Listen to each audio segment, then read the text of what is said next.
It encompasses all of space and time, the planets, and more stars than the eye can see. But in October, you won't find brighter stars in the baseball galaxy than in the World Series. The constellation we call the Red Sox has been shining brighter than the diamond on which it plays. The Dodgers, though, are still waiting for a big bang of their own. Can they stop the Red Sox rocket ship and avoid falling into the black hole of an 0-3 deficit? You don't have to be an astrophysicist to know that tonight's game will be out of this world. Welcome to the World Series, presented by YouTube TV on Fox. It's Game 3 of the World Series with the Boston Red Sox up 2-0.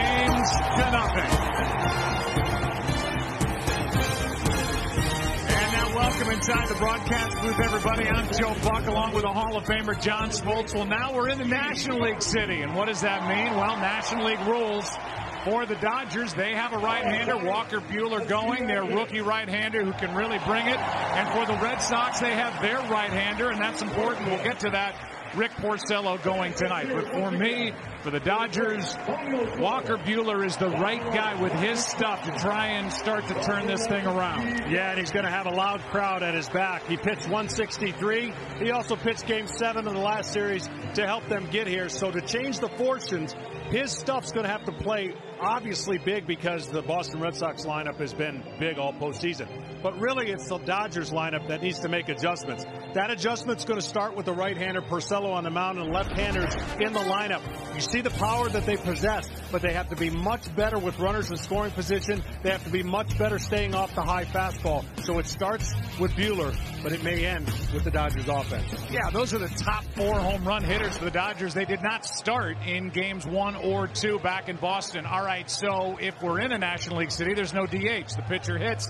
That means that somebody sits, and that somebody tonight is Andrew Benintendi. Yeah, and that's going to be a great weapon coming off the bench for Alex Cora, but everyone forgets that J.D. Martinez played a lot of outfield before he was the DH. They need his bat in the lineup, and for Jackie Bradley Jr., in a full lineup for the Dodgers, look for the center fielder and right fielder to get most of the action anyway, so they don't lose much defensively, and they keep their two hot hitters in the lineup.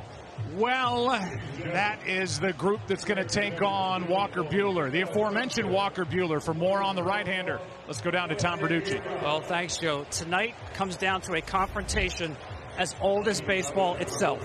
Power against power. Buehler averages 97 miles an hour with his fastball. Boston, by far, is the best team against elite velocity. In 2 games in Boston, Dodgers pitchers threw 1 pitch as hard as 97. Tonight, in what Dave Roberts calls a must-win game, they need Buehler's power to be better than Boston's bats. Now here's Ken Rosenthal. Tom, the last time Yasmani Grandal started in the postseason, the fans at Dodger Stadium were chanting, "We want Austin," for his backup, Austin Barnes. It was Game 3 of the NLCS, a miserable night for Grandal, both offensively and defensively. Tonight, he is back in the starting lineup, mostly because he throws better than Barnes, and Buehler is vulnerable to the stolen base. Dave Roberts believes that Grandal might benefit from the reset and even from hitting in warmer weather. Well, we're about to find out. All right, guys, thank you very much. It is a warm evening in Los Angeles. It should be. It's Los Angeles, and it's Game 3 of the World Series coming your way next.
Broadcast is sponsored by YouTube TV. Watch like a fan. Try it free. How about a little World Series summary as we have completed 2 games? And for the Red Sox, 9 of their 12 runs have scored with 2 out. How about the work of David Price in Game 2 and Nathan Eovaldi out of the bullpen? The Dodgers, they set a franchise record for home runs during the regular season. They've hit 1. And Ryan Madson has allowed all 5 inherited runners to score as the Red Sox have taken control in Game 1 and 2 in the middle innings. Rob Lowe on your left and a pretty good left-hander on your right. The great Sandy Koufax, who we had a chance to talk to before tonight's game. He is incredible, and certainly was when he was out on the mound here at Dodger Stadium. Here's the lineup for the Boston Red Sox, brought to you by Bright House Financial. Top 3, Betts, Bogaerts, and Moreland in the middle. It's J.D. Martinez in left, Brock Holt at second, and Rafael Devers, the third baseman. In the back end, Jackie Bradley Jr., Christian Vasquez is the catcher, and Rick Porcello, who can swing the bat, is pitching and batting ninth. And here's the kid. He's 24. He's got great stuff. This crowd is amped up, and you can bet so's Walker Buehler.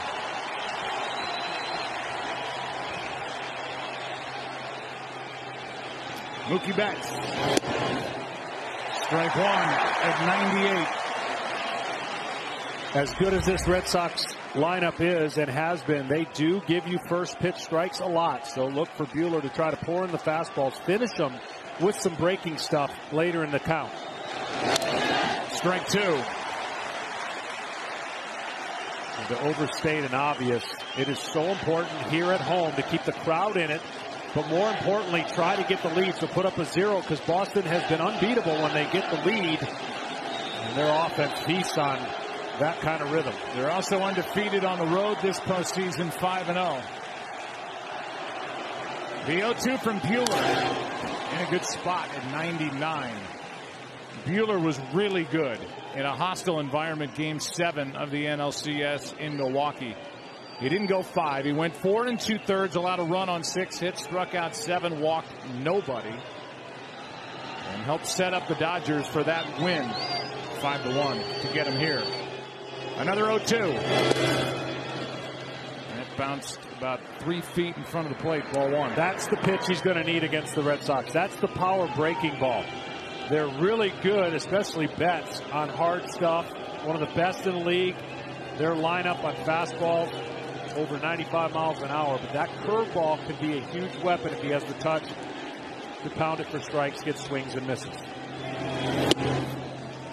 Fastball misses, high and tight, 2-2. Again, it's Betts, Bogaerts, and Moreland. The Boston Red Sox, who won 108 games during the regular season. Dodgers won their division by winning game number 163. And who was on the mound that day against Colorado to win the division? This kid, Walker Buehler. He was great. Full count. Well, again, another perfect example of what this team can do. 0-2, 3-2. Got 0-2 really fast, and then trying to make that perfect pitch. This Boston offense, as good as I've seen in a long time at making pitchers just grind out outs. It was 0-2. Now it's 3-2. Pop up right side. Muncy gives it a look. Out of room. Let's look at the defense for Los Angeles. Jock Peterson starts in left. Cody Bellinger can really range in center. And Yasiel Puig has that cannon hanging off his right shoulder. Then Justin Turner, Manny Machado, Chris Taylor, Max Muncy, and it's Yasmani Grandal. Heard the report from Ken Rosenthal. He struggled defensively, but he's in there starting with Buehler on the mound. Another 3-2. He got him one away.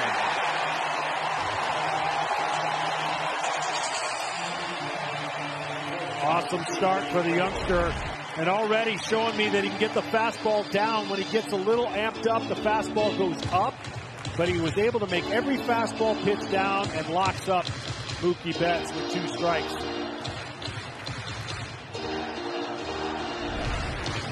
Now the number 2 hitter, Xander Bogaerts. The 25-year-old shortstop. He was part of a championship team for the Red Sox when he was 21. In the 2013 season, that is down for ball one. And now a little scouting report from Mookie to JD.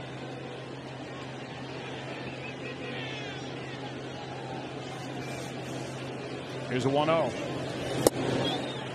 A ball and a strike. For coverage in this game in Spanish, please tune to Fox Deportes. With a fastball upwards of 98, 99 miles an hour. You just saw a 96 mile an hour cut fastball. It shows you how many weapons this young man has and the ability to get back in the strike zone with different pitches. Wow. 98, a late swing by Bogaerts, strike two. You can imagine this is his third huge game, and he already looks way more at ease, having gone through the game 7 and the 163.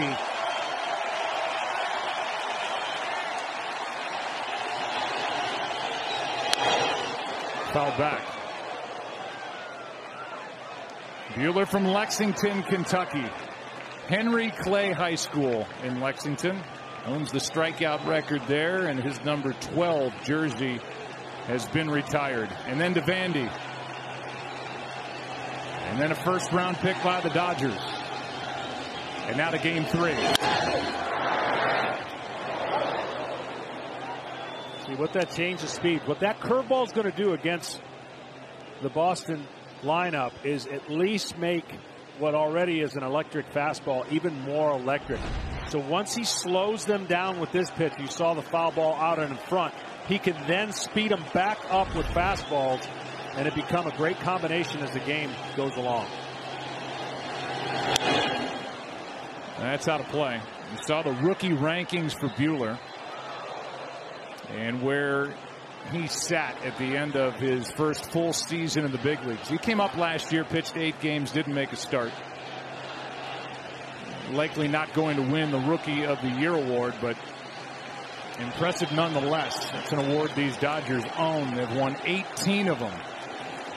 Twice as many as any other organization. They could battle here with Bogaerts and Buehler.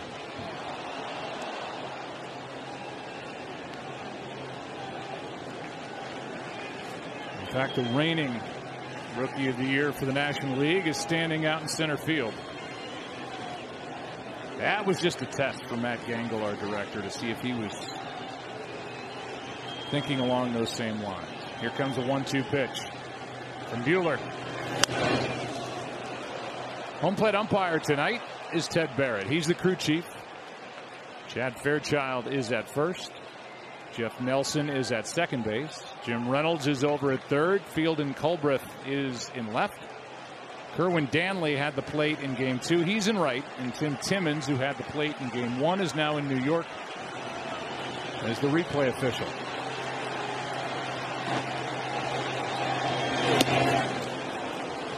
Wouldn't bite. 2-2. It's the most frustrating thing a pitcher can go through when they face guys who have been able to, with 2 strikes, battle off pitchers' pitches and lay off nasty pitches. And that's exactly what happened. You just have to stay stubborn, keep making pitches, and know that sooner or later it's going to be your advantage, working the count in your favor. 2 out.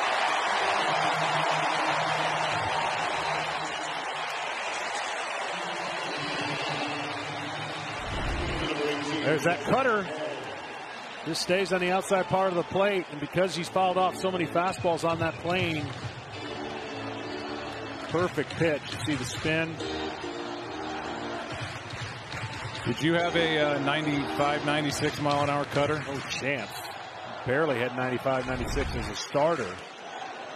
So the stuff definitely gets the attention of every hitter who steps in the box. First start of this World Series for Mitch Moreland. Had a really good regular season. Drove home 68 runs. 15 home runs, and now you see what he's been able to do this postseason. 364, been bothered by a bad hamstring. According to Alex Cora, his manager, he's healthy. Good player, and has been one for a long time. That's a strike, a ball and a strike.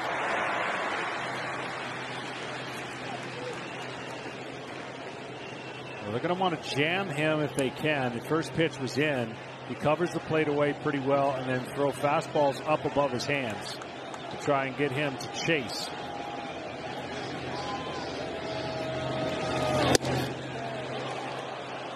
"16 of 21 pitches in this opening inning have been at 95 or harder from Walker Buehler. And the beauty of it, it's smooth looking. It doesn't look like he's exerting and spending a lot of energy to get that 96 to 99. That's out of play left side. Count evens at 2 balls, 2 strikes on Moreland, who is in his 3rd World Series. Dave Roberts, who is in his 2nd World Series. This crowd that was packed in here last year in October when the Dodgers came so close. Trying to will their team to their first win against the Red Sox. They want to see a strikeout. Here's a pop-up, and it will get out of play. So good opportunity to see what 2 more inches over the plate of height. That's the difference between fouling off and swinging and missing. So they went up there and just a little bit higher, and you get a better result.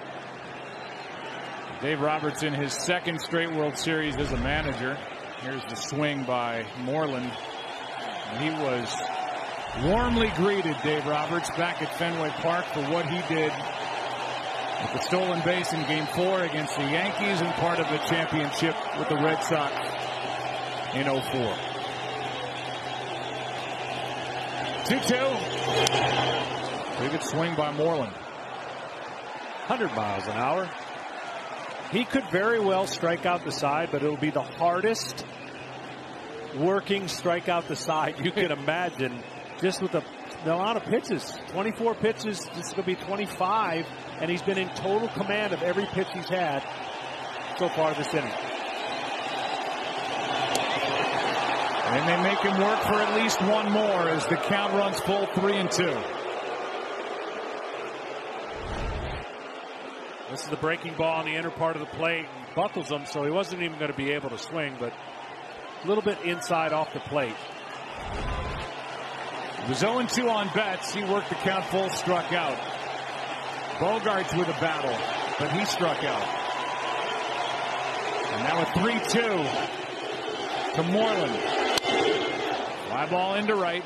Moreland got under it. Puig is styling for the crowd. Down go the Red Sox. 1-2-3. Up come the Dodgers in Game 3. Sponsored by Lowe's. And by Indeed, the world's #1 job site.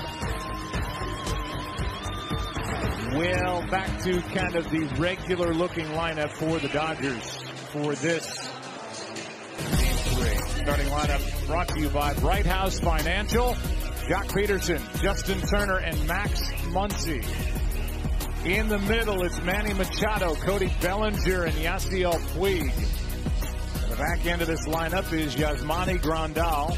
He and his 24 regular season home runs back in there. Chris Taylor and Walker Buehler.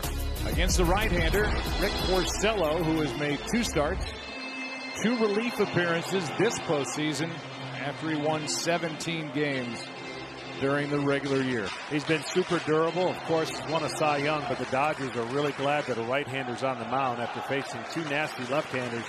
Their offense is looking to take a different look at a right-hander.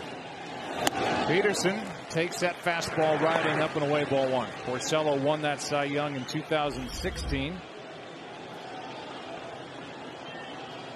And he became the 4th pitcher to win that award for Boston. Some with multiple. Here's a 1-0. And a foul tip off the bat of Peterson to even the count. Well, I think if you're Porcello, you still want to stay with the game plan of 2 strikes up in the zone. He's got a sinker, a 4-seam fastball, curveball, slider, and a changeup. And his ability to manipulate the strike zone is pretty good, especially if he hits with some of his secondary pitches. Dodgers are hitting just 175 in this World Series. Count 2-1. So a little bit of a change for a guy who primarily with Detroit relied on that two-seam fastball, but now can ride the four-seamer up in the zone.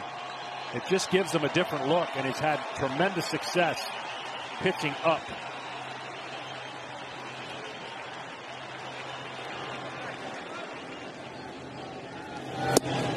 That catches the corner in the count 2-2. Well, Porcello was in the bullpen for games 1 and 2. Not needed. Nathan Eovaldi was. Nathan Eovaldi is out there again tonight. And if he's used, he won't start tomorrow. If he's not used, it's not set in stone, but he could start tomorrow. That is just inside in a full count. And that's the signature two-seamer with a lot of movement that he tries to get the left-handers to freeze on. He starts it in, watch the movement, and then he's trying to catch that part of the plate where it looks like a ball the whole way, and the hitter cannot pull the trigger. It looked like it might have been a little low. Caught a lot of the plate. 3-2 pitch from Porcello. John, you know who is in the bullpen tonight for Boston? David Price. The lefty David Price, who started game 2 nights ago. Of course, the Red Sox are in a great position being up 2-0 coming into this hostile crowd. If they get a chance and have the lead, they're going to exhaust every weapon they have to get that 3-0 lead in the series.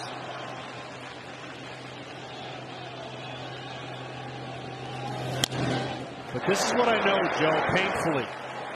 How quick a series can change when you're down 2-0, or in our case, in '96, up 2-0, and didn't win another game. Well, players today, more than ever, and manager talking to Dave Roberts, they have to deal with the narratives from outside. Oh, this series is over, best team in baseball. Whatever it is that they're hearing, they have to put away and know that one moment, one inning, one situation can turn the momentum in their favor. 8th pitch of the at-bat. That is foul down off the end of the bat. A little more on Rick Porcello and what he did during the regular season through 33 starts. Averaged less than 5 innings pitched over his final 7 in this postseason. 2 starts, a 1-0 record, 2 relief appearances. And he's thrown well out of the bullpen.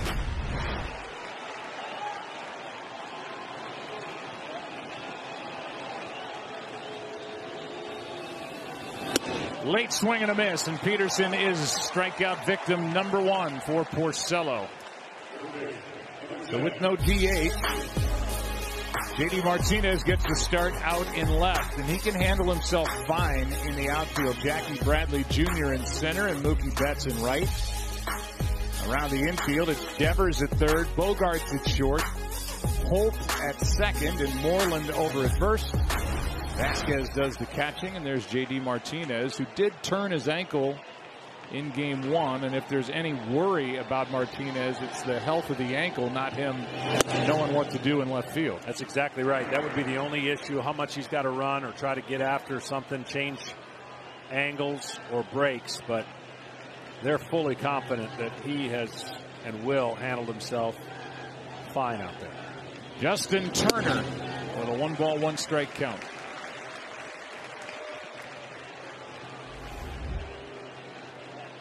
They're the numbers this postseason for Turner, 3 for 9.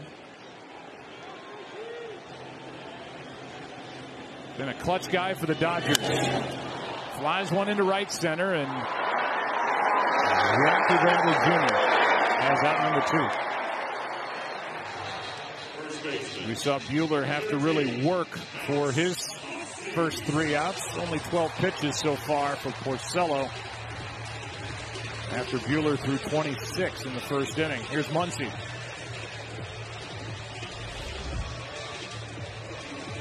Muncy's dealing with just a little bit of that off the bench, on the bench, pinch hit, just a little rhythm change. And since the All-Star break, hasn't been quite the same, as locked in as he was in that mammoth season out of nowhere for the Dodgers.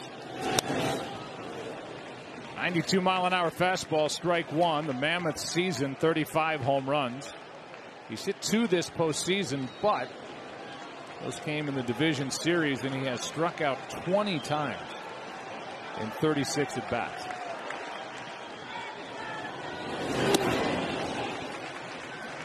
really the biggest thing that got him locked in the regular season is he didn't elevate the strike zone, meaning he didn't chase high fastballs, and he waited. If you made a mistake on the inner third of the plate, he crushed it. Down again, 2-1. Much like his partners in the lineup, they have not been able to stay off the high fastball. And that high fastball, especially with velocity, has given the Dodgers fits. Clayton Kershaw and Turner Ward, the hitting coach, side by side in the dugout. Here's a 2-1 from Porcello. 2-2. In game 2, the last 16 batters went in order to end that chilly night at Fenway. First 2 have been retired tonight in game 3.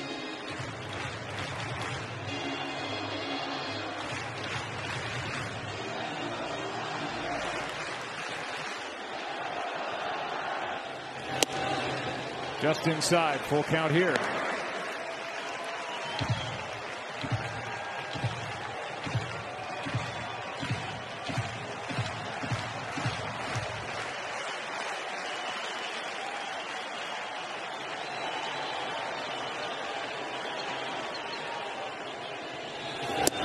Muncy is on with 2 out here in the first. Well, for Porcello on the year, it's one of the, you usually don't see these splits too close to each other. It didn't matter if you're right-handed or left-handed. You basically hit the same.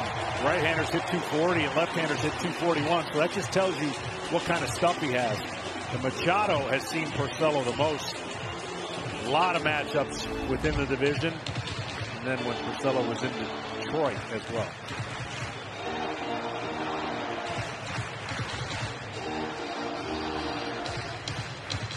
So now pitch number 19 from Porcello. A lot of first pitch swinging by Machado this postseason.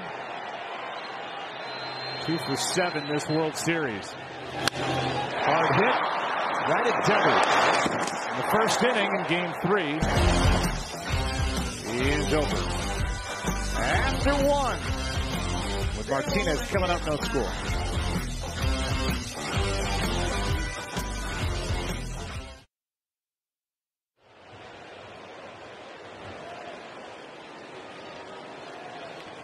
Well, here's J.D. Martinez against the start in left field tonight. What a year. First year of a late free agent deal that was signed leading into spring training. And when you get to know J.D. Martinez, you realize that this is one of these guys in professional sports that you could hand $1 to, or $100 million to, or $400 million to. It wouldn't change the way he approaches his work. No doubt. I think he learned a lot from his previous experience of lack of success. He is our Indeed player resume. He's got 13 RBIs in 11 games this postseason. And 1 or more hits, 1 or more RBI in each of the last 5 postseason games. Our Indeed.com player resume. A guy who was cut loose by the Houston Astros and then reworked his swing. Here's a nice play. Taylor to his left, 1 out. So I think the interesting thing is going to be you hit and you pitch from your feet up. And so as the series progresses, depending on how that ankle is, could very well determine what kind of success JD has based on that ankle. Here's what we're referencing when he slipped on the bag and then went down back in Boston at Fenway. And as Brock Holt steps in, we are going to welcome back in Ken Rosenthal. And Kenny, I know you talked to JD about the ankle. Joe, I asked JD to describe the condition of his ankle, and he smiled and said, sprain. But he added, it's the World Series, and then he joked, if I hit a couple of home runs, maybe Alex will just pull me early. Well, there you go. There's the incentive. Do your deal, do your damage, and then sit and rest. That's down and away, 1 ball, 1 strike, and that's the Alex that was just referenced, that's Alex Cora, who is so good already at what he does. Yeah, and the interesting part is going to be the score of the game is going to determine whether there's a move to be made defensively. Of course, if they got the lead, that's the big decision Alex Cora is going to have on his mind is, do I take out my great offensive weapon for defensive replacement? And now beach ball gets out on the playing field, so they take care of that. Obviously, a lot more managing going on in the National League City, with the pitcher's spot, saving the right guys for the right opportunities. Cora's up for it. Dave Roberts welcomes it. That is a fair ball. And Brock Holt barely out at first as Grandal had to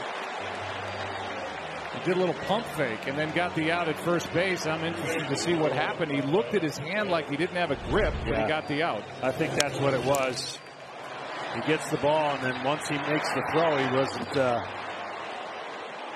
wasn't in position. Grabs it with his hand, tries to position his fingers, but you can only think. I don't know. I didn't see much there. He got him, though. Got him. With 2 out, nobody on, the batter is Devers. That didn't even give us a chance to talk about Brock Holt hitting for the cycle in the division series. Game 3 at Yankee Stadium. Super sub. And put out 2-3. Devers swings right through it, and the count 0-2. And I only bring that up with Grandal because Dave Roberts is watching him closely from the dugout with his defensive struggles. He's been stunned after the regular season he had that Grandal is having such a tough time behind the plate, let alone at it. Here's the 0-2. That is foul. Well, guys go into slumps at the plate, but there's also defensive slumps that you go into. You got to get confident and completely in command when you're on the defensive side of the diamond as well.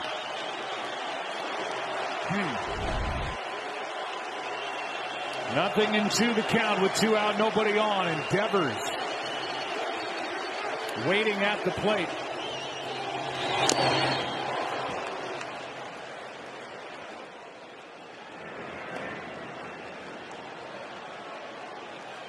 Number 7 hitter Jackie Bradley Jr. is on deck. 2 out in the inning. That's when the Red Sox have done their damage. And little innocuous 2-out hits, like the one in the 5th inning of Game 2 by Vasquez, that started the game-winning rally with nothing doing before it. That's up and in, 1 ball, 2 strikes. At 100 from Buehler. Buehler was not, sorry, John, not a power pitcher, so to speak, before he had Tommy John surgery. He said, I had to learn how to pitch. Now I've got this incredible fastball. Still learning it. Whatever I cut you off with, just use it later. We're going to be here a while. After 1.5, no score.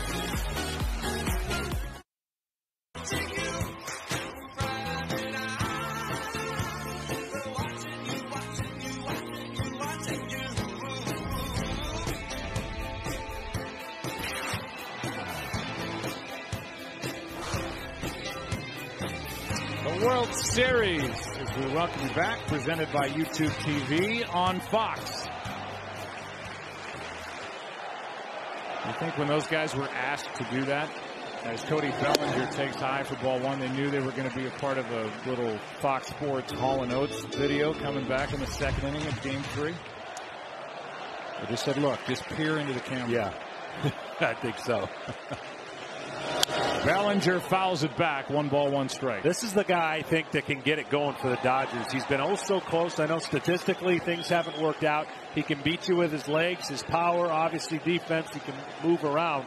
But for the energy of this crowd, the next 2 guys, Bellinger and Puig, are guys that you could see electrify their team. Gets under this one, skies it into left, and J.D. Martinez says, I remember how to do this. 1 away. Tonight's telecast is sponsored by Chevy. Chevy has earned J.D. Power Awards across cars, trucks, and SUVs. And by Call of Duty Black Ops 4. Available in stores now. Rated M for mature. That's the Santa Monica Pier. Life's pretty good out here. Weather's nice. I don't know how you get anything done, seriously. The weather. Here's Puig. In the air to center. Bradley will come and grab it. 2 out.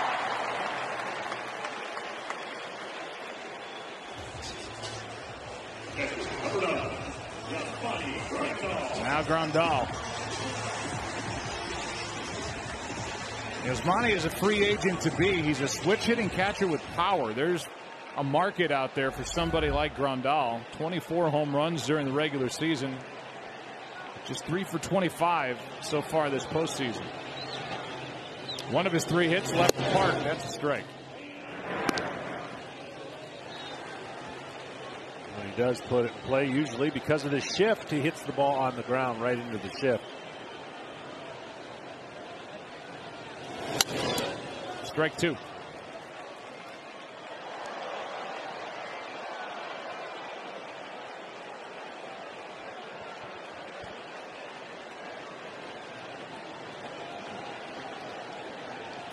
Dodgers have had 1 base runner. Red Sox still looking for their first.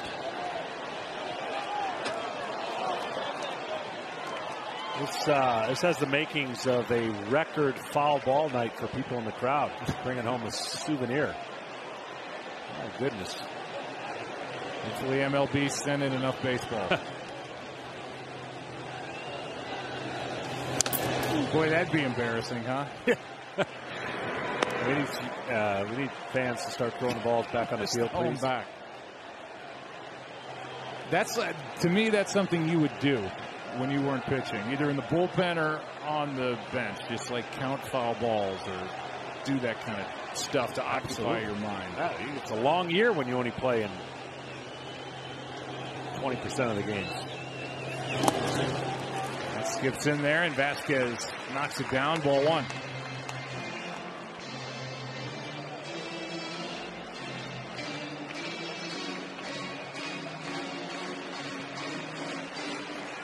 Dodgers did not have any one of their top 4 home run hitters in the lineup to start games 1 or 2. That's strike 3 of the inside corner, and Grandal with a mild argument lodged with Ted Barrett.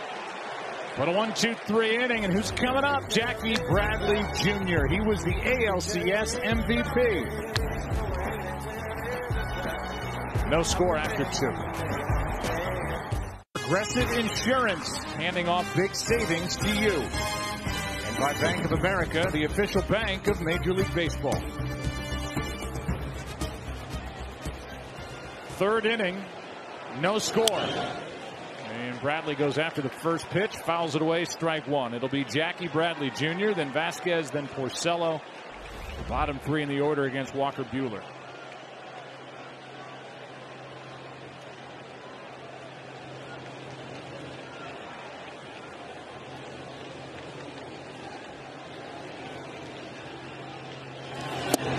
That's a strike. What are you seeing, Tom Verducci, down there? Well, 6 outs for Walker Buehler, but the Red Sox have applied a tariff to get those 6 outs.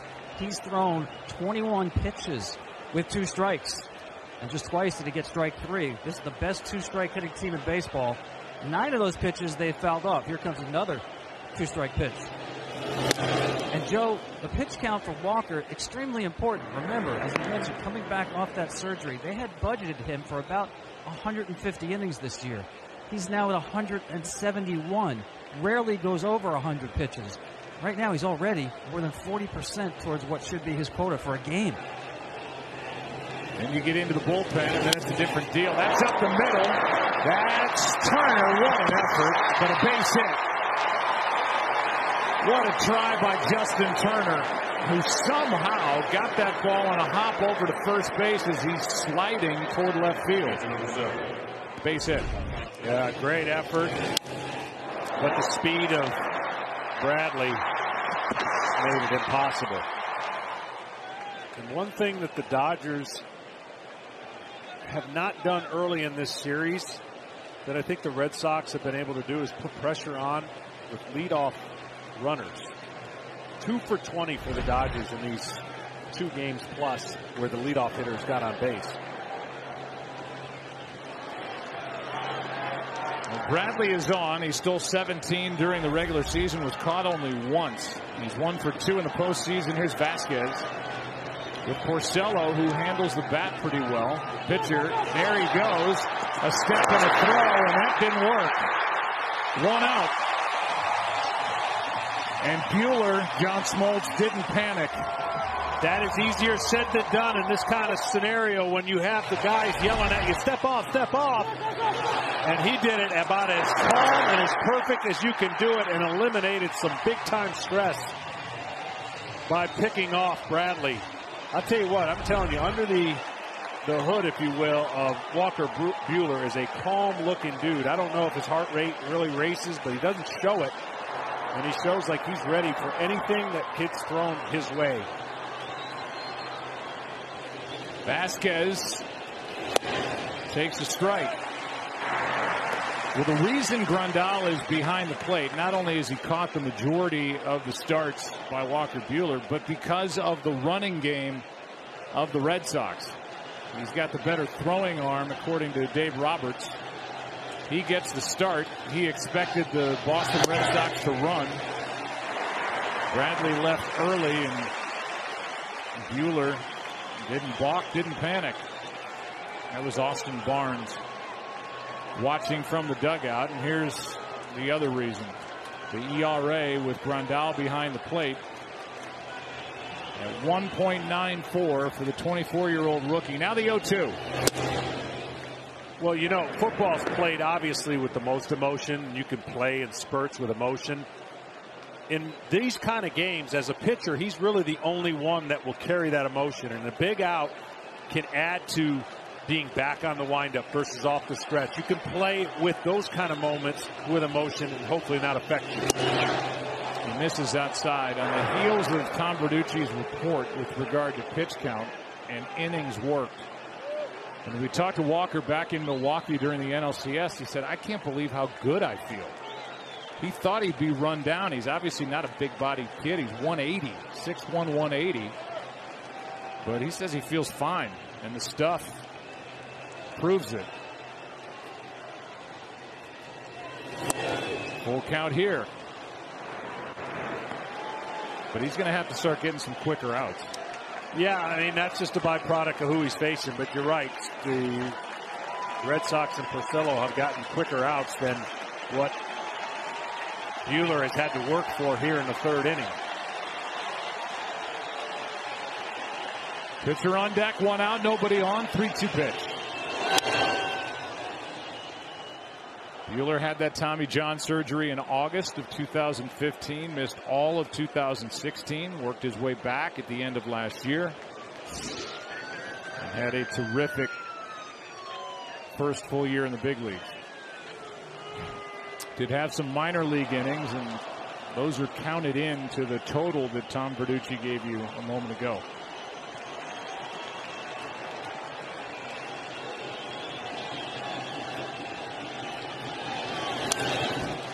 And what's interesting, you know, 15, 20 years ago, we didn't hear as much about Tommy John surgeries as much as we're hearing them now. It seems like every other month we're hearing about somebody having Tommy John, and they're having it at such a young age that you really don't have the time to build up the equity or innings of having to know what it's like to pitch before that. So he talked to us about now relying more on stuff in the zone, even though he had to pitch in college.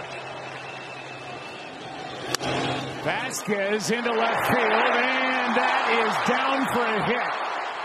Peterson couldn't get to it, but a good job by Bellinger to back up. And it's a 1-out single. Anybody else other than the catcher Vasquez, they'd probably push it to second, but not Christian. Yeah, good calculated risk, knowing who was running. And Vasquez, who didn't have a great offensive year, neither do the catchers for the Red Sox put up great numbers, but they're having a big already World Series. See Peterson trying his best to come in. And now that'll leave Porcello to bunt.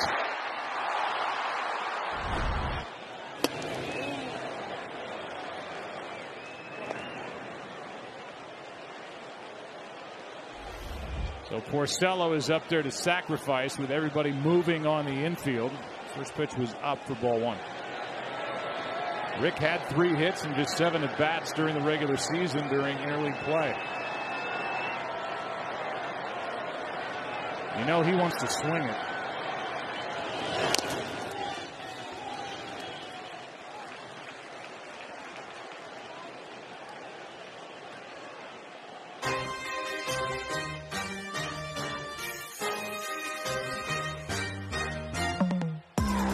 YouTube TV.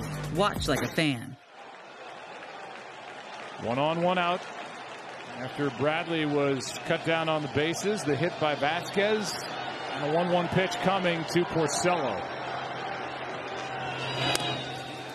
Out in front of the plate, Grandal, no trouble with that throw, 2 out.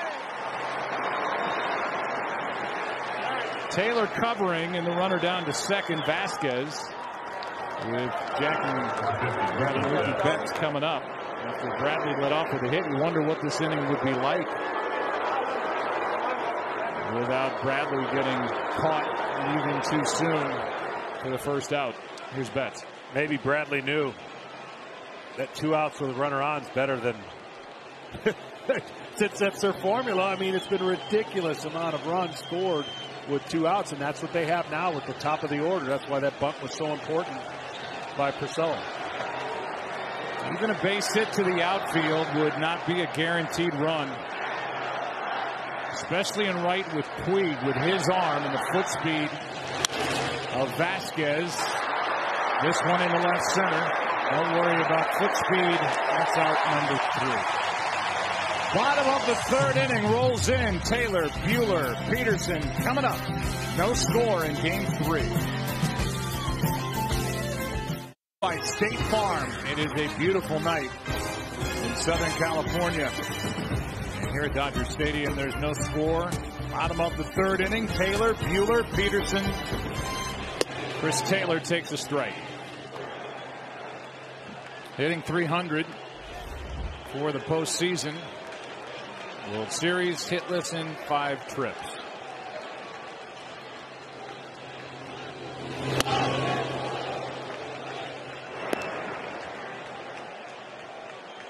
Well, they've been pitched awfully tough, have the Dodgers, and usually you talk about their power, their extra base hits. They haven't had many this postseason. They've had their homers, but lacking in doubles. Left side from the hole, Bogaerts, tough play, wow! A leap and a strike over to first base, and even Taylor's looking back out there like, are you kidding? That looked easy. Such a great play for a lot of reasons. That allows Porcello to attack a pitcher who doesn't have to bunt now, but what a great throw on the money. Taylor can run a little bit. And oh, by the way, he's in his mid-20s and just drove home 100 runs for the Red Sox. And gets totally overshadowed because of the other shortstops, even in the American League, let alone Major League Baseball. Yeah, he's done a great job this year. Alex Cora challenging him in some areas. And offensively, he's delivered. Power numbers have come back up. Average is always part of his strength. You know, Alex Cora, who was a middle infielder, appreciates what just happened there. 2 out as Walker Buehler strikes out looking.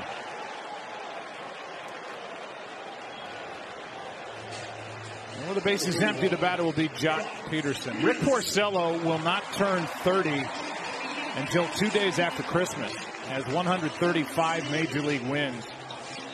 Among pitchers who debuted in the last 30 years, only 3 others had as many wins before turning 30. These names: Sabathia, Kershaw, and King Felix. Felix Hernandez with 143. Yeah, he's been durable. He's had the blessing of some good run support, which every pitcher would love to have, and he's taken advantage of it. Peterson hits one down the right field line. It is gone. Dodgers strike first in game 3.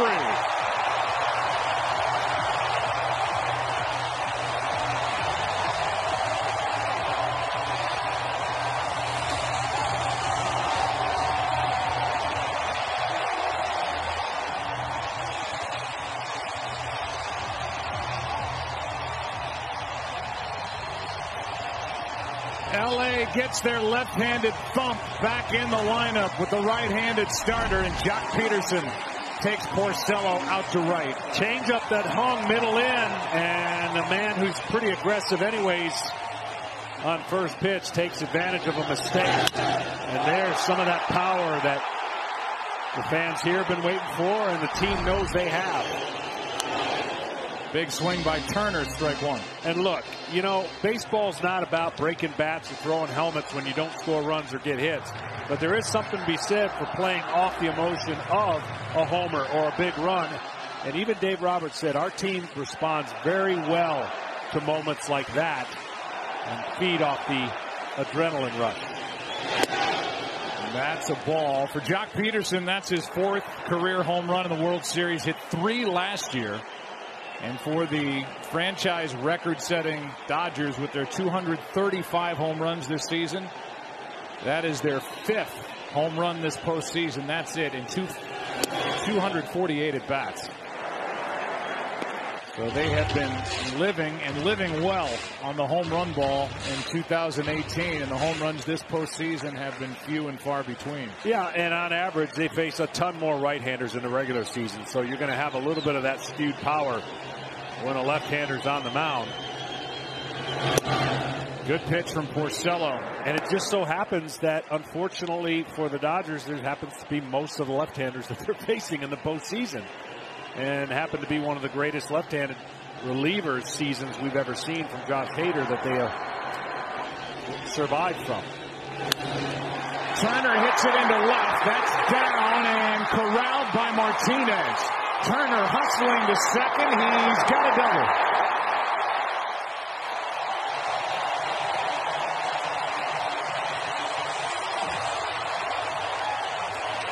Good base running by the veteran third baseman. And that's exactly what I'm talking about. Just feels better to have the lead, create some momentum, take advantage of some pitches, and then have execution win out. And he knew right away when he left the box what he was going to do. Irregardless, it's a risk worth taking with 2 outs to get to second base. Not to third, but to second.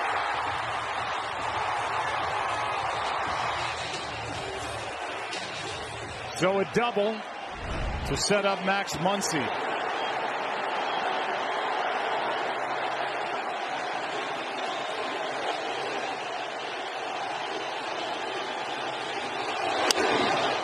Skied into left. Martinez to his right. Inning is over. But the Dodgers get the first run thanks to Jock Peterson. Taking that high changeup out to right. Now let's look at how T-Mobile and Team Rubicon work together to help those affected by natural disasters. T-Mobile, whether you're home or away, T-Mobile has you covered.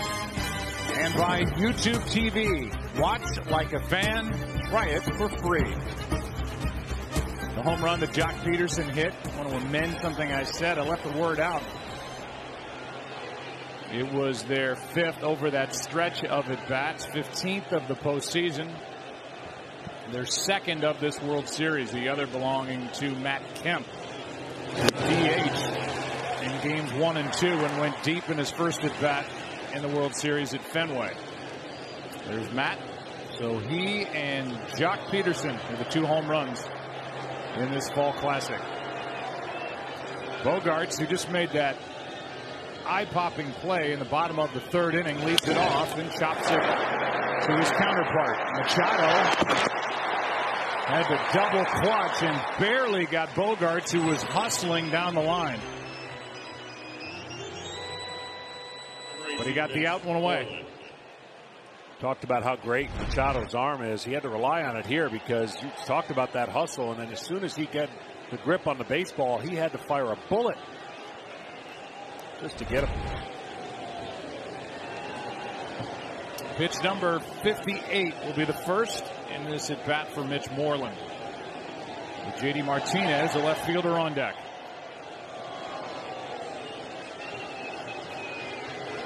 Ball one.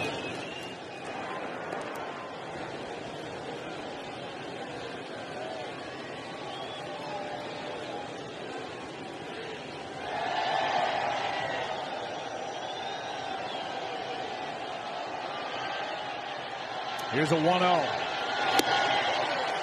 95 from Buehler. 1 ball, 1 strike.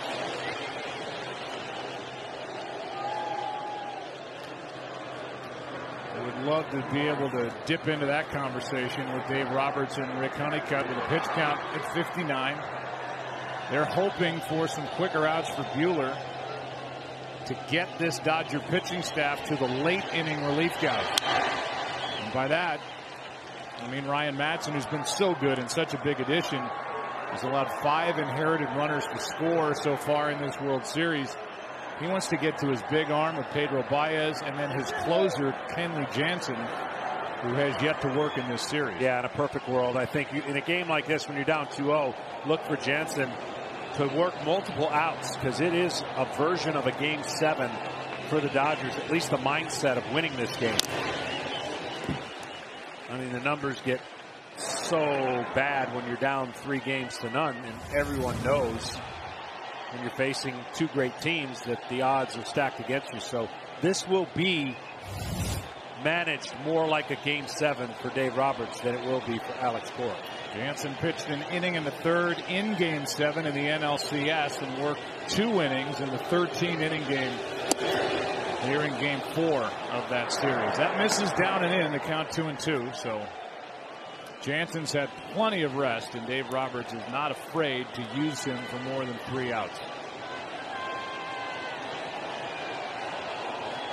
Struck out the first 2 batters he faced.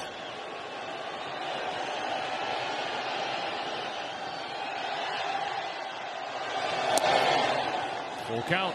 It's the first one he looked like he tried to overthrow, and you see how wide he missed the strike zone.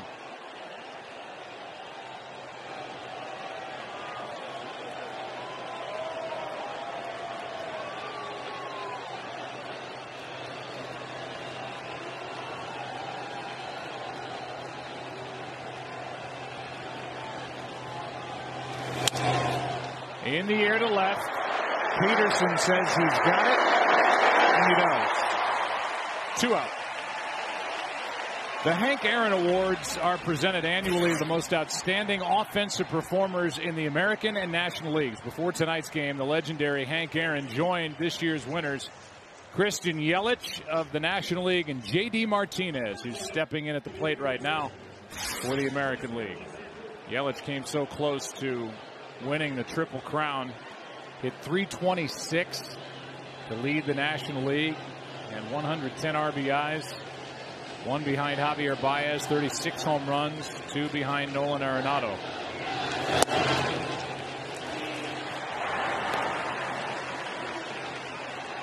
There's Henry. 755 career home runs. Such a credit to this game while he was playing and every day after.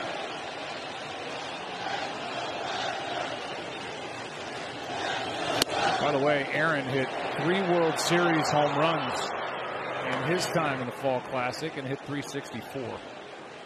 Well, I had the pleasure, of course, of being around him for most of my career, and just one of the greatest of all time, and blessing to see him here give out that award named after him. 1 ball, 1 strike on J.D. Martinez. 43 home runs during the regular season, now in the hole 1 and 2. Hit .330 behind his teammate Mookie Betts. His home runs 5 behind Chris Davis of the A's.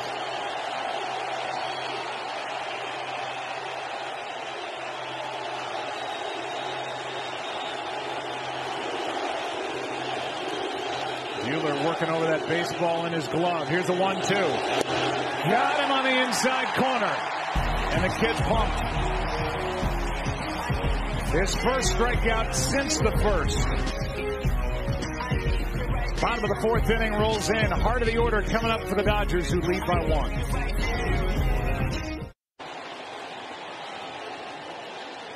4, 5, 6 hitters for the Dodgers, who lead by 1 behind their rookie right-hander. Game 3, Manny Machado, who went after the first pitch his first time up and bounced into a force out at second. Took a ball.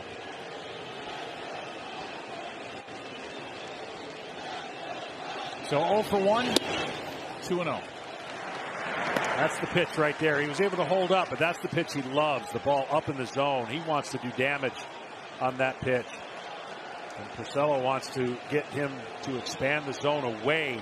He will throw him in at some point tonight to try to get him off the pitch away, preferably the slider. Did not get his arms extended. Jammed a bit into left for Martinez. 1 down. T-Mobile is making home runs go further than ever. For each one hit this World Series, T-Mobile will donate $10 toward hurricane recovery. We need fans to step up to the plate. For every tweet or retweet with hashtag HR4HR, T-Mobile will give another $2. And we've had a home run tonight by the guy in the middle, Jock Peterson. His second of this postseason. Bellinger takes a strike. He didn't agree. Cody fly to left his first time. Trying to get on with 1 out here in the 4th.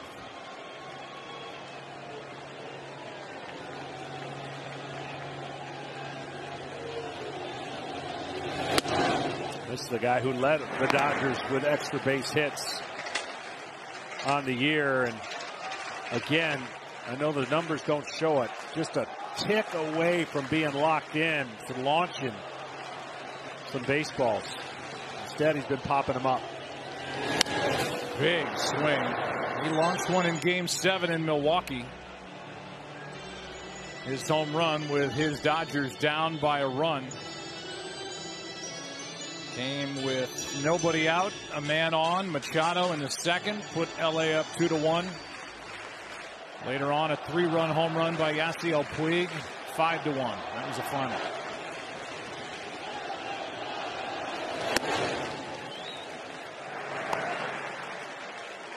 Two and 2.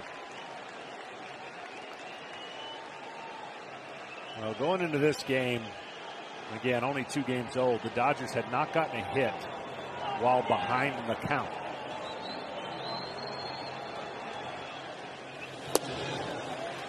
Counts full here.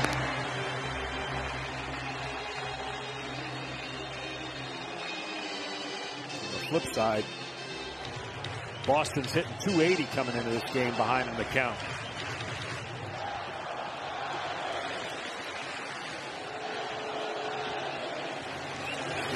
Foul straight back. Good rip by the kid who hit 39 home runs last year, won the Rookie of the Year.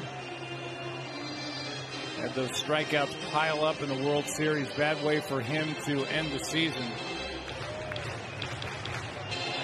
Takes a deep breath and digs back in. So far 0 for 4 in the 2018 World Series.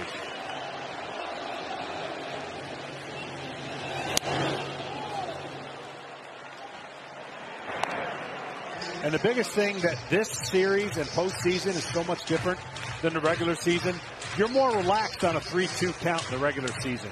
Where in the postseason, you see guys definitely want to hit, and they'll swing at more pitches that are balls on 3-2 than they would in the regular season because they're aggressive and they want to make something happen. As a pitcher, you feed off of that if that's the case. Struck him out, and that's out number 2. With the bases empty, Yasiel Puig will walk in. Now a quick word from Head and Shoulders.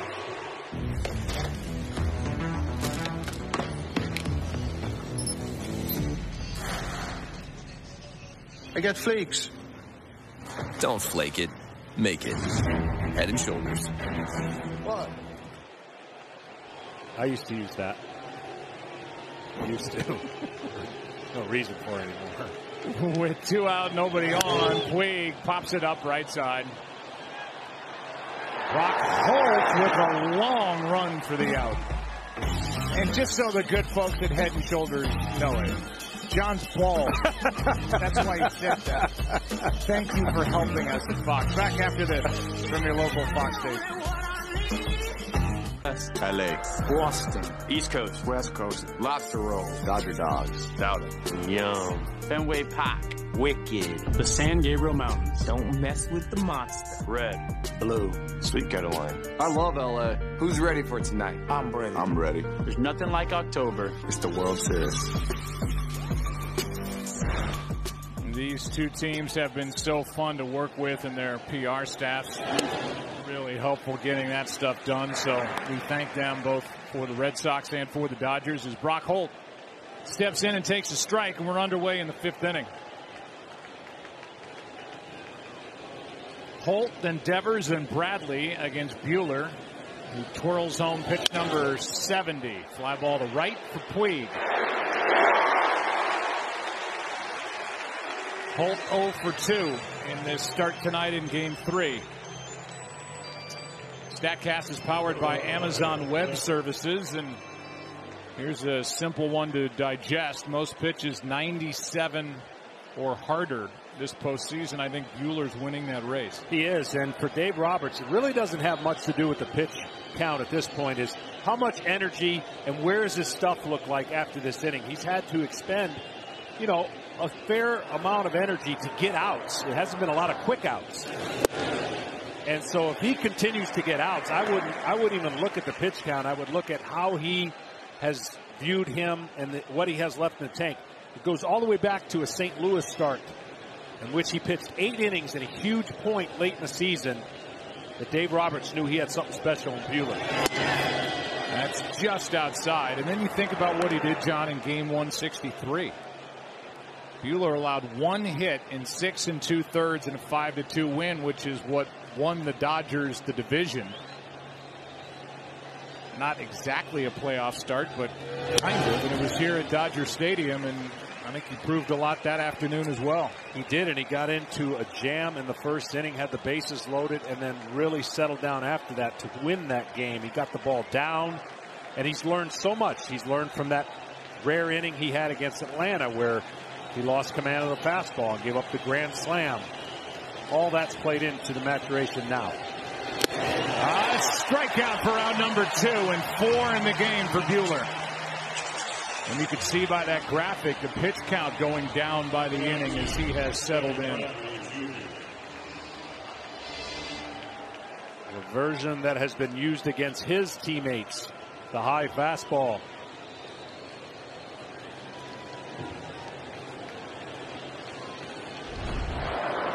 The base is empty. The batter will be Jackie Bradley Jr. The MVP for the Red Sox in the ALCS. That's high. We need to take a minute and say hello to our good friend Chuck Torres. We miss our friend Chuck, but he's doing great. Had to tap out for the rest of the postseason. Got a medical situation taken care of back home in New York. Senior Director of Broadcast Operations, and there's a great group with MLB, and Chuck is a big part of why we have such great cooperation during the postseason, and frankly why we have so much fun. He's a good friend of all of us, and we're so glad he's doing so well. We miss you. Here's a 1-1 pitch. Bradley takes up and away, ball 2. You know, for a guy that didn't have the 98, 99, 100 mile an hour fastball, even if his velocity is diminished, he still knows how to pitch at 94, 95. Yeah, and that was the point that, you know, early Tommy John recipients don't exactly have that knowledge or ability because, for the most part, not enough experience where they built up a bunch of innings and then incurred the injury or went through with the surgery.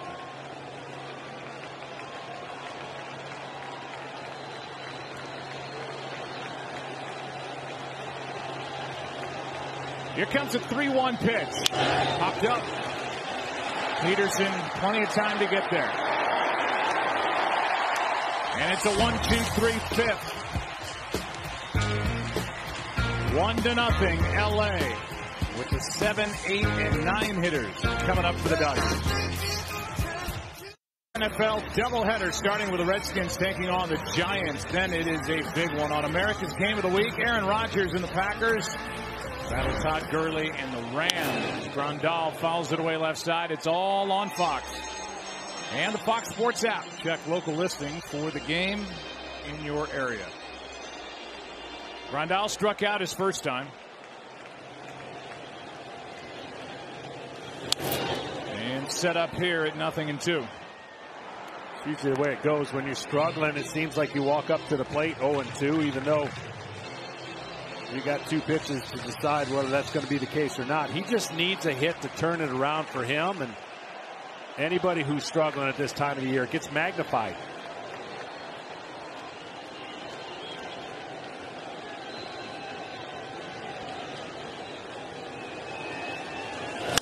Hard hit, base hit. Grandal is on. And the leadoff man reaches for LA here in the 5th. You know, in the regular season, you can't get caught up in a 7-for-10 week or an 0-for-12 week. But in the postseason, it's hard not to. And it feels a lot better when you're helping your team in some fashion or some way. And I guarantee you for him, you look at this breaking ball, this has got to feel a whole lot better than the previous results.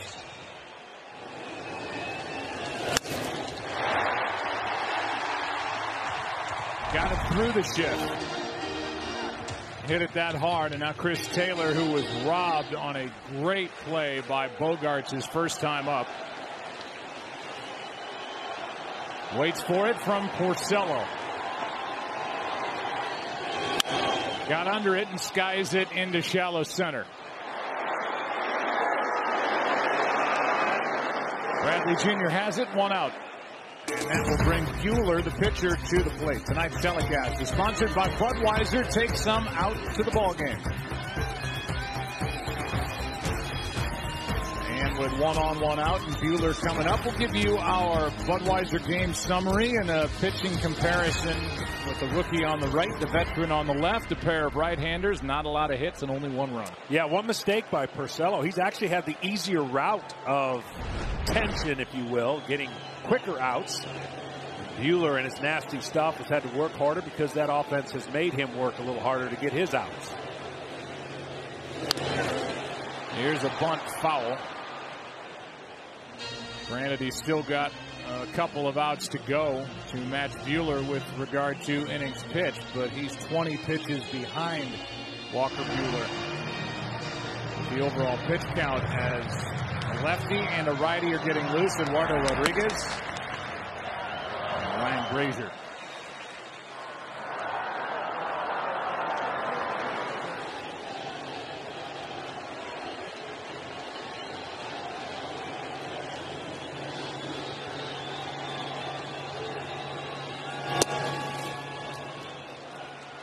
Buehler doesn't look too comfortable trying to bunt. No, and that really, needs to become in the future the easiest thing he does. Of course, as a pitcher in the National League, you've got to have a lot of pride in executing this portion of your game because all you're doing is passing it on to your everyday players to try and drive them in.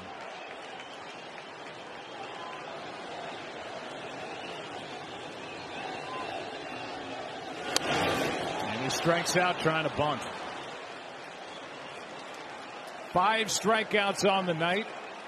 And here comes Alex Cora. With Jock Peterson coming up. We're going to get a quick hook here. I think so, mainly because Porcello will be the second hitter next inning. And so with Peterson coming up, Eduardo Rodriguez, the left-hander, is likely coming in. Porcello pitched well. Here comes Rodriguez. 1 on, 2 out. Peterson, the next hitter. Peterson hits one down the right field line. It is gone.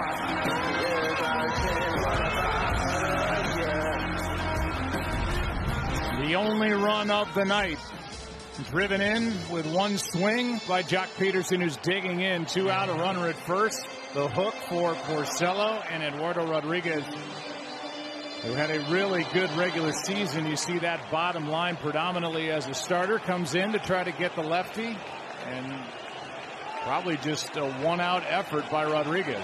Yeah, that's what it looks like with the dual relievers getting ready for the Red Sox.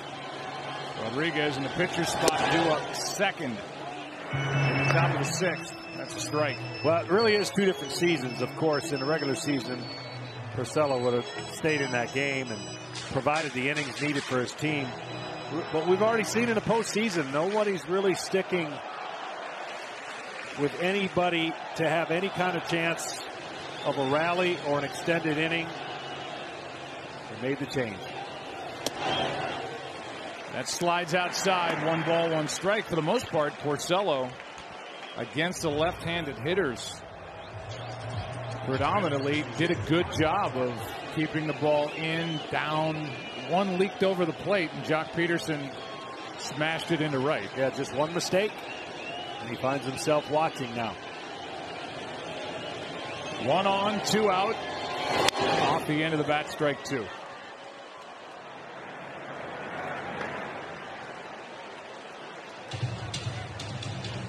Grandal led off the inning with a hit. Taylor went after the first pitch and flied out to center, and then Buehler, trying to bunt, struck out. And it's a 1 ball, 2 strike count on Peterson.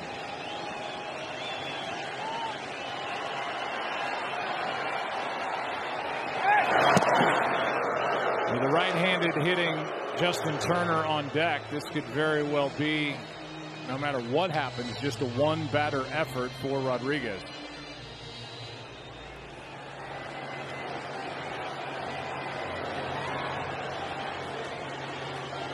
Brazier is ready. Here comes a 1-2. That is foul. Red Sox did not double switch, which is why we talk about how long this outing should last for Rodriguez, unless Alex Cora sends him to the plate next inning, but that's unlikely. Well, Jock Peterson against left-handers, actually a good bad ball, low ball hitter, meaning below the zone. He can get to it. Down the middle has been his only success against left-handers average-wise. It's interesting, though, John, because coming into tonight, part of the conversation with Alex Cora, the Red Sox manager, was talk to us about Eovaldi and where he sits. Well, he's in the bullpen. If they need him tonight, he'll come in and pitch tonight. He said, we've got other options for the start tomorrow. Rodriguez, this left-hander, was one of those options, and here he is pitching in Game 3. And there's Nathan Eovaldi. 1 batter may or may not change that narrative come tomorrow. Here's a 1-2 pitch. A strikeout on a pitch down and in. And Rodriguez comes in and gets Peterson and sends Game 3 into the 6th. Good change down and in. Still 1-0 LA in Game 3. Sponsored by Taco Bell. Run into Taco Bell on Thursday, November 1st from 2 to 6 p.m. to score your free Doritos Locos Tacos. That'll be compliments. Tell them Mookie sent you. Yeah. He stole a base right out of the gate in the bottom of the 1st inning in Game 1, and everybody gets to eat free tacos. It'll be the 8-9-1 hitters for the Red Sox in the 6th. 1-0 Dodgers on top behind Buehler. This is a big inning for a lot of reasons. First of all, it's the World Series, so every inning is a big inning. But if Buehler can get through the 6th inning, now you're into Pedro Baez territory, and eventually Kenley Jansen, who you know Dave Roberts wants to use for more than 3 outs, as that's fouled back in the right circumstances. And right now, the Dodgers lead by 1. Yeah, absolutely. And I'm sure both managers are dealing with the tight score in a difficult and opposite way, because if you're Alex Cora, I don't think you can use Eovaldi unless you have the lead. But again, I've had a hard time following the strategies employed that each team's gone. And this is down and away, 1 ball, 1 strike. Vasquez has a hit. Getting cheered on by Alex Cora, so we'll wait and see about all that. Blake Swihart has come into the on-deck circle.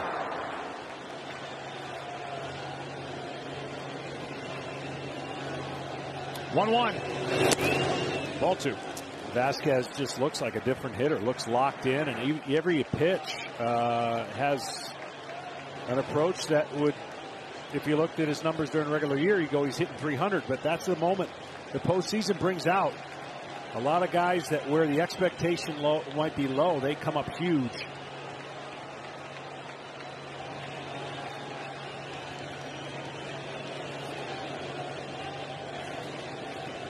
Here's the 2-1. 2-2.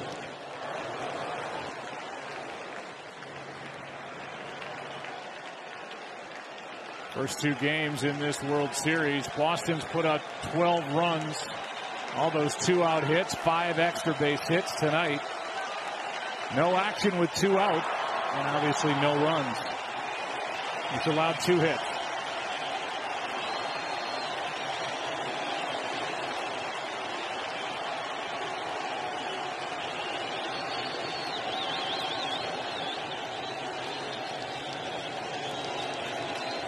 The 2-2. Checked his swing on a pitch that was down, a full count.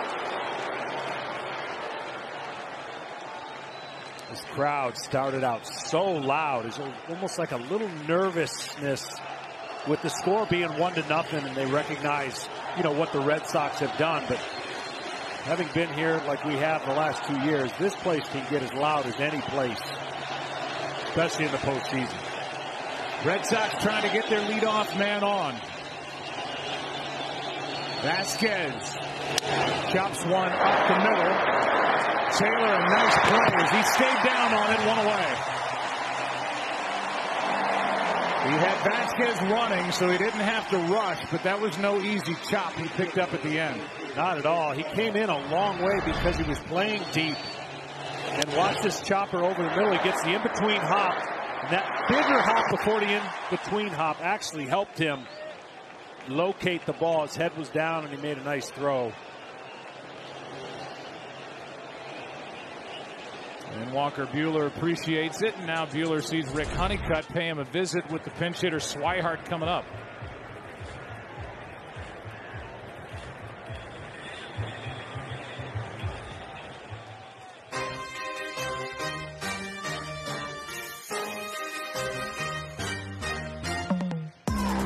YouTube TV.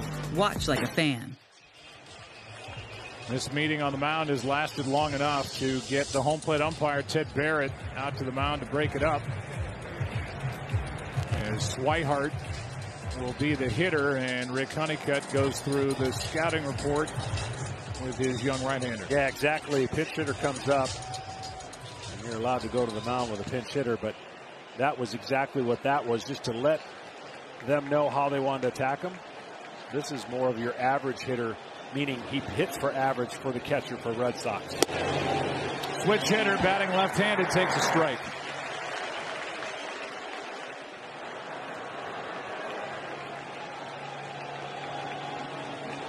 Pitch number 87 bounces in. That meeting probably went something like this. Look, pretty good fastball hitter, handles that pitch pretty good. The slider is the pitch, if you have a pitch you need to go to that you could get him out with. And then you saw the slider first pitch and then the curveball second pitch.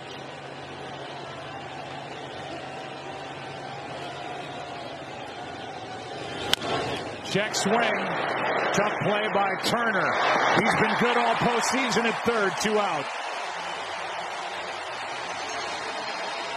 That'll bring in Mookie Betts, and that will bring to your TV Ken Rosenthal. Talk all the time about the need for role models in baseball. We can start right here with the guy walking to home plate. After Game 2 in Boston, Betts asked David Ortiz to order him some food from a restaurant owned by one of Big Papi's friends. The owner sent so much over that Betts, his friends and family could not possibly eat it all. So at 1 a.m., they brought trays and trays of the food they didn't touch to the homeless gathered outside the Boston Public Library.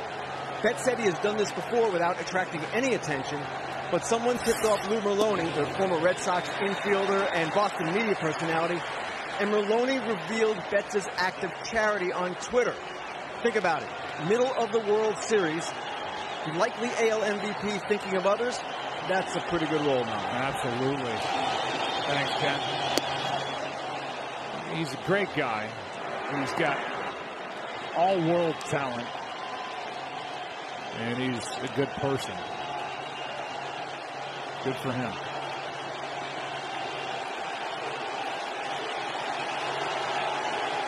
Crowd's back with a 1-1 from Buehler. Good breaking ball, strike 2. And just a tip for anybody who thinks they want to bowl against him, don't. He's a good bowler.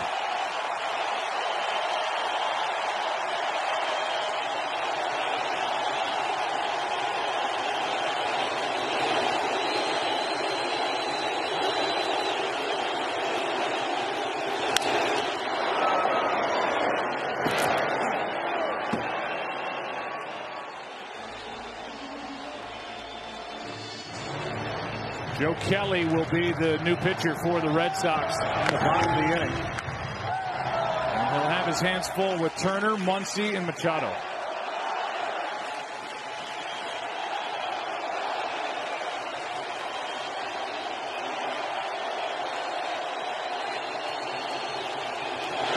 Got him looking. How about Buehler?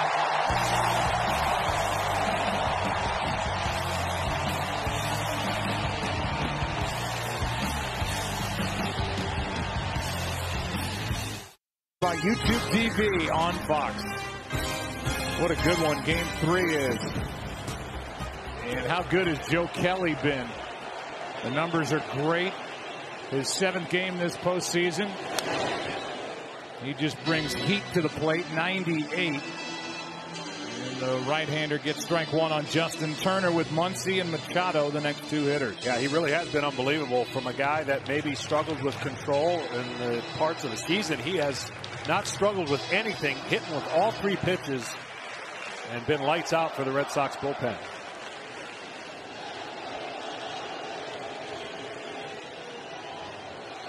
The stuff has always been there for Kelly, but even Dave Roberts talked about the command that Kelly has shown as he jumps out in front on Turner, 0-2. Well, this is where Turner gets tough with 2 strikes. It's way above the league average. Closing in on 300 with 2 strikes at 291.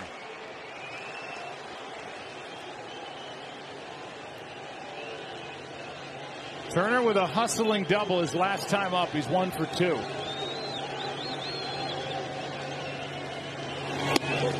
And able to lay off that 98-mile-an-hour fastball.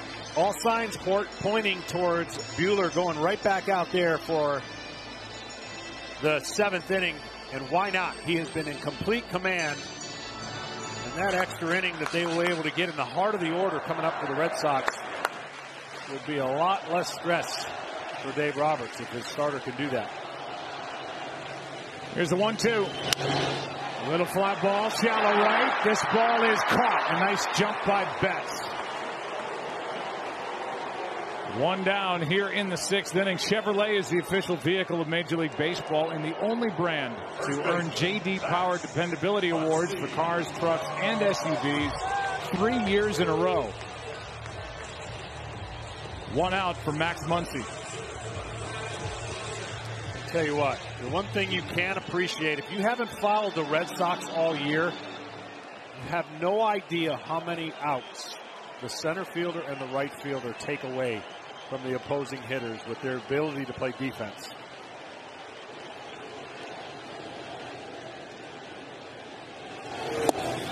by the way, it's not just because of their legs and cutting off fly balls in the gap or down the line. They get outs with their arms as well. Yeah, I mean, it's extraordinary to have two kind of center fielders playing in the same outfield, but that's, of course, what they have, and they really could make three if you talk about Benintendi and his ability to play the outfield. Good pitch from Kelly. Strike 2 on Max Muncy. Well, Joe Kelly is trying to keep this thing right where it is. As you said, Bogaerts, Moreland, and J.D. Martinez coming up for Boston in the 7th.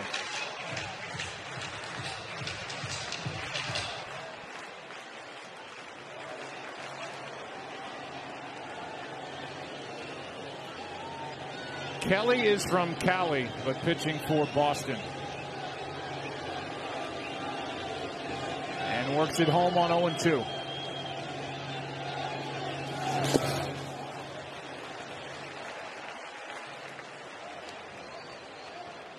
That power breaking ball has made a big difference. Because look, as many hitters will tell you, even though velocity has been an unbelievable increase, that if that's all you have, you're going to be reduced down to watching line drives be hit. If you've got a second or third pitch to go with that, so difficult to hit. There's 1-2. 2-2. Joe Kelly was born south of here in Anaheim, lives in Rancho Cucamonga. Came up with the Cardinals in 2012, and then part of that deal that sent him to Boston in 2014. He's got the stuff to close, but he's a setup right-hander for Craig Kimbrell. 2-2. At this point now, he's thrown a little bit too many of those same pitches to Max Muncy that if he gets another one and he leaves it a little bit over the plate, Max will have a better approach. I would think fastball would be in order here, and 2-2 after all those slow pitches that the hitter's eyes have had to see. Let's see what the duo comes up with here.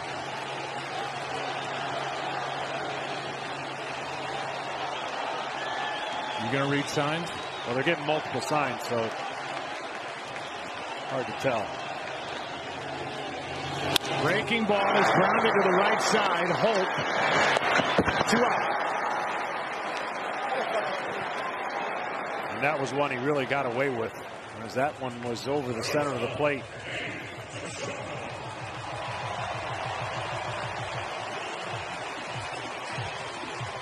Well, Jerry Turner, longtime clubhouse guru for the Dodger organization, just brought a new supply of baseballs down to the Dodger bat boy. So you were on to something earlier. There they are. Yeah. You were on to something earlier when you said this might be a record for foul balls hit into the seats. I'm telling you, it's there's been a slew of them. Here's Machado, 2 out, nobody on. Likes to go after the first pitch, and he hits one into left. This ball is back and off the wall. Machado was not running. Not sure if he would have been able to make it to second anyway, but had no chance to get to second with that effort out of the box. He knows it too right now. You don't have to say anything to him. You can tell by the look on his face. He thought he got this. And he was watching it, and then once it hit the wall, there was no chance, as you mentioned, to get to second. And I don't know that he would have made it anyways, but the doubt would be, you never know, because he thought it was gone. You can tell right there. That look tells it all. He recognizes he made a mistake. But if you're ever going to run out of the box, is the World Series Game 3 down 2-0 in a one-run game the time to run? That is. 2 outs. We talked about it with Justin Turner earlier as Bellinger pops it up on the infield. 2 outs, a time to push it. Machado did anything but. So the long single, the pop-up, and into the 7th inning in Game 3. Kelly threw a scoreless inning. Still 1-0 LA. Back after this from your local Fox station. Game Hey Siri, turn on Do Not Disturb. Well, here we are in the 7th inning of a 1-0 game, and Walker Buehler is back to work. He's got the big bats coming up. Bogaerts, Moreland, and J.D. Martinez. As Walker is the first Dodgers starting pitcher to last 6 innings over their last 9 World Series games. Clayton Kershaw went 7 innings in a win in Game 1 last year as Pedro Baez gets loose. But nobody went that deep the rest of the way as a starter for LA against Houston. And he's the first to do it in 2018 for the Dodgers against Boston. As I mentioned, his exterior doesn't show he's bothered by anything. And now it's all about, he knows, one pitch, one at bat in this inning. Try to get through 3 outs and put your team in a better situation. That's high. Tom Verducci. Yeah, commitment from Dave Roberts to Walker Buehler right here. Remember, his season high pitch count, 105. You see him at 96 right there, but he has not been in the stretch for the last 3 innings of this game. Velocity still there. Mechanics still there. But he will not throw another pitch out of the stretch. He's retired 11 in a row, 12 in a row, 1 out in the 7th.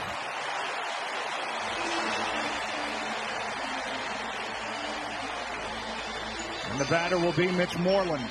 And what you're fighting against here, or not fighting against, guarding against, is in a 1-run game, you recognize each guy that comes to the plate could tie the game up with a swing. So look for the next 2 hitters to possibly be aggressive and try to sneak that fastball and deposit it in the stands. That's their mindset.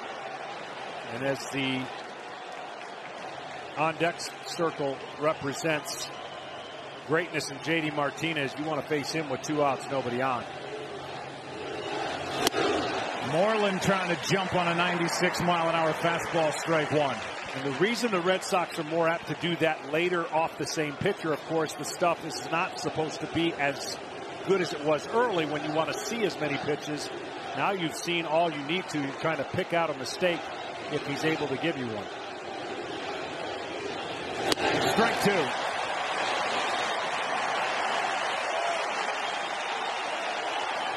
That was a changeup. We have not seen many changeups. That just tells you how much confidence he has to throw a changeup 1-0 this late in the game when he hasn't really had a feel for many of them.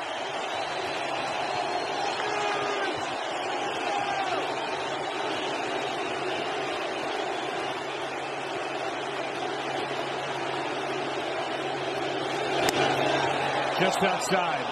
Kenny? Well, Joe, Dave Roberts has been criticized for sticking to his script, adhering too closely to the analytics. Now, it might seem obvious to us that Walker Buehler is still in the game and to many fans, but he is now in the 3rd time through the order, and generally that is when teams today take out even dominant starting pitchers.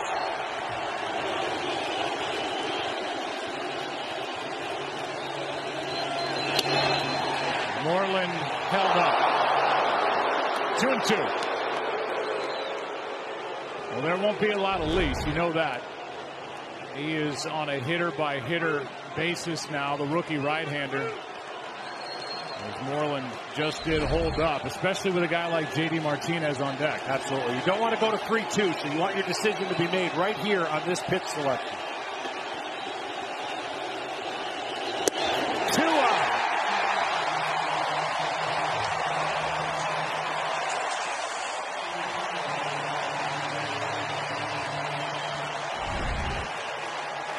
Tremendous fastball inside, gets him looking, of course. And now, first pitch will be so important here.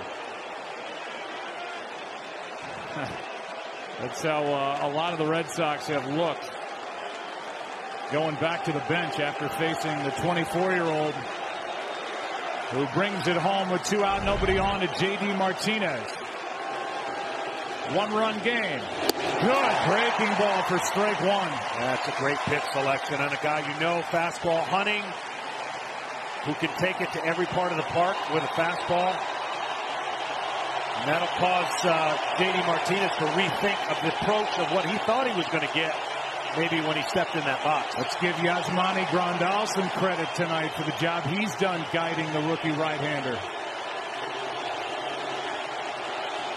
The 0-1 just up. No fastballs yet to Martinez. The ball and a strike.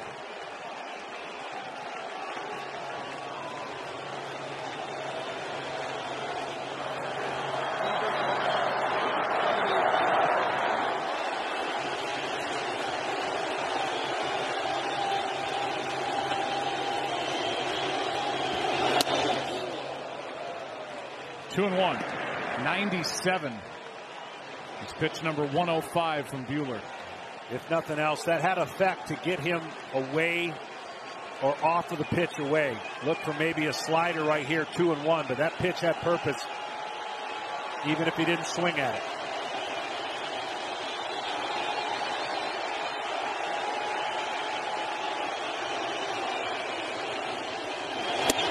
Strike two. Wow, went right back in there up at 96. And JD expanded the zone.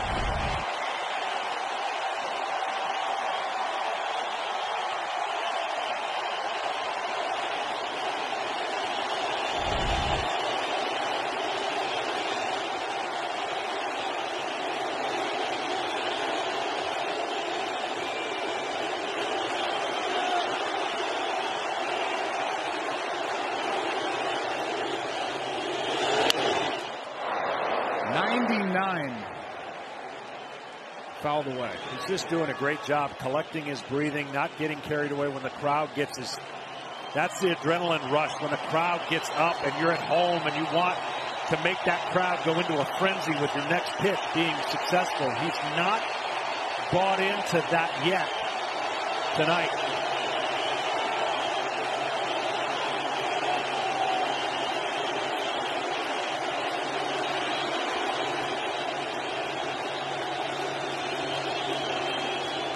Season high for pitches and a start for Walker Buehler, and it comes in Game 3 of the World Series. Dave Roberts managing with his eyes and his feel. He sees what we see, a dominant right-hander. Martinez strikes out.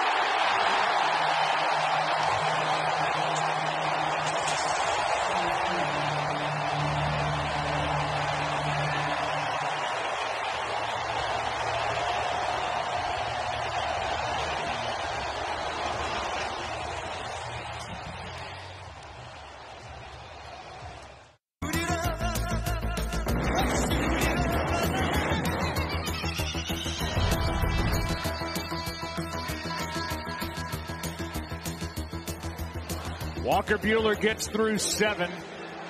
Likely finished for the night. A 2-hit shutout through 7. A year ago, World Series Game 2, he was watching with the rest of us with his little sister. Not tonight. Anything but. He has struck out 7. He's allowed 2 singles. Nothing since the 3rd inning. Sandy Koufax is impressed.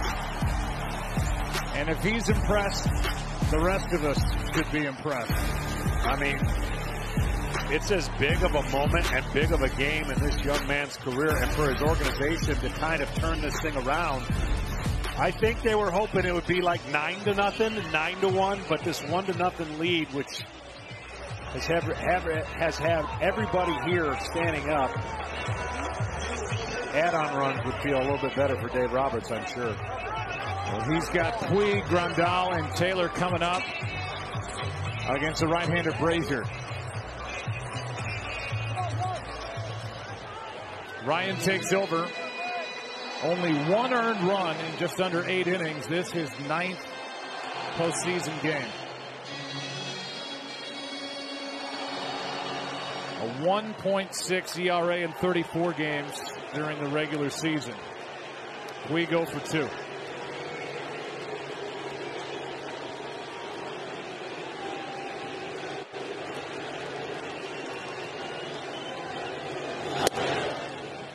Strike 1. 97 from Brazier.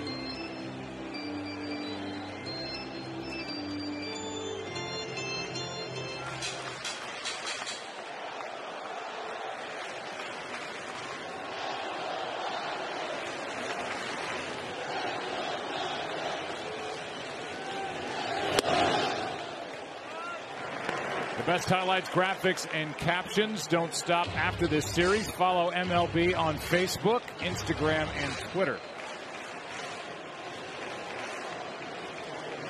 Ball and a strike.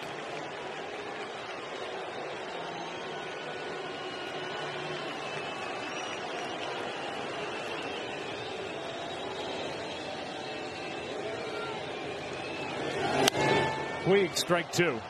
Well, it being 1-0, still all the pressure is on the Dodgers, even with the lead, because you're down 2-0. You can't afford any hiccups. And that's why we're going to see a ton of velocity, and have seen a ton of velocity for the Red Sox out of the pen. They haven't had to go real deep yet. So from Kelly, Eovaldi, Brazier, Kimbrel. Vasquez wanted it up. That's where Brazier went. 2-2. The only run of the night, the home run by Jock Peterson, with 2 out in the 3rd. Dodgers only have 4 hits.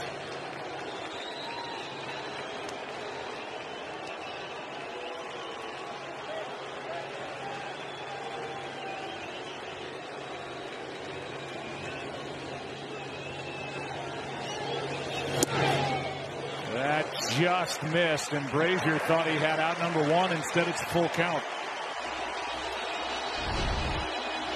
Look where the catcher set up, and look where he had to catch it and how he caught it. That presentation probably did not help getting that pitch called on the inside corner at the bottom of the zone.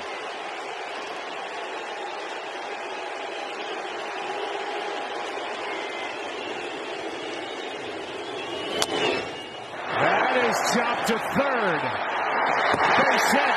And Moreland, a good job, bad hamstring and all, to get off the bag and save a wild throw.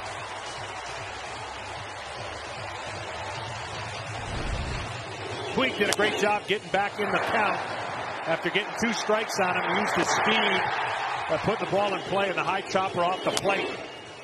He knew as soon as that ball was hit in the air, he was going to have a decent chance of beating it out.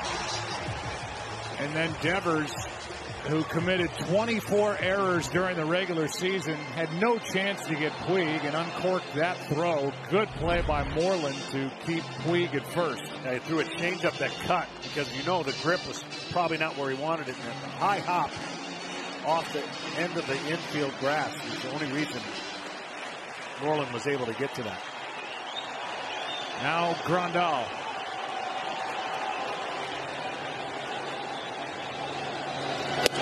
Yasmani singled his last time up, and I said it in the top of the inning, and I want to say it again for a guy who's had a lot of criticism come his way for what he's done receiving the baseball as a catcher. He's done a great job tonight guiding Walker Buehler through 7 innings. Yeah, he has. And you know those two probably have a good relationship as they've hooked up most times during the year. And if nothing else, Grandal gets an opportunity to kind of reset everything that had happened up to this point. He hasn't had to deal with any of that in this game.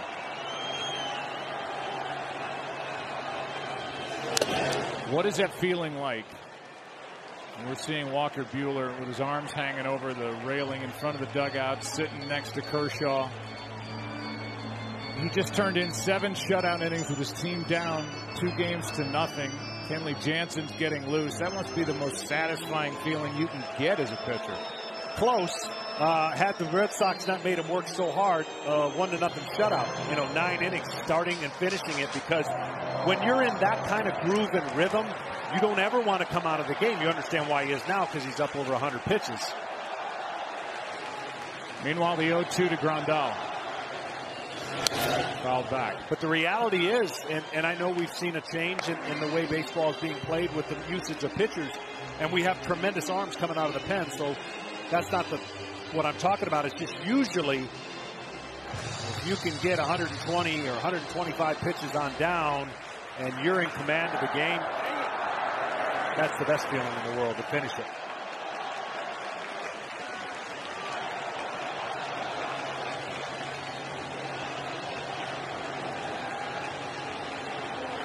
Another 0-2. Good job by Grandal to spoil it. I think in some ways, just because the game has evolved and changed to what it is now, it's almost more impressive that Buehler was so good. The new book that all these managers manage by went the trash can. Yeah.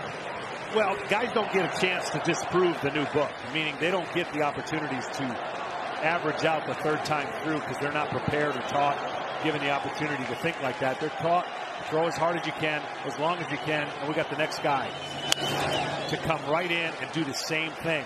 And that's, you know, that's why the pitch count today is more important. It's an irrelevant number. It means absolutely nothing. Somebody came up with it to describe or show pitchers how you can get outs in a 9-inning game more efficiently.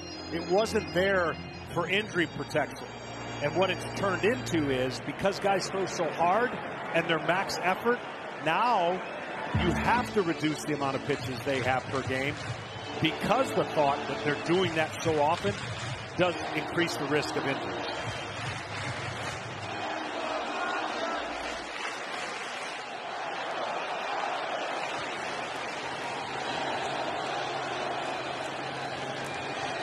The 0-2.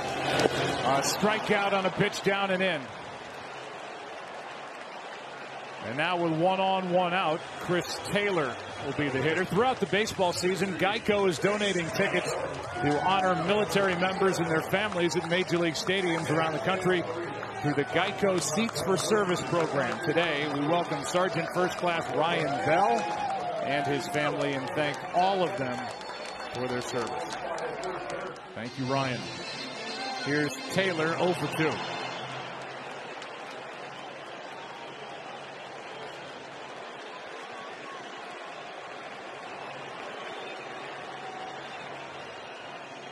Matt Kemp has come into the on-deck circle. With Taylor up, 1 out. Puig at first in the 7th. You know what's so interesting about that last topic is we have a whole youth industry now promoting throw as hard as you can. So the league and baseball has adjusted to when they come in, this is what they know. They're not being taught how to pitch, which you understand because the reward system is the radar gun. And so guys are definitely, that's why the average velocity has gone up in Major League Baseball. Taylor, strike 1 to start this at bat. And he checks with Ted Barrett. The home plate umpire has had a nice night back there, asking if that was a strike, even without a swing. Looked like it.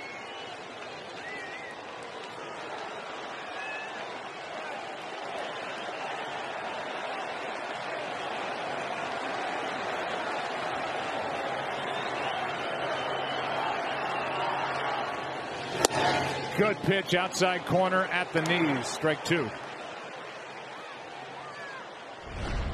Seems like most of this game, the Red Sox pitchers have been able to control the strike zone against the Dodgers lineup. Ahead a lot. 2 strikes a lot. That's how you take care of a power-laden lineup, by getting them on the defense behind in the count.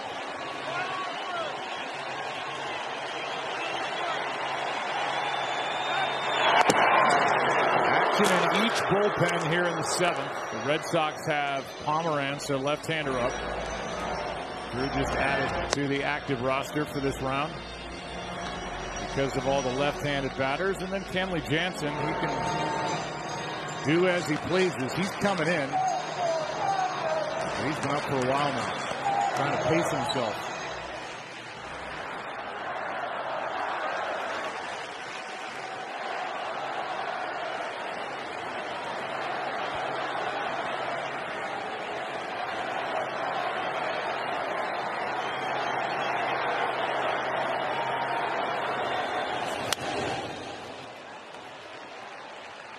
Count remains 0-2, and now a quick word from Duracell. This is the #1 trusted brand.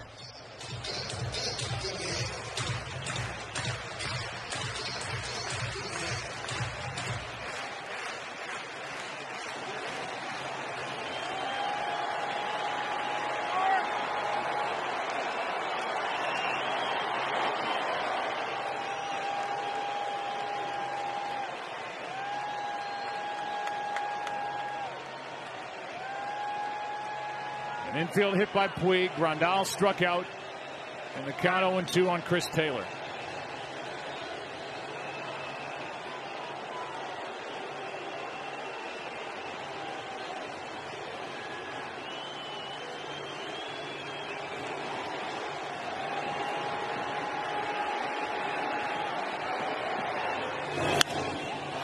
Into right, pretty well hit. Betts is back on the track for out number 2.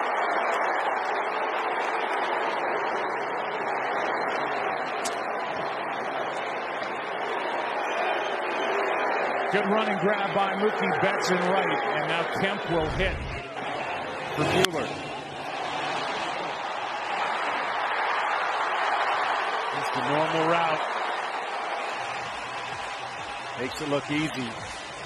Puig, the right field counterpart at first base. When the ball was first hit, it looked like he was going to be able to do something, and he saw Mookie Betts and how he was going and realized he can't go anywhere. A visit to the mound here before Kemp comes to the plate. Live every World Series moment with MLB At Bat, the #1 app for live baseball. It's the only place to get all your Dodgers and Red Sox action. In-game video highlights, pitch tracking, StatCast, live radio feeds, and much more. Download MLB At Bat today. Here comes Kemp, who homered in his first at bat in Game 1. Kemp would love to have the ball down over the plate. He's got one of them pretty swings that is gap to gap and obviously still has power this late in his career. And found it interesting when we got a chance to talk to him in the previous series. He plans on playing another 3 years.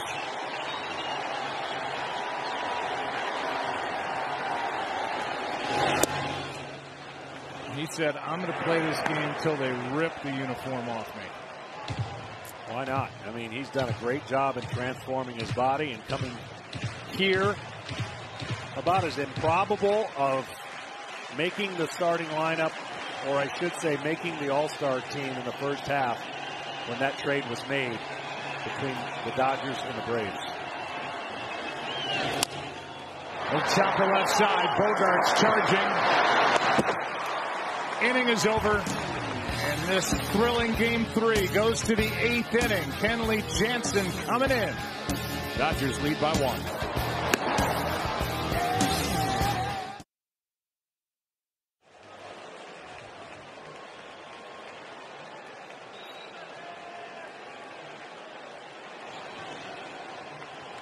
Well, Kenley Jansen has had plenty of rest, and he is going to use all that rest here in Game 3. He takes over the closer for the Dodgers. He's missing down and in with Brock Holt at the plate. Rafael Devers will follow, then Jackie Bradley. In a perfect world for Dave Roberts, it's a 2-inning save. The other perfect world is nobody fast gets on the base. There's a strike. Kenley has done a nice job lately, especially in this postseason, trying his best to speed up when a runner gets on, but notoriously a little bit slow out of the stretch, so there's a lot of pressure on him to not give the Red Sox any opportunities speed-wise on the bases. The 1-1. Up and away. Just to get this in before this game gets even more intense. The last Dodgers starter to pitch scoreless ball over an outing of 7 or more innings in the World Series. Buehler went 7.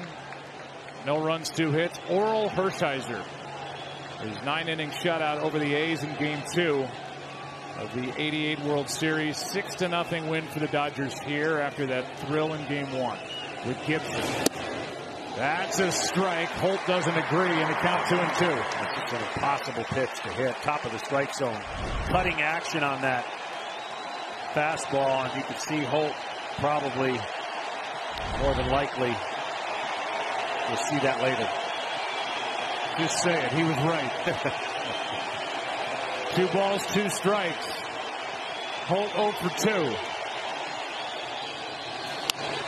Little pop-up. Out goes Machado.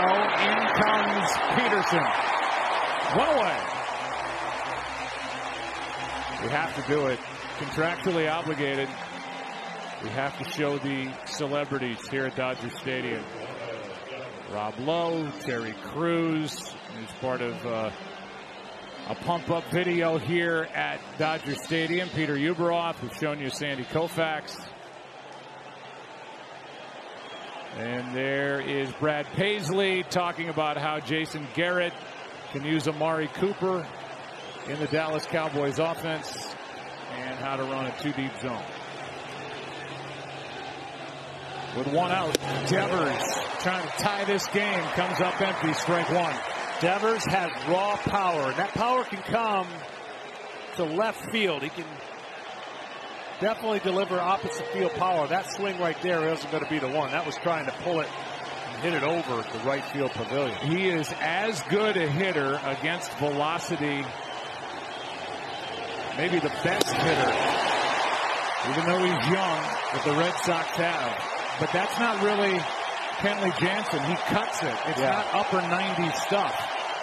It sure has the appearance to the hitter, though, because it has such tremendous spin. And that spin creates an illusion to the hitter that they can't quite pick up.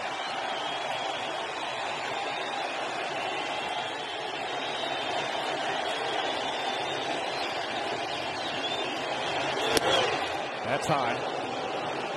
I told you I don't typically watch a lot of BP just because I'm a pitcher, but this young man put on a display in batting practice with his power. It made me notice.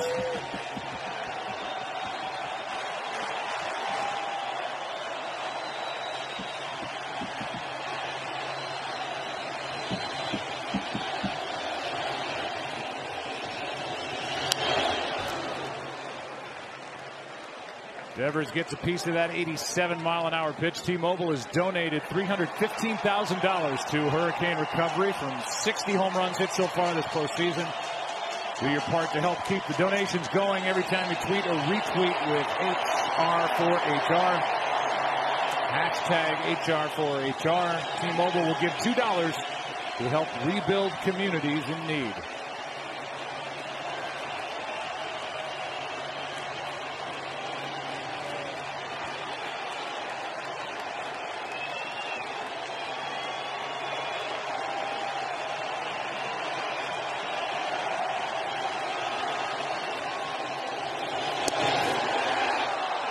Devers checked it. 2-2. Always felt that it was easier naturally to throw a ball up than when you actually have the catcher standing so far up. You see Magic hoping for some magic out of his Dodgers. Part of the ownership group here with LA. Devers wants time.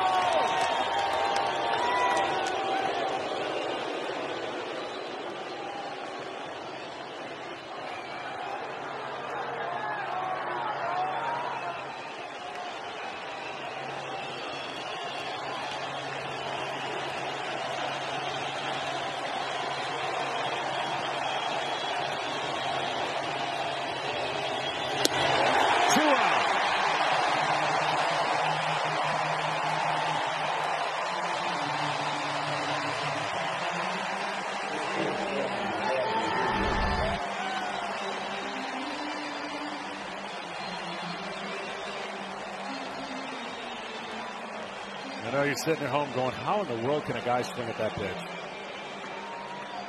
It happens when you're thinking about that velocity and thinking up already where you like it, and then the pitcher throws it higher than you can imagine coming out of your hand.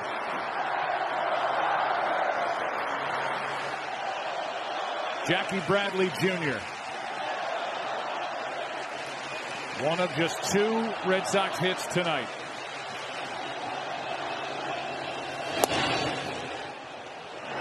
That's low for ball 1. Jackie Bradley Jr. was the MVP of the ALCS. And he made the most of his 3 hits. 9 RBIs, and 2 of the 3 hits left the park.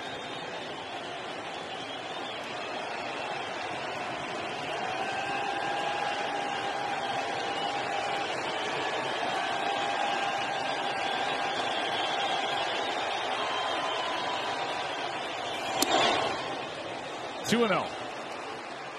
StatCast AI is powered by Amazon Web Services, and you look at the spray chart.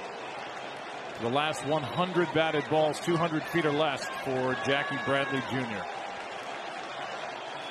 Hence the shift.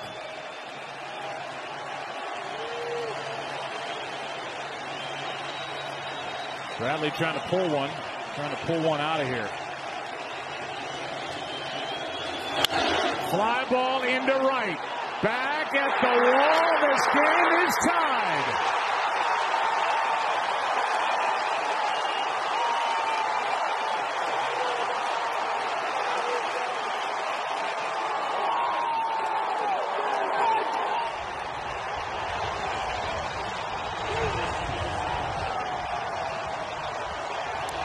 RBIs for Jackie Bradley Jr. this postseason, all with 2 out.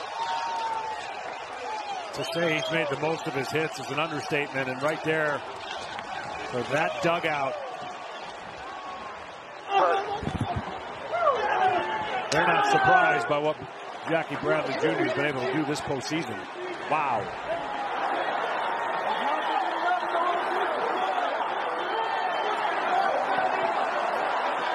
With 2 out, nobody on.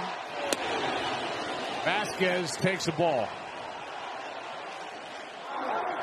More 2-out damage for the Red Sox. 10 of their 13 runs that they've scored in this World Series have come with 2 out. And that's what Bradley Jr. has done. All of his RBIs with 2 down.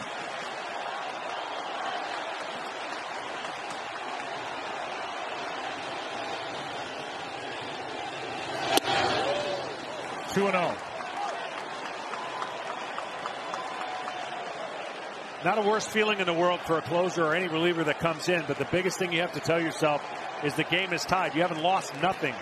Yeah, you gave up the lead, but now you've got a job to do to make sure that your offense can kind of respond.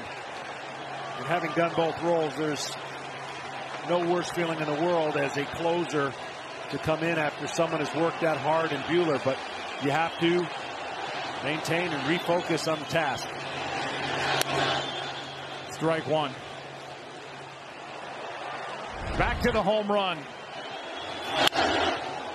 Took an outer third cutter that came back to the left-hander Bradley, and he basically no doubted it.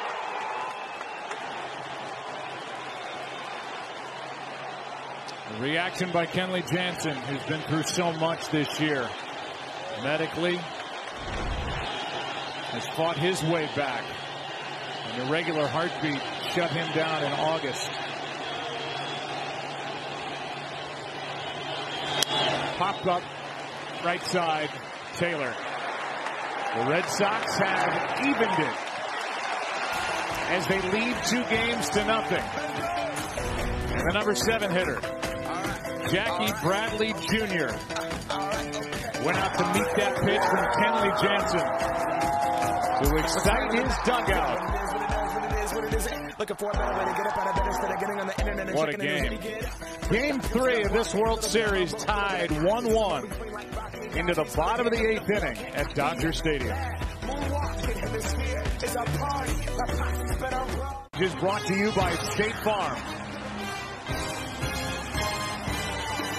Bottom of the 8th inning, top of the order, Matt Barnes, the new right-hander for Boston.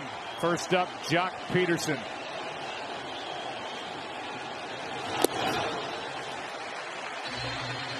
Jackie Bradley Jr. has tied this game with a 2-out blast into right. And here are the good numbers for Matt Barnes this postseason. Good fastball, and you saw the good break to his curveball. That's a pitch that if he hits with it, the hitters are in for trouble. But a little inconsistency is the strike throwing with that pitch. Peterson takes inside, 2-0. Turner and Muncy, the next 2 hitters. Machado up 4th.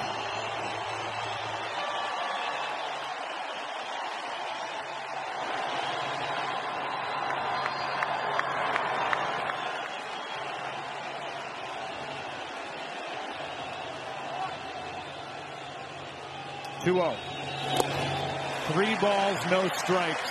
The only run for the Dodgers was this. One mistake. That's the only mistake. And that was the only run. And now with a 3-0 count, more than likely seeing a fastball. The green light is the only question on whether he has it or not. I say let him swing.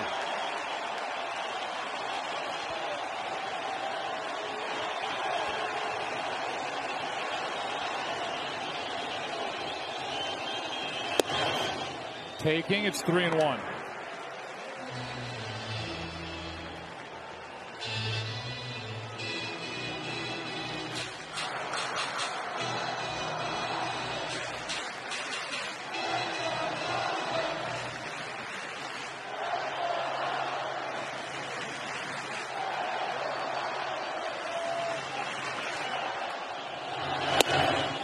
Full count. 2 good fastballs on the inner part of the plate when he needed it.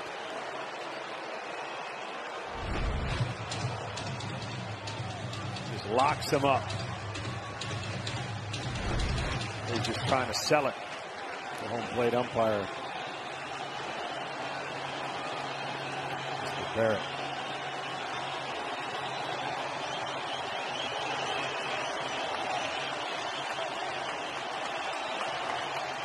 It was 3-0, now 3-2.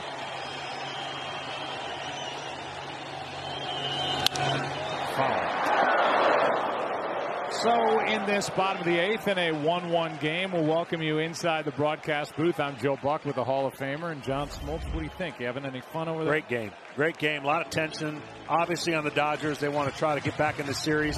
And 1-0 lead. You knew everything had to go perfect for them since their offense has only gotten 1 run. Great job on both sides. Both pitchers on both sets of teams have been fantastic tonight. 3 balls, 2 strikes on Peterson. Turner on deck. Barnes. Big swing.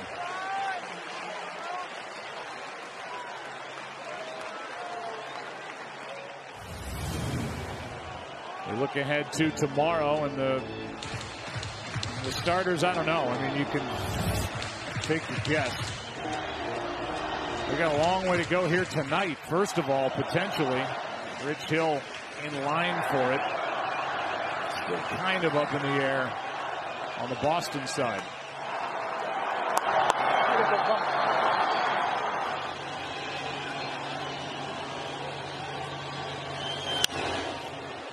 Another foul.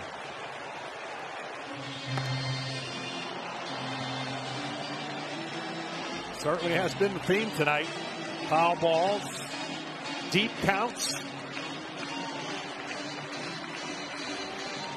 slew of strikeouts, and not many hits. So proud of myself right now. I don't have to look at your scoreboard. I've been locked into this game.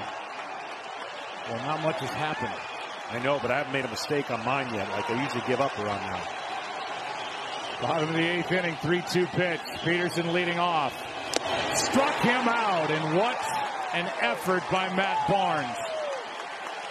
Came back from a 3-0 count to strike out Peterson. 1 away in the 8th. Everyone's talking about the comedy hit of the season, and that is Last Man Standing.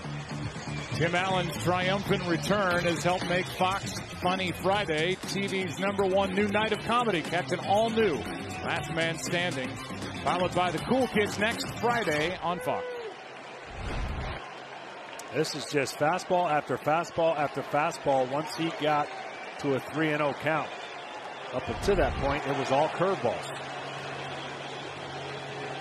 Here's Turner. Ball 1.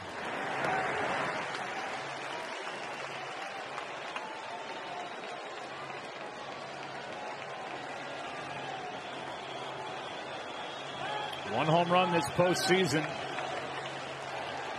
Came in the 8th inning, game 2 of the NLCS. Put his Dodgers on top. That's where they stayed to split in Milwaukee. He is on with 1 out in the 8th.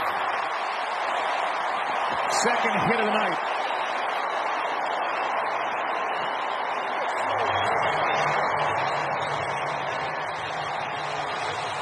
The batter will be Max Muncy, in case you're just joining us. 11 o'clock in the East.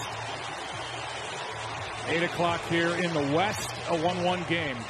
Red Sox up 2-0. Walker Buehler, that bottom line, the story up until a moment ago. 7 shutout innings on 2 hits, 7 strikeouts, no walks. Kenley Jansen took over, gave up a 2-out, game-tying home run to Jackie Bradley Jr. He's got another inning to pitch. Here's Muncy.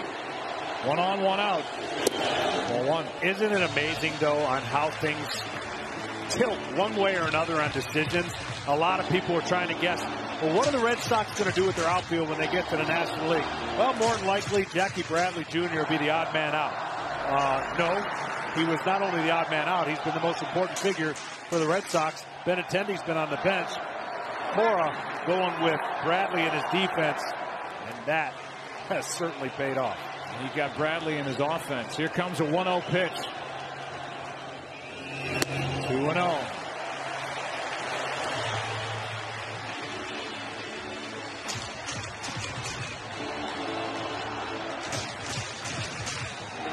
Dave Roberts said before the game in a little meeting, we were 10 games under in May, and people thought we were just going to punt on the season. We battled back. We ended up winning the division. 6th straight year they've done that. Here with the Dodgers. We have battled back this postseason. They certainly did. In that series against Milwaukee, they were pretty much in control of the Atlanta series from the beginning, but they beat the Rockies in game 163 here to win that division, and they said, we'll keep battling back, and well, they need to win here tonight. Red Sox win tonight. They're up 3-0. Here's a 2-0. 2-1. Well, I still got to believe the hardest part is to stay patient. Stay patient in that Milwaukee series when a lot of things didn't go right. The first 2 games in this series, they tied it up a couple times in game 1. They took the lead in game 2. They come back home down 0-2, facing the narrative of the Boston Red Sox being that much better. He still likes his matchup. He still likes his team ability to take this series deep and still be able to win it. 2-1. Right side, Moreland. Out at second, throw to first is wide, but stays in play. And Muncy is on with 2 out. And Bogaerts grabbing that left leg.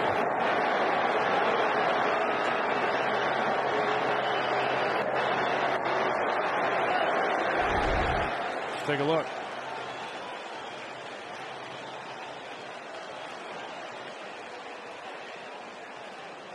You see the slide by Turner. He goes into the bag, clips him with his slide leg, but Bogaerts is in front of the bag, so there's really nothing that Turner can do differently. He took a inside the grass route to get back in line with the bag, and the slide has to go through the bag, which it did. And there'll be no replay because there'll be nothing that was really done wrong. So 1 on, 2 out. The batter will be Machado, and we'll give you a quick word from Bank of America. Your FICO score is 705. Check out the latest stats with Erica, your virtual financial assistant. Well, Jackie Bradley Jr. goes from right into left with Manny Machado, the right-handed pull hitter, digging in. JD Martinez goes from left to right. Very aggressive approach from Manny Machado. See if this first pitch is a breaking ball. Whoa. 97, and Machado swung through it. And as they look at those cards that they pull out of a pocket or inside their hat, they're looking at defensive positioning that they're given before the game. And they actually play Machado a bit to hit the other way in the outfield.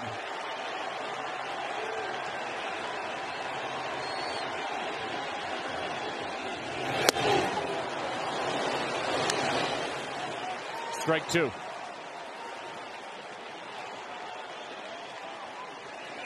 So you've got Betts in center, Bradley Jr. in left, and JD Martinez typically the DH over in right.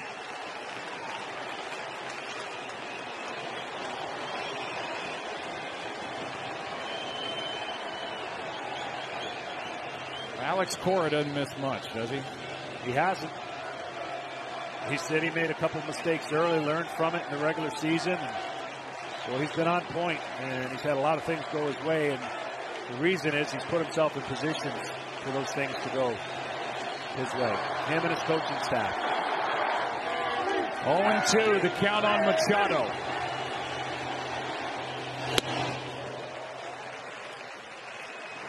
A lot of body so far out of Machado, meaning getting the body moving, trying to get after the fastball, not trusting his hands as much. And you get laterally, that means the bat's going to drag and not be as quick as you want to be to 98 miles an hour.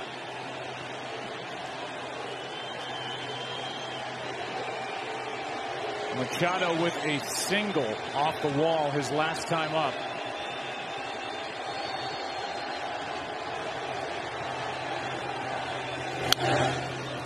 Good rip there at 98 from Barnes.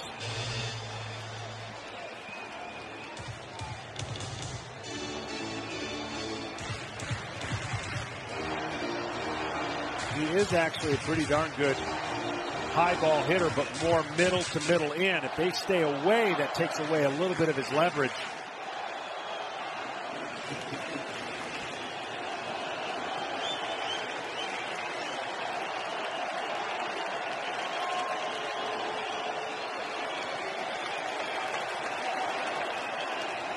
Here's the 1-2. Good block by Vasquez. It was an all-star break trade that brought Manny Machado to the Dodgers. LA lost their terrific young shortstop Corey Seager at the end of April. Had to have Tommy John surgery. Be ready to go in spring training, and they ended up with Manny Machado, the big free agent to be. And here he is, center stage, spotlight on him, 8th inning, tie game, World Series Game 3. And it's gone from 0-2 to 3-2, and Vasquez tells Barnes to settle down. Yeah, and you can see Machado getting a little antsy with himself because he's been antsy even in his approach to that pitch. You could tell he wants to get the fastball so bad. Watch this. He's even thinking about it, and he's got to have that little in-the-head conversation to slow everything down.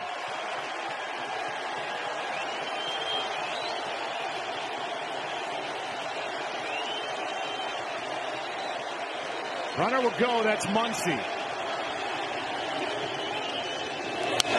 We'll do it again.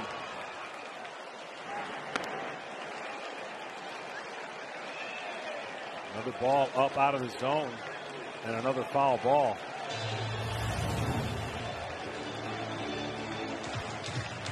As bad as you want to hit a double or a home run here, if you get the walk, if they give you the ability to walk, then you've got a runner in scoring position with Bellinger on deck. Something that you know they would love to see somebody in scoring position here with a tie game, even with 2 outs.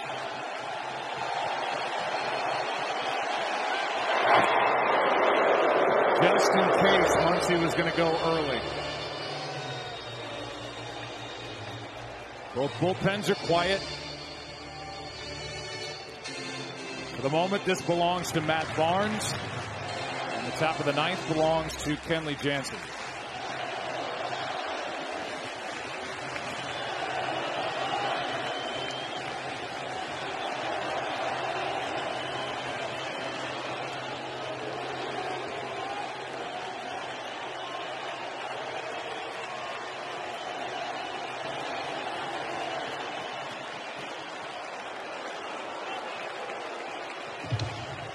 First Barnes stepped off, then Machado stepped out.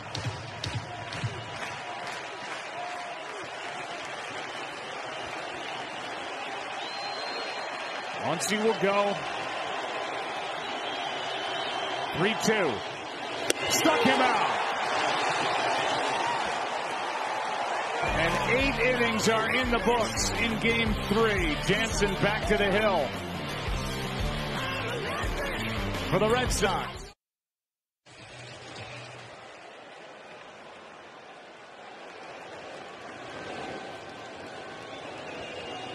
Andrew Benintendi will come off the bench and do the pinch hitting to start this 9th inning against Kenley Jansen. 1-1 the score in Game 3. A strike from Jansen. You look at the numbers for Benintendi. We talked about this during the NLCS with regard to Jansen. He had the irregular heartbeat. It scared him. Second time he's dealt with that. He will have a procedure done in the offseason. Here comes an 0-1 to Benintendi. That's strike 2. What happened was he got on medication to try to correct that. The numbers weren't good when Jansen came back in August. And part of the reason was his medication was off. It was taking kind of the fire out of what he was doing on the mound. And Jansen said, it was bothering me that home runs and losses weren't bothering me. Here's an 0-2. Strikeout, except Benintendi just got a piece to stay alive. And he said once they regulated that medication, I've felt better. I've been assured that I'm okay. He said I was worried as, you know, a young guy who's a father and a husband and the real life stuff, not just pitching. 0-2 again. Fouled away. Yeah, and that led to some of those home runs. Of course, his stuff wasn't quite as good as he would have liked it. And as he got the rest and got the medicine underway, his stuff has gotten much better as his playoffs have gone on. And of course, the one blip right now is that 2-out home run to Jackie Bradley Jr.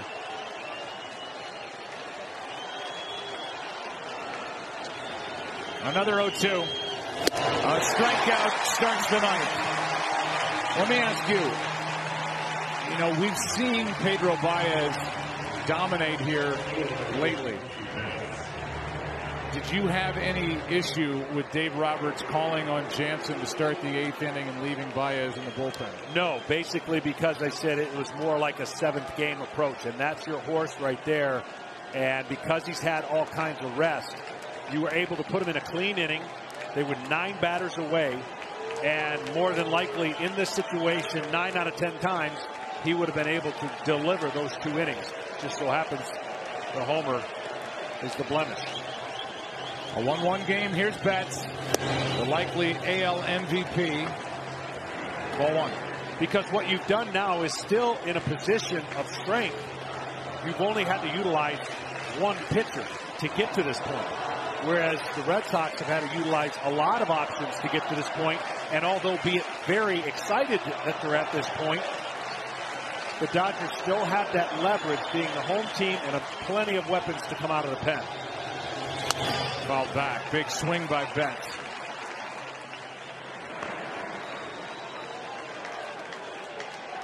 Taco Bell is back with Steal a Base, Steal a Taco. Game 1, Mookie stole the first base of the World Series, meaning everybody in America gets a free Doritos Locos Taco. Stop by Taco Bell November 1st from 2 to 6 p.m. to steal yours. 1 ball, 1 strike. Betts is 0 for 3. We talked about it early, John. But David Price texted his manager, Alex Cora, and said, I'm ready and available if you need me tomorrow. He did that yesterday. David Price is up for closer Craig Kimbrell. You know, for all the different scary moments of David Price having some injuries and going on a DL, he has shown that he has a rubber arm. I mean, an arm that bounces back and is willing and able to pitch. Betts pops it up into right. Puig to his left. 2 out. I'm just here to tell you, it's not as easy as what the Red Sox are making it look like from their starters' ability to alter their program. It really isn't that easy. And to credit them, willingness to do it, and Alex Cora, willingness to execute it, has been impressive so far. Obviously, if the Red Sox take the lead in the top of this ninth, the bottom of the inning belongs to Kimbrel. If not, it may be the Game 2 starter, David Price, who worked 2 nights ago and pitched 6. Here's Bogaerts. On the road, a closer in a tie game is one of the toughest positions to be in, because typically in a regular season, you only come in once your team takes the lead. Obviously at home, you can't apply that because you take the lead, you win. Strike 1 on Bogaerts. So what that means is you have to temper your ability to get hot. Now, one swing with 2 outs, you're in the game. So you have to technically be kind of hot. But as the game prolongs, you have to temper how much you throw, because this could be the 10th inning, the 11th inning, the 12th inning. That's when it's tough for the closer on the road. Bogaerts, strike 2.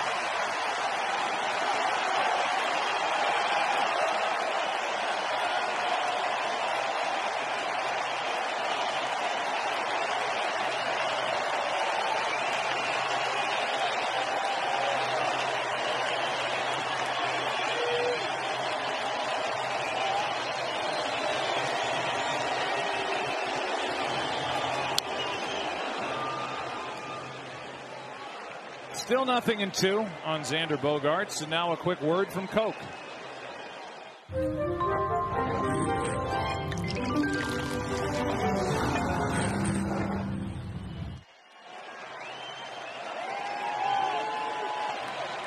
Jansen quick pitched on that previous 0-2.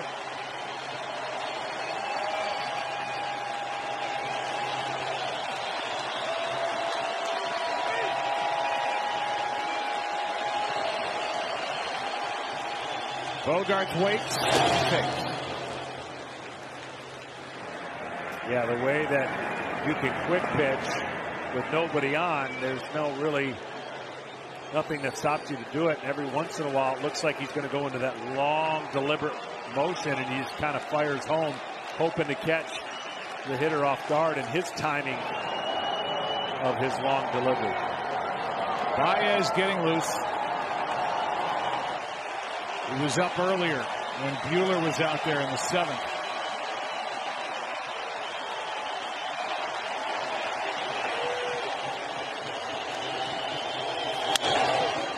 One hop, nice play, Taylor. Bottom of the 9th inning in Game 3. The Dodgers will have Bellinger, Puig, and Grandal in a tie game.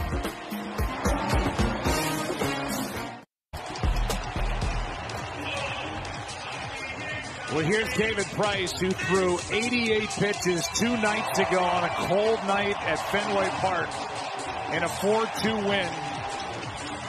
Into the ball game, the next game, to relieve in a tie game, bottom of the 9th. Well, again, calculated upside, downside, meaning the risks that are associated with this. Obviously, if he does well, it doesn't matter if they win the game, a moot point. But if he doesn't, they lose the game. How does this affect his next start? What happens tomorrow? All these kind of decisions thrown in the hopper in a 1-1 game here in the bottom of the 9th. See what the bullpen has done for Alex Cora. 1 run over 11 and a 3rd innings pitched so far in this World Series. Here's Cody Bellinger. A strike is in there at 94 from David Price. That's as hard as he was throwing 2 nights ago. I mean, typically in the regular season, this would be your bullpen day session that you go out and get your arm in between starts, but you're not throwing pressure pitches like this. That bounces in. The Dodgers have had 3 walk-off wins in a World Series game. 3 famous ones. Most recent, 1988. The last time LA won it all. The Game 1 walk-off by Kirk Gibson. The pinch hit home run off Dennis Eckersley. And a 5-4 final. Bellinger Hitless tonight. Chased it. Good pitch from Price. Strike 2.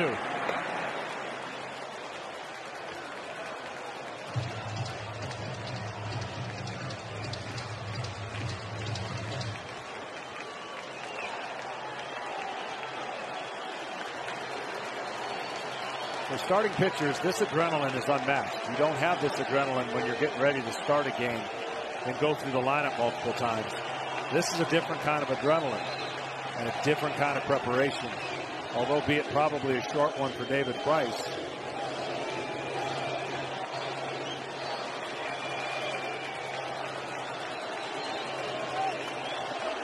Kimbrel right away is still standing. And is up in the Red Sox bullpen. Bellinger sticks the bat out and the base hit into left. Takes a wide turn at first, and he's on to start the ninth.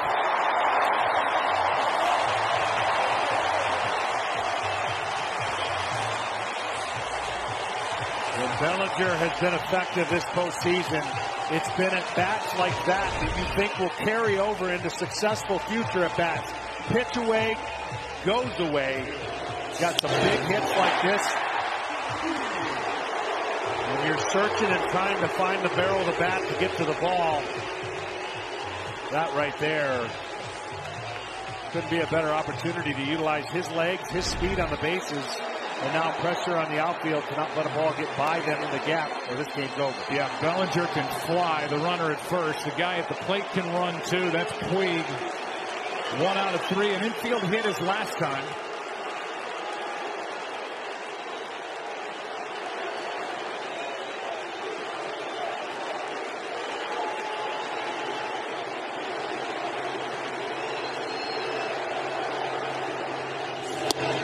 Ball 1 inside. 96 from Price, who was getting ready to come in to a crazy game 4 of the ALCS. Started the next day after throwing 35-40 pitches in the bullpen and pitched brilliantly in the clinching win over the Astros in Game 5.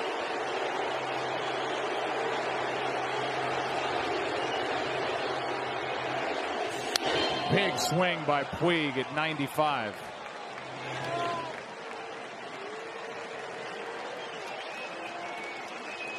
The other thing that's interesting is when you're in this situation, you bring your pitches along so that you have a game plan. Will he have to change up touch? Or will it be more aggressive fastballs? You've seen him early with a fastball, but his changeup was so good in that game you mentioned in Houston, not to mention the game he pitched in Boston.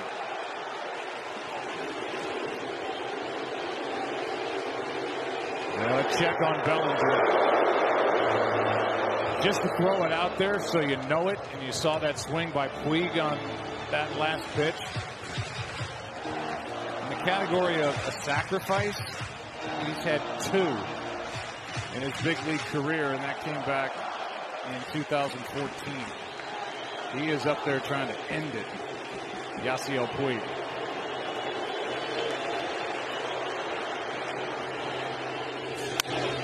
Flies it into right. That's Betts. 1 out. Yeah, I was getting ready to say sacrifice. Are we talking about sacrifice? Oh, wait, that was something else. That was practice. There's no sacrificing in baseball. Here comes Yasmani Grandal. Grandal turned around to the right side.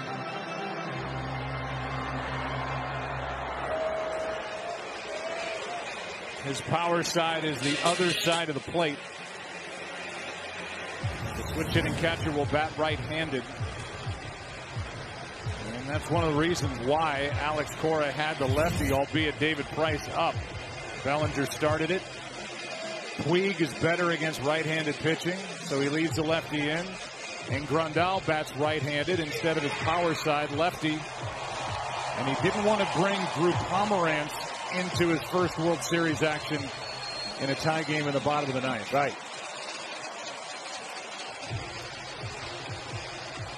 We'll see how it works out.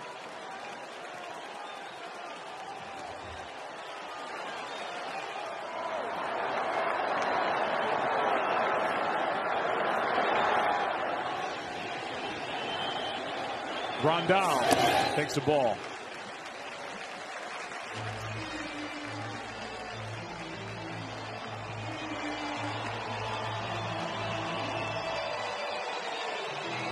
Yasmani Grandal during the regular season hit .241. Hit only .206 right-handed with 4 of his 24 home runs.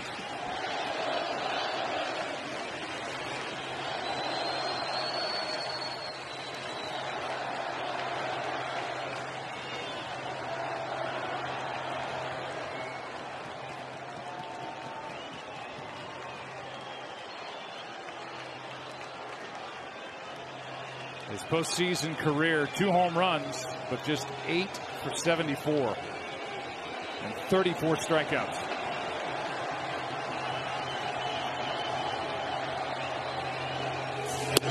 Ball 2. But the beauty of this situation right here, that will be all forgotten. If he can find a gap and watch his teammate Bellinger run and put pressure on the defense of the Red Sox. Grandal did not start in game 2. He did not face David Price at Fenway.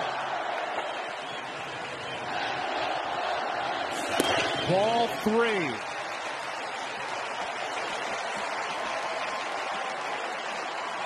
On deck is the number 8 hitter, Chris Taylor. And then Jansen's spot. With Freese available, Dozier, Kike Hernandez, and Barnes on the bench. That's Hernandez. It's obviously Freese. 3-0 the count. Look to Woodward to see if he gave a sign. All he did was hold his hand belt high.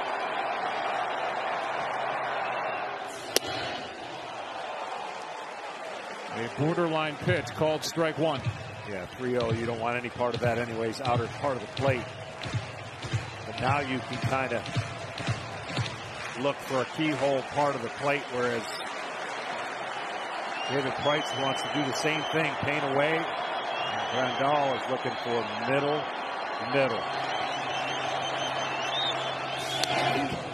Fouls it straight back. Wow.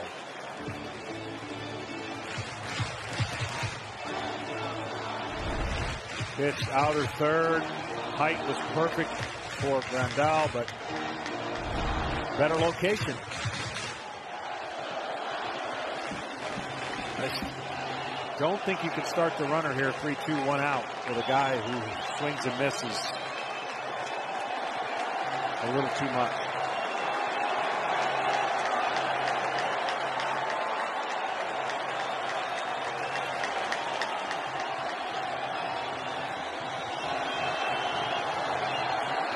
And they start him. He left too soon.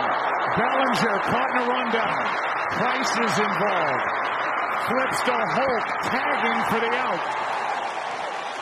And the Dodgers lose Bellinger on the bases as he left too early. And there's the reaction from his manager.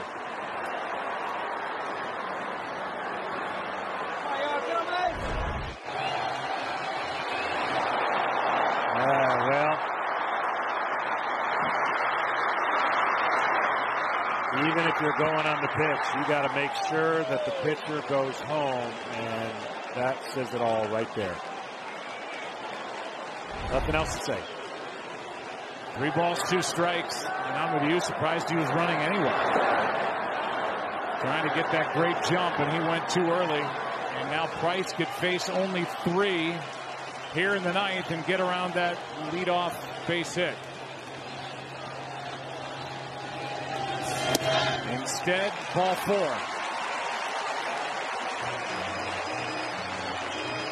And now Chris Taylor will be the hitter. And Alex Cora has Kimbrel ready. And he's going to go to him. In a tie game, 2 out. In the 9th inning of game 3.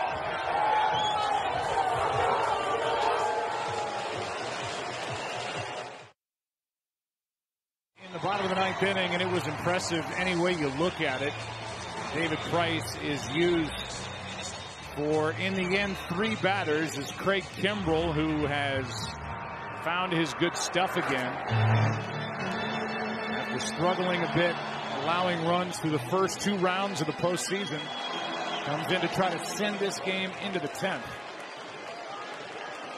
Cody Bellinger has been talking to himself on the bench ever since he was caught stealing 1-3-6-1-4. Nice. Way to stay with that. Here's Taylor. Takes a strike at 98 from Kimbrell. It's actually Steve Horn who did 1-3-6-1-4. Taylor hitless tonight, hit 17 home runs during the regular season. Lays off that high delivery, a ball and a strike. Taylor with 1 home run during this postseason. It came in the division series.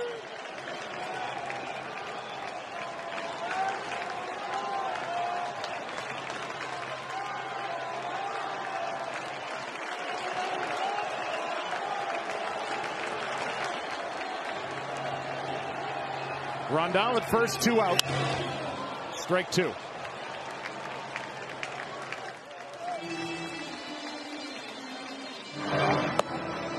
Pedro Baez will come on in the 10th if we go there. The Dodgers so far have used 2 pitchers. This is the 7th pitcher of the night for Boston, but they have the luxury of a 2-0 lead. Going for the throat. 1-2 pitch. Good swing by Taylor at 97 from Kimbrell.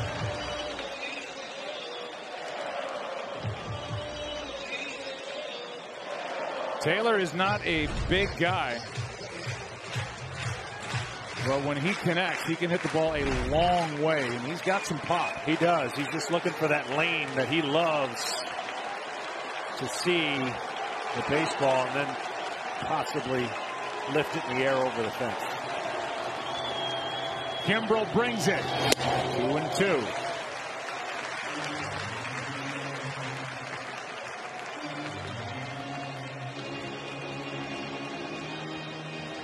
Brian Dozier on deck. If this inning falls to him, he would be at the plate batting for Jansen.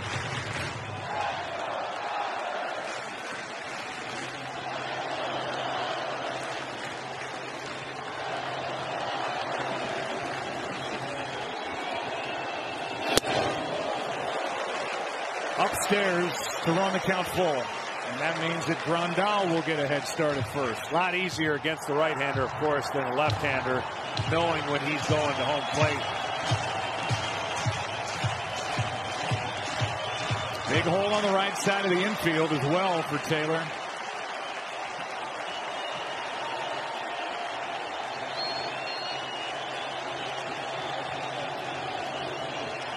Runner goes. Taylor takes ball 4. Now here's the challenge for Dave Roberts. Do you pitch run for Grandal at second? It looks like that's exactly what he's going to do, having Barnes be able to go player for player and a little more speed and then go right into the catcher spot. So Grandal, who drew out the 2-out walk, is lifted for the pinch runner, and now the winning run is represented by Austin Barnes at second.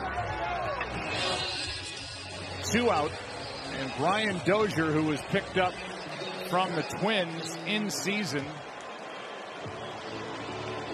is the man at the plate. Another switch in the outfield as J.D. Martinez goes from left to right. That's Jackie Bradley Jr. He goes from center to left, and Mookie Betts goes from right to center. Kimbrell in these situations sometimes will start the hitter off with that power breaking ball, especially with a runner on second. Good fastball hitter in Dozier. Ball 1. Been a little erratic with his fastball, command-wise. You didn't see that the last couple times out. Dozier, after getting picked up by the Dodgers, hit only 182. 0 for 4 in this World Series so far. But he was bothered by a knee injury after the trade. This guy can hit. A 1-0 on the outside corner, a good pitch.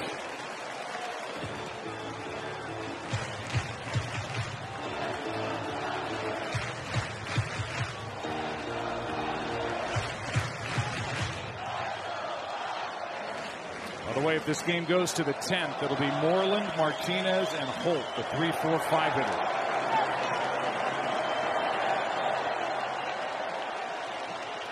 Dozier 0 for 2, lifetime against Kimbrel, takes the ball, 2-1.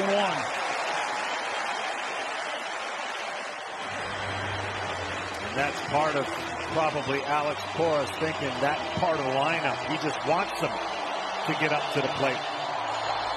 Well, obviously they don't see a lot of Kimbrel. This group of Dodgers, former National Leaguer with Atlanta, all Dodger position players combined are 1 for 37 in their careers against Craig Kimbrel. The only hit belongs to Puig. 2 on, 2 out, 2-1 pitch. Dozier pops it up. Vasquez gets rid of the mask and has it to send Game 3 into the 10th. Cody Bellinger wondering what might have been if not leaving too soon on that 3-2 pitch. Let's play more. 10th inning. Tied at 1. Baez, third pitcher of the night for the Dodgers, and you see what he has done. And in this postseason in particular, 2 hits over 8 1/3, 12 strikeouts. And he's been good against left-handed hitters as he takes over in the 10th inning of a 1-1 game. Yeah, he's been nasty and really, for the most part, been able to throw enough strikes to be nasty. Certainly would like to continue that here in the top of the 10th.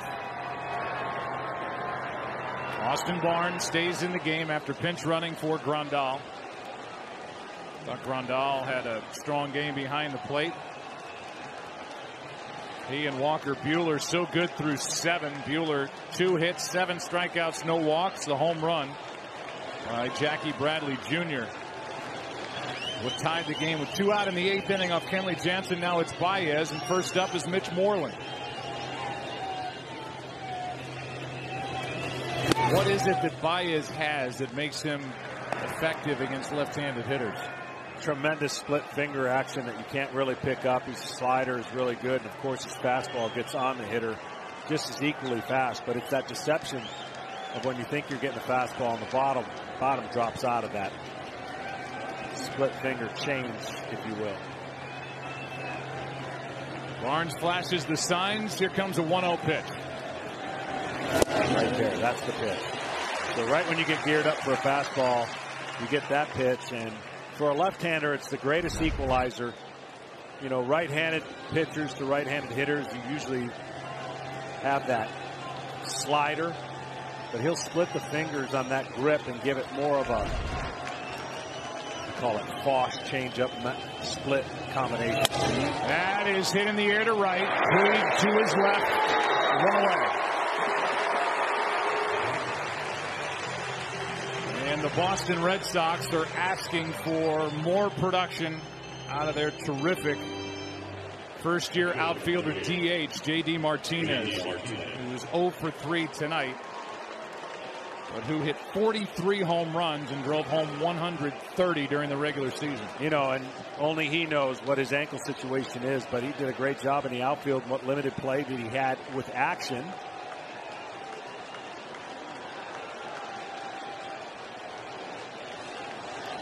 I got some numbers for you that might wow you that most people won't understand. That sounds like a great setup. I might have oversold it a little, but I'm going to give them to you anyways. There's Martinez with strike 1. So as an outfielder for the Red Sox this year, he hit .384 with 16 home runs. And as the DH, he hit .297, still obviously really good, with 27 home runs. But many people might just forget that he played 57 games as an outfielder. And he was part of a playoff team a year ago when he was picked up by Arizona. Here's the 0-1. I saw an eyebrow raise. Was that enough to wow you? Oh, that's good. Good stuff. You are a numbers guy. I'll tell you what, I'm a numbers guy. My score sheet only has 10 innings on it, so I don't know what to do after that. Then I will be relying on yours goes to what? 15. Okay. Here comes a 1-1. Martinez checked his swing on a pitch inside, 2-1. Well, the Red Sox got the 2-out home run in the 8th to tie it. They lead 2-0, and they've got the guy at the plate to try to put him on top for the first time in Game 3.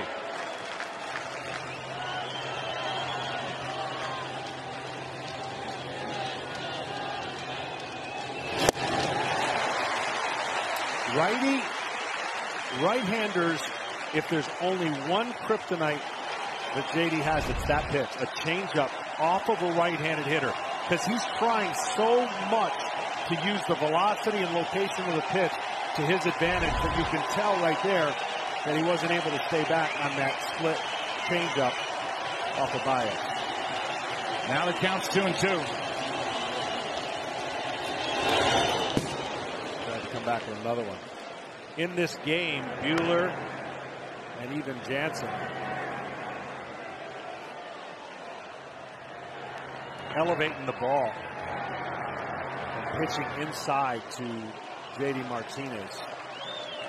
Served Buehler very well. That was when Grandal was behind the plate catching. Now it's Barnes. Here comes the 3-2. Hooked, foul. And a silencer as everybody here at Dodger Stadium, at least those wearing blue, and there are a lot of Red Sox fans in attendance, went quiet. That guy with mixed emotions. Red Sox jersey, Dodgers rally call.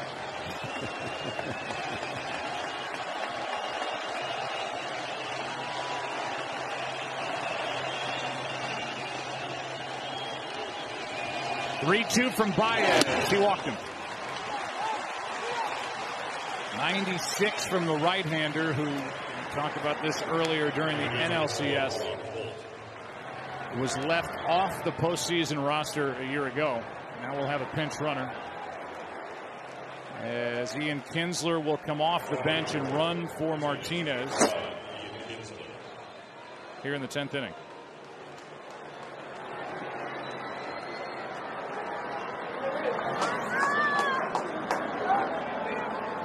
Martinez able to reach for the first time. It comes in the 10th inning, and here's Brock Holt with another left-hander, Rafael Devers, the 22-year-old, on deck.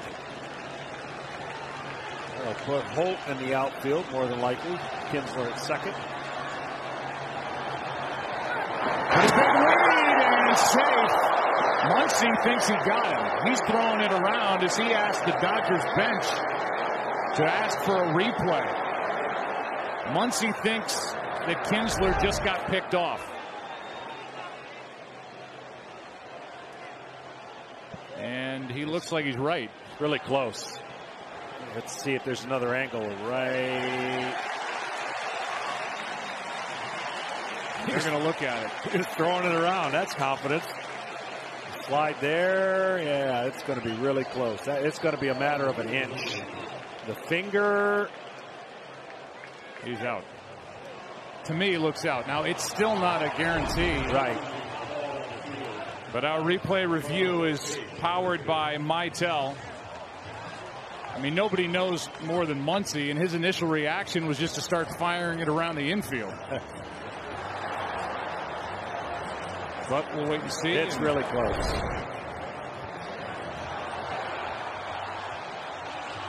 Remember, the call on the field is safe, so there has to be definitive evidence to overturn it. You guys had one in the football game last night that confused the heck out of me. I thought there's no way that was going to be ruled a forward pass. That's why Mike Pereira is worth his weight in gold. But I don't think he agreed with that call. I mean, it's not infallible. replay. But when you do it in real-time speed,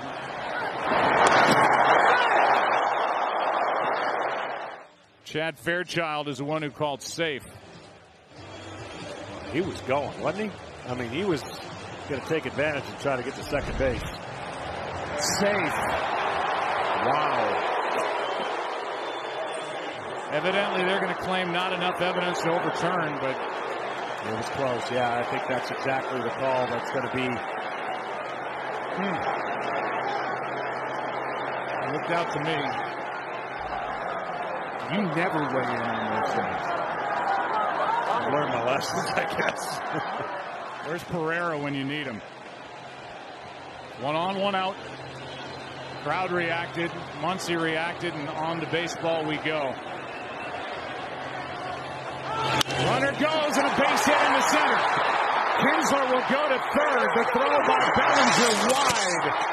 And now just able to get back to the bag. As the tag was late by Turner as he tried to get to him. And it's first and third, 1 out, and the Red Sox are in business in the 10th. Well, you could tell before the pickoff he was moving, and Brock Holt so good at handling the bat. You know, the wide throw, even a perfect throw, might not have gotten Kinsler at third, but it would have kept Turner at the bag.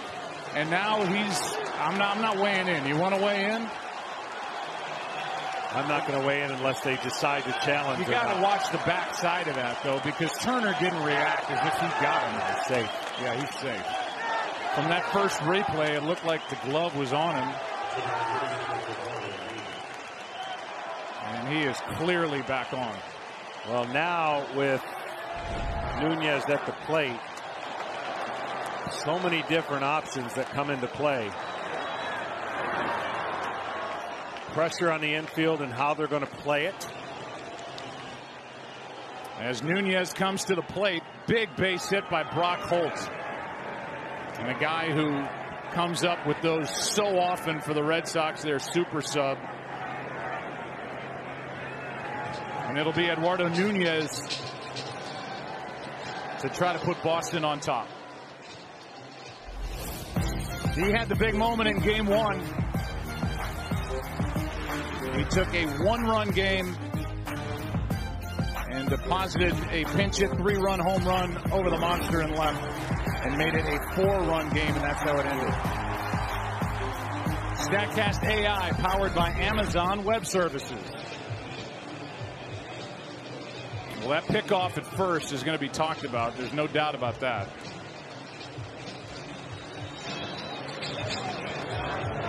And on the very next pitch, Brock Holt gets the hit. Here it is.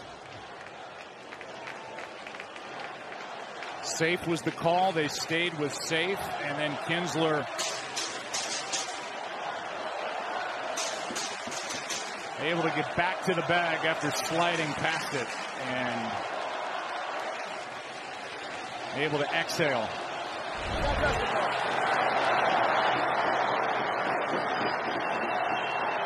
Now it's Holt at first, Kinsler at third, 1 out, and a check on the runner.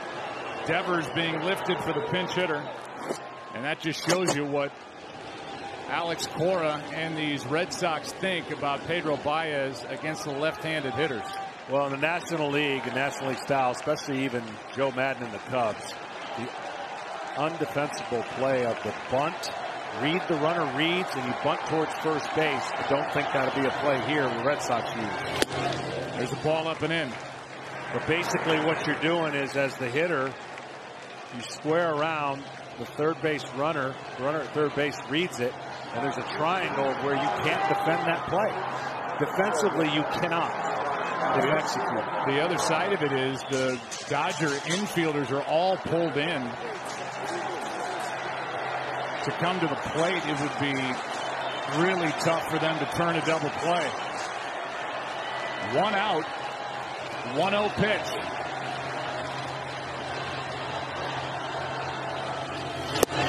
On the outside corner, a ball and a strike. The Red Sox trying to grab a stranglehold on this World Series. Up 2-0. Tie game, top of the 10th. With Maeda, the right-hander, and Alexander, the left-hander, getting loose.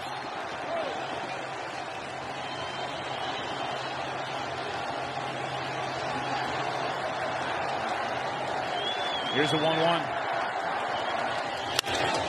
Fly ball into center. Is it deep enough? Bellinger's got a good arm. Kinsler tags. Here's the throw home. Kinsler out. The game stays tied. What a throw by Bellinger to keep it 1-1.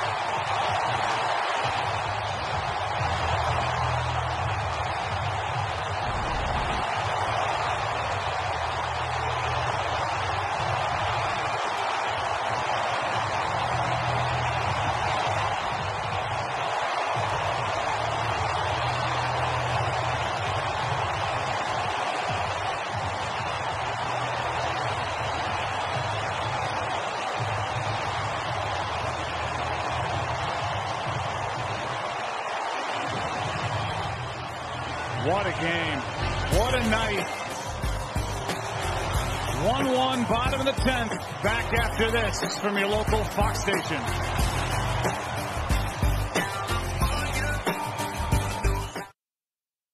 The first time Cody Bellinger has started a double play from the outfield in the regular season or the postseason. And that throw to the plate, and he didn't rush it. On the fly, the tag by Barnes, who had just taken over behind the plate. And this game is still tied. Remember, as you look at the defensive changes, as Brock Holt, his versatility shows here. Nunez, who just flied that ball to center to start that double play at third. Holt in left and Ian Kinsler at second. What a trip around the bases for Ian Kinsler. Yeah, he almost got picked off. Here's Peterson against Kimball. A check swing. He went. It really was an unbelievable inning of redemption for Bellinger. He gets picked off himself prior to that, right? Yeah, that happened, by the way, in the 9th inning. He gets picked off or caught stealing, right. However you want to look at it, leaving too soon. A wide throw to third on the play where Kinsler was going, and then that throw under the gun, knowing Kimbrel's in the game, that's redemption. And thankfully that pickoff at first base, I guess, becomes a footnote, as it turns out. That is down and away on Jock Peterson. So Kinsler was almost out at first. Muncy thought he was. Replay just stuck with the call. Slid over the bag at third and was tagged late after he got back to the base. And then he's out at the plate. The beauty of this game. 1-1. Bottom of the 10th. And a 1-2 pitch coming to Jock Peterson, who homered back in the third. That's in the dirt. He held up, and it's 2-2.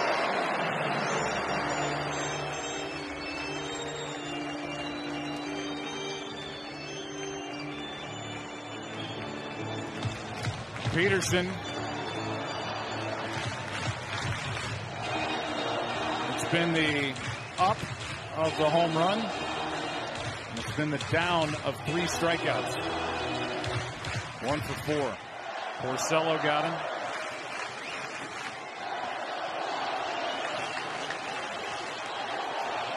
Rodriguez got him. And then Barnes, that's hammered foul, and goodness. Hopefully everybody's okay over there.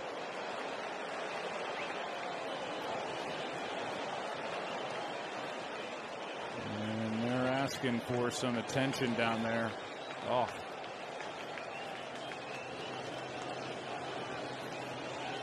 And now the game is stopped as Peterson is way out of the box.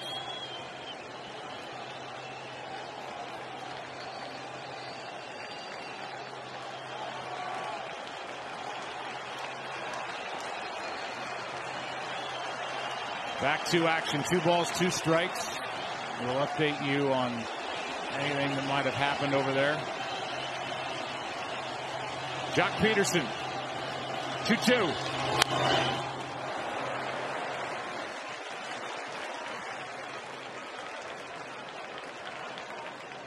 Seeing that breaking ball a little more often now in this at bat. So aggressive early, couldn't stop his swing. A couple of them. This is where Jock Peterson really has shown me his ability to adapt. Last postseason, a lot of huge hits. Early in the career, this bat would have been over. Here comes another 2-2 from Kimbrel. Peterson leading off the 10th. Pops it up. Left side. Nunez.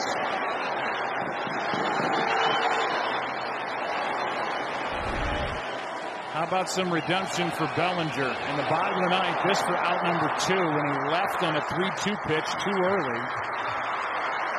Got caught in a rundown, tagged out by Holt. But this,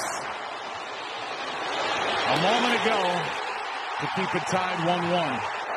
Yeah, first baseman that's out there playing the outfield. And he got the ball in the air. And Barnes did the rest.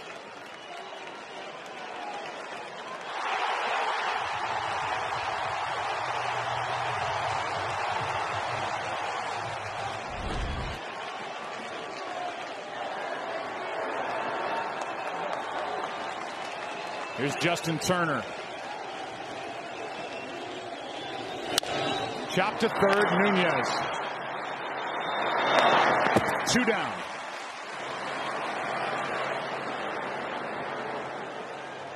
And the batter will be Max Muncy with 2 out, nobody on. In a tie game, bottom of the 10th.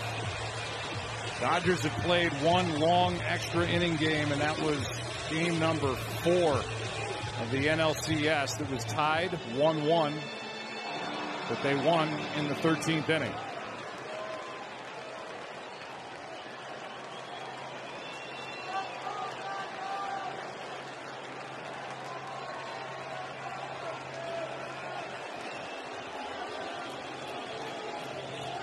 Two out, nobody on. Swing and a miss, strike 1.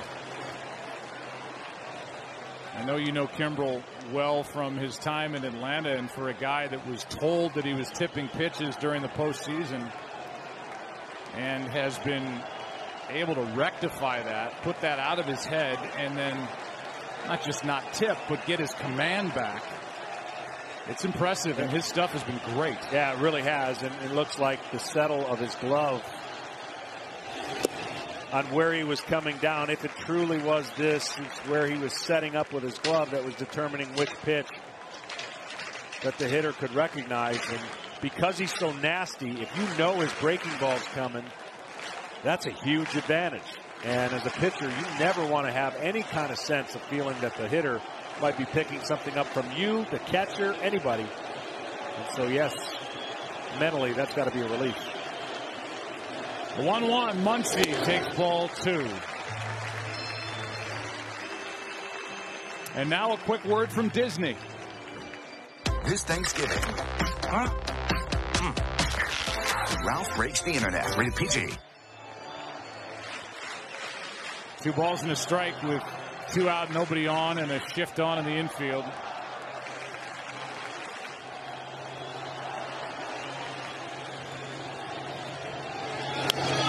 Foul back here and right under the booth, 2-2. If this game goes to the 11th, it'll be the bottom part of the order. Bradley, Vasquez, and then the pitcher's spot. So they won't likely push Kimbrel any deeper into this game. He relieved last inning, got the final out. Here's his 2-2 to Muncy. Full count. Machado next.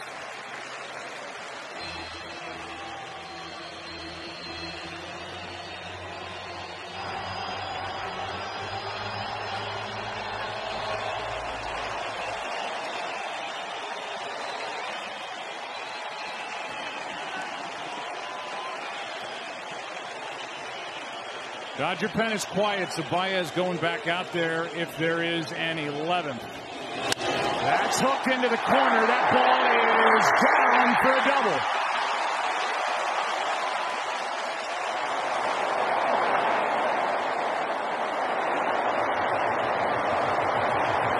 And that opens up first base, as Alex Cora will get to do what he wishes with Machado walking in. Here's the double. The breaking ball stayed up this time, and Muncy stayed on it. Swinging over the top of it early, and he got one up there, and there's the double down the line. I find it ironic. The conditions were not ideal in the first two games. We saw a lot of offense. These conditions.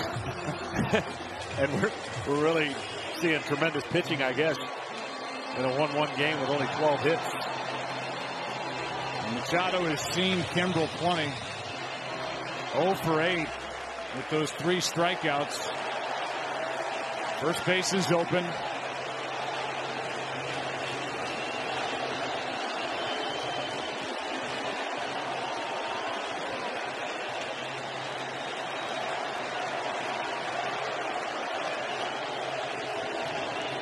Jackie Bradley Jr. has moved back to left field for Machado, who fouls it away. So another outfield switch. He wants his better defender in left with a right-handed pull hitting of Machado. So it's Bradley in left, Betts in center, and Holt in right. Not to mention on a base hit to left, you got a cannon in Bradley. If there happens to be a base hit and a play at the plate. Muncy the runner. 2 out. 0-2. Tell you what, they've done a nice job, have the Red Sox, even attacking Manny Machado up in the zone.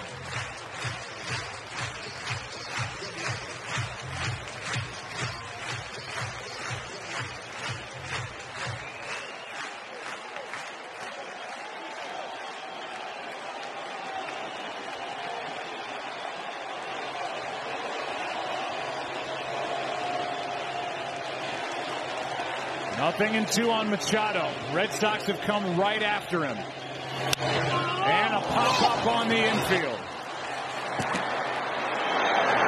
Called in by Bogaerts, and that sends game number 3 into the 11th inning. And the 2-out double by Muncy. He's stranded. And the Dodgers now have left 9. 1-1. The 11th inning now, and we're sitting here because of home runs. Solo shots by the guy on the left and the guy on the right. The guy on the left is leading it off against Pedro Baez. Jackie Bradley Jr., who homered in the 8th off Kenley Jansen with 2 out to tie the ball game after 7 brilliant innings from Walker Buehler. Filthy pitch. Strike 1. Well, even as much as we've said that the longer this game goes, the more advantages the Dodgers have based on their resources left, it still is the most important game for them to win. Not as devastating if the Red Sox were happen to lose. This game in tension grows with each inning that's played for Dave Roberts. Well, when Bradley touched one off in the 8th, here's what Tom Goodwin thought about it at first base. We didn't fly no 3,000 miles to get shut out, y'all. We didn't. Oh! Do it, Jackie! Do it, Jackie! Woo! LA Jack! Woo-wee! We've heard some sound from Tom Goodwin that just makes you smile. Come on! Wearing the microphone, the first base coach. This time, Bradley Jr. strikes out. And the first strikeout for Baez after taking over last inning. Moreland led off last inning and fly to right. Then a walk to J.D. Martinez. Pinch hitter Kinsler. Baez showed a good move to first. The tag by Muncy. He started to throw it around. Thought they had the runner out. They went to replay. Stuck with the call, safe. A hit by Holt sent Kinsler to third. And a shallow fly ball hit by Nunez, the center, and that man, Cody Bellinger, cut down Kinsler at the plate to keep it tied. Here's Vasquez. Dropped to third, and now it's going to be Machado to his right. Nice play by Muncy on the big stretch. 2 down. Well, it looks like in the bullpen for the Red Sox, depending on what scenario they're needed, Hembree and Eovaldi. Boy, so now the Red Sox are in a position where, looking ahead to tomorrow, you would figure one of the guys we've seen tonight is going to start tomorrow, although the one caveat, Rick Honeycutt is going to come out and talk with Pedro Baez and go over the scouting report on Steve Pearce, is Chris Sale. Before the game, Alex Cora said Chris Sale is not off the list necessarily for tomorrow on short rest. Yeah, it's fascinating to try to play along, to try to think along, and I think the decision's easy if Eovaldi doesn't get in this game. You would think, but again, Eovaldi's in the game. If somehow the Red Sox take the lead, in my opinion, he would finish it out.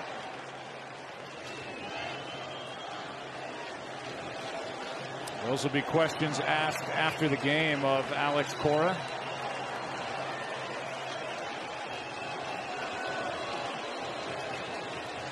Here's Steve Pearce. Picked up in season. He swings and misses. He has been with every team in the AL East, and now he's playing for the team he grew up loving, the Boston Red Sox. His dad was a Red Sox fan. He became a Red Sox fan. He could have a huge moment here in the 11th.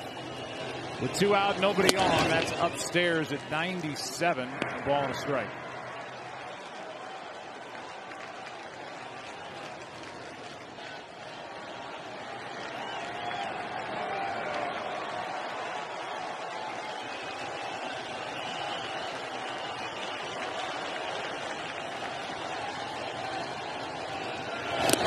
That skips in there for ball 2. And now a quick word from Cope.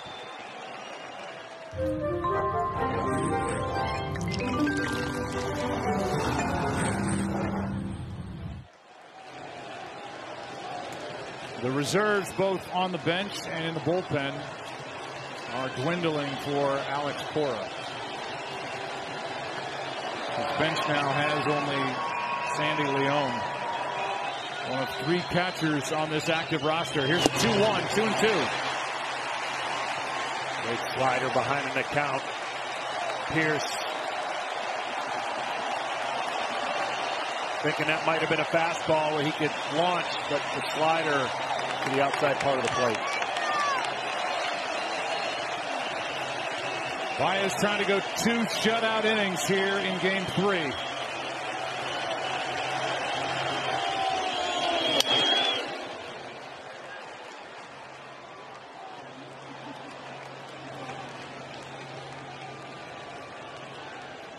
Unofficially, that was the 54th foul ball that went into this crowd today.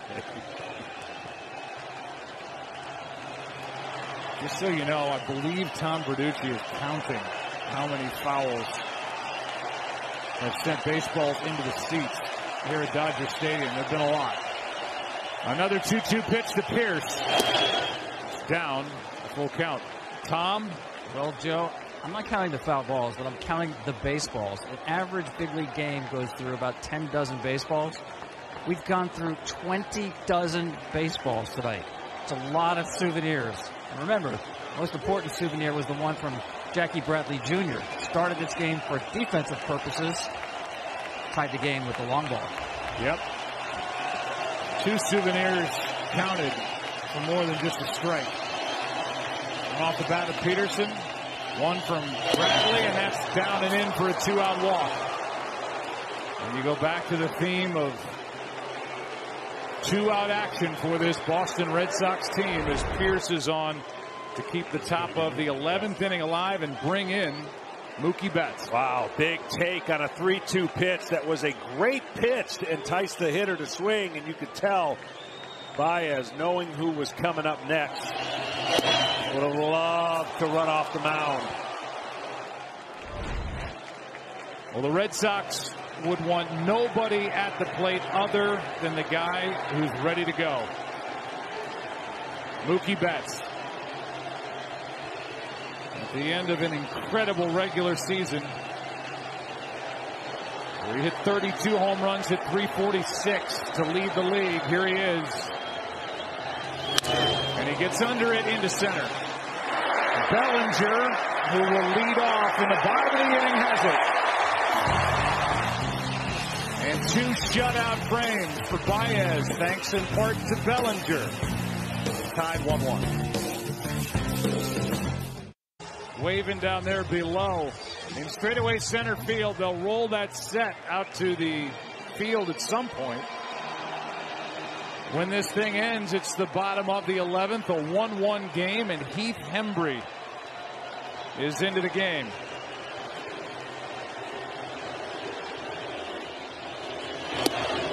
That's inside to Cody Bellinger for ball 1. Hembree, he's been good this postseason in 3 games. He only issued the walks, but no hits or runs in 3 2/3.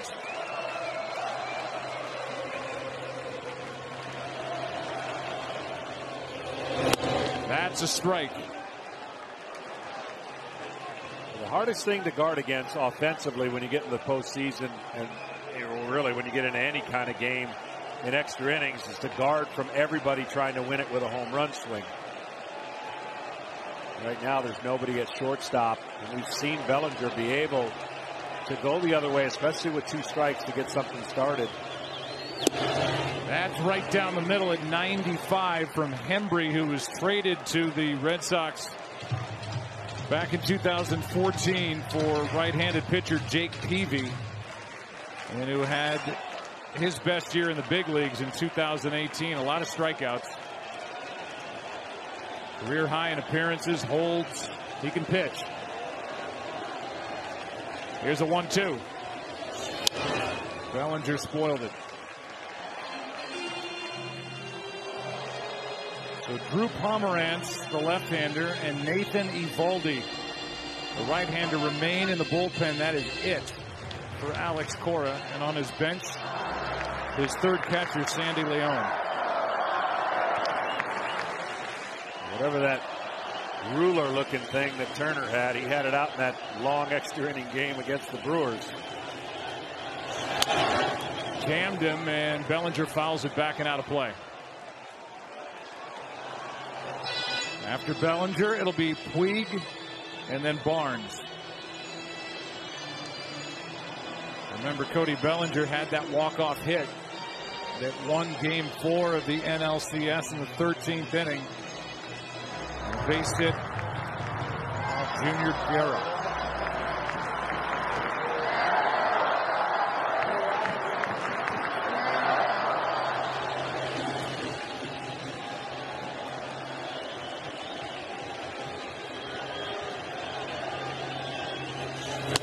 Two and two.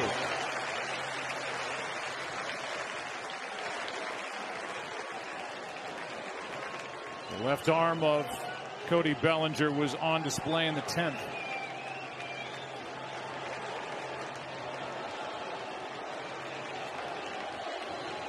Now it's the right arm of Heath Hembree trying to get the ball past him with a 2-2. He checked his swing, full count.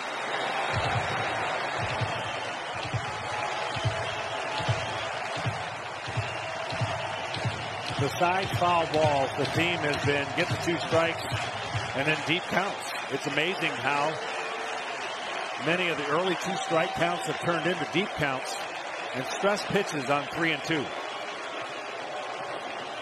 8th pitcher of the night for the Red Sox.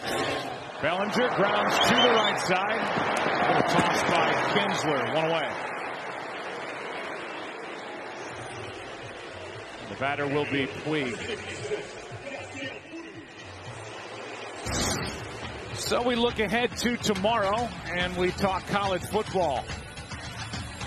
Number 20, Wisconsin takes on Northwestern, and Kyler Murray and number 8, Oklahoma battle K-State. College football doubleheader kicks off tomorrow at 11:30 Eastern on Fox, or watch anywhere on the Fox Sports app. Here's Puig.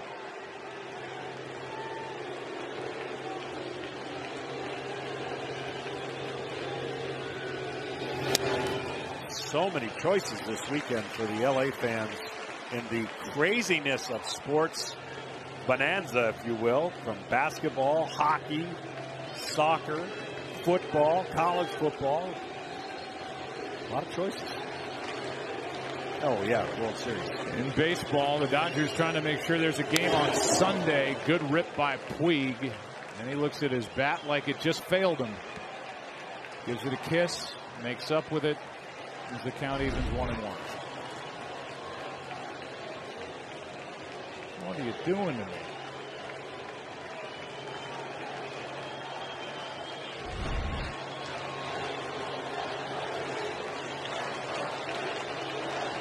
Puig 1 for 4, an infield hit back in the 7th. Hembree brings it. Fly ball into right. Betts comes on to get it. 2 down. And the batter will be Austin Barnes. Catcher number 50, Austin Barnes. His first plate appearance of the game. He pinch ran for Grandal back in the 9th inning. He presented the winning run with 2 out. And Dozier popped up.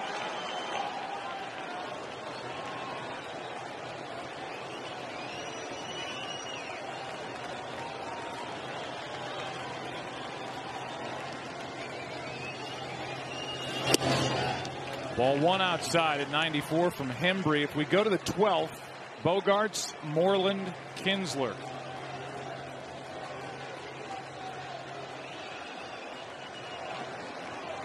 Hembree not overwhelmed by this first World Series appearance at all. Looks good. Strike 1.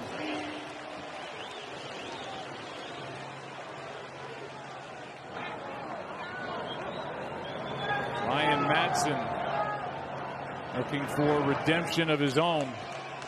He is getting loose and ready to go as we go to number 12.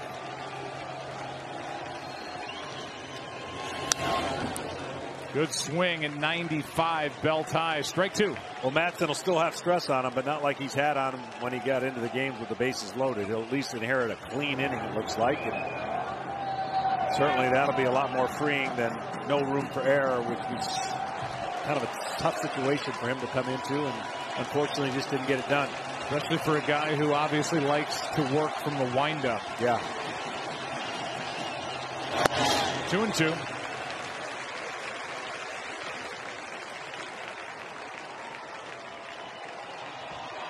Chris Taylor on deck.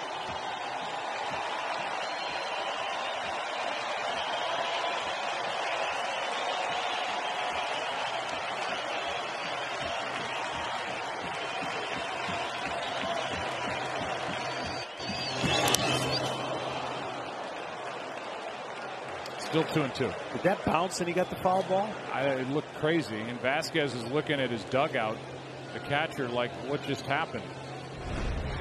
It was called by Barrett immediately. It did bounce, and it did hit off the bat of Austin Barnes. Wow. And between the legs. Odd. Still 2-2.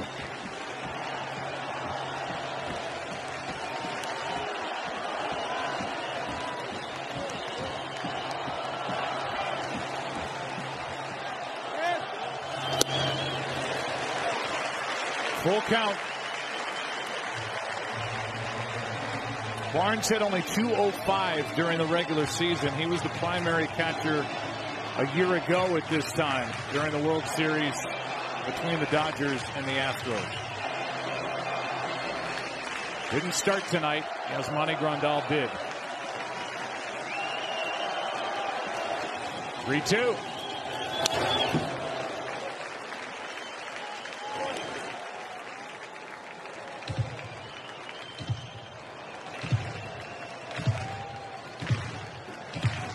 To the 8th pitch of this at bat.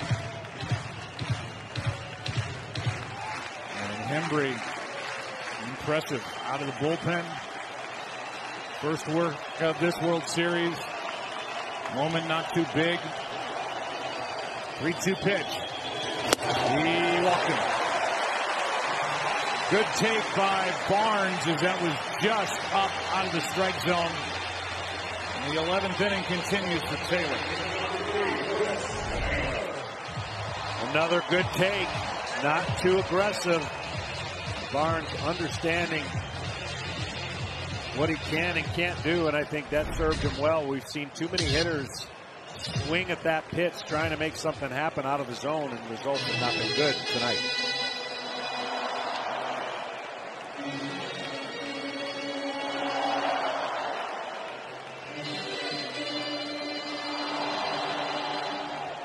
Runs tonight have scored on solo home runs. Dodgers have had a tough time manufacturing a run. 2 out, runner on, ball 1, as Vasquez at the end of a long night had to reach for that. Hembree has a unique way of throwing the baseball. He kind of gets sometimes underneath it, but he's got that funky angle at which he throws his slider and fastball. Still getting underneath some of them with tremendous velocity.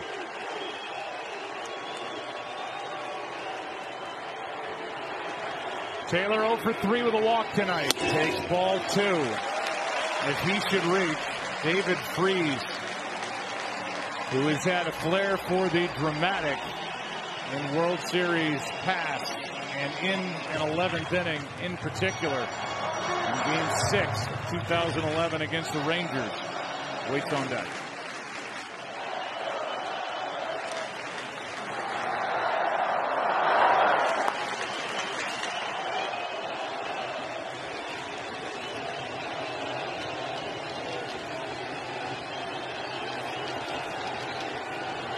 Taylor's looking for a pitch on 2-0, and he fouls it straight back.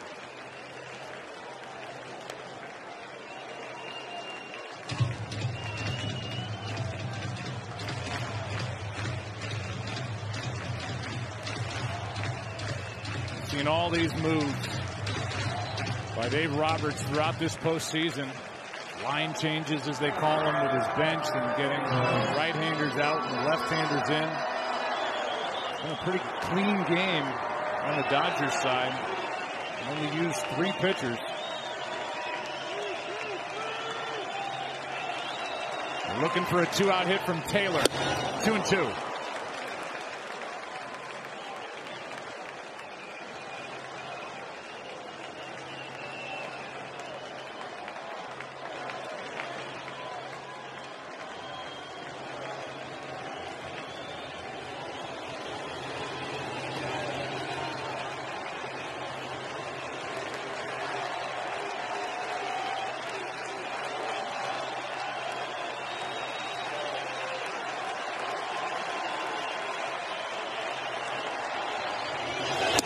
Full count.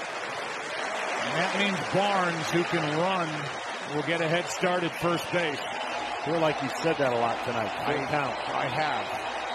And the whole 2-out, runners on, get a head start. Yeah, that's been on repeat.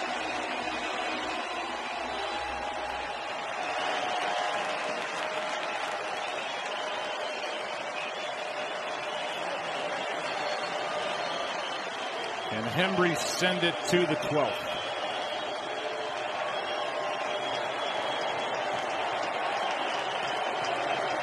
Time called by Vasquez.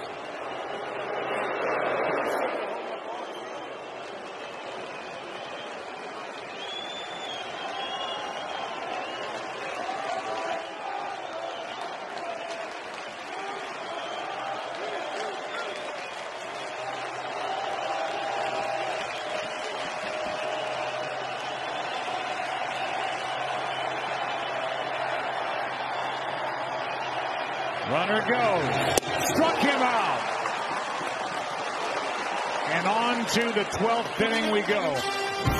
A scoreless frame put up by Heath Embry. Still tied 1-1.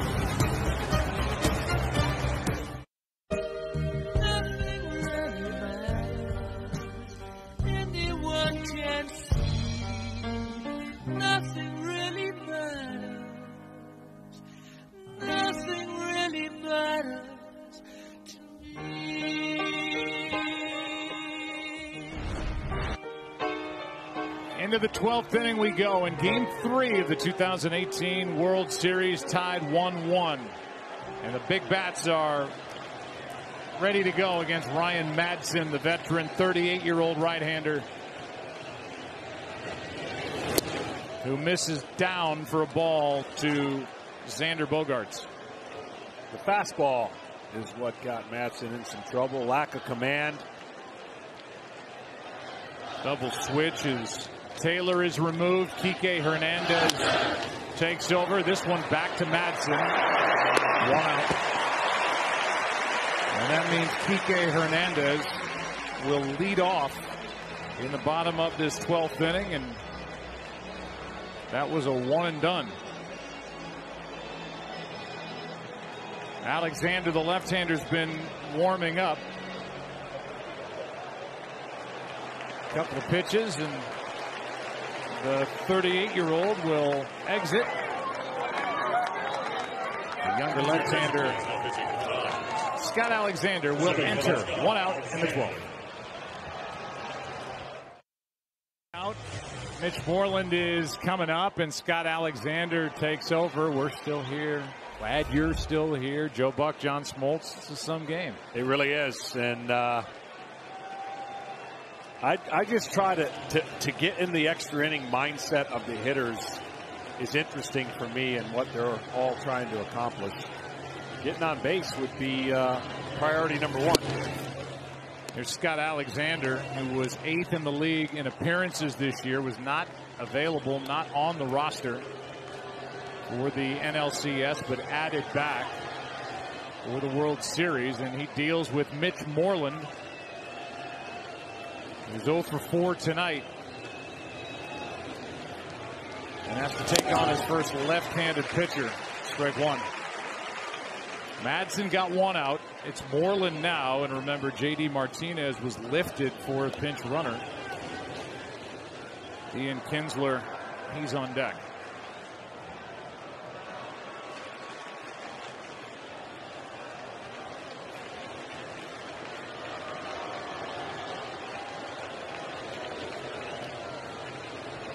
The 1-1. Big swing and a miss at 93 from Alexander. 1-2. Moreland has that unique, looks like step away swing. He's opening up, hoping to get the ball in the area he likes it. That ball was nasty down. And against left-handers, typically upstairs, gives him fits as well.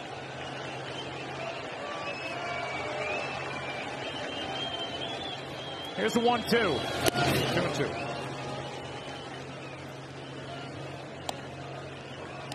And more baseballs for the home plate umpire and crew chief Ted Barrett. And more activity for the Red Sox with Nathan Eovaldi representing one of 2 remaining pitchers for Alex Cora. The other, Drew Pomeranz, the lefty.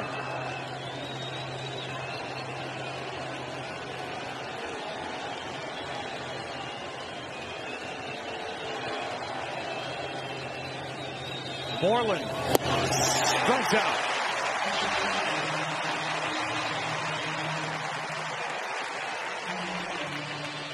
And at this point, that's why Dave Roberts knows the longer he can extend this game, the more options he takes away, possibly from Alex Cora regarding tomorrow. And as you mentioned, only 2 pitchers left for tonight that we know of. And the only other option would be Sale. Yep.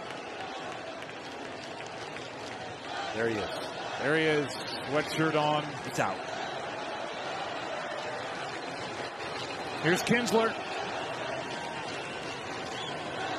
Alexander misses with ball one. Scott came from Kansas City in a 3-team trade over the offseason. Dave Roberts can play the matchup game here in the 12th inning because of the strong start by Walker Buehler. He ate up 7 innings, 2 innings by Jansen, 2 by Baez. So Roberts has the luxury to use 2 here in the 12th. Nobody on, 2 out, 2-0 pitch, back to Alexander. Who's going to break through?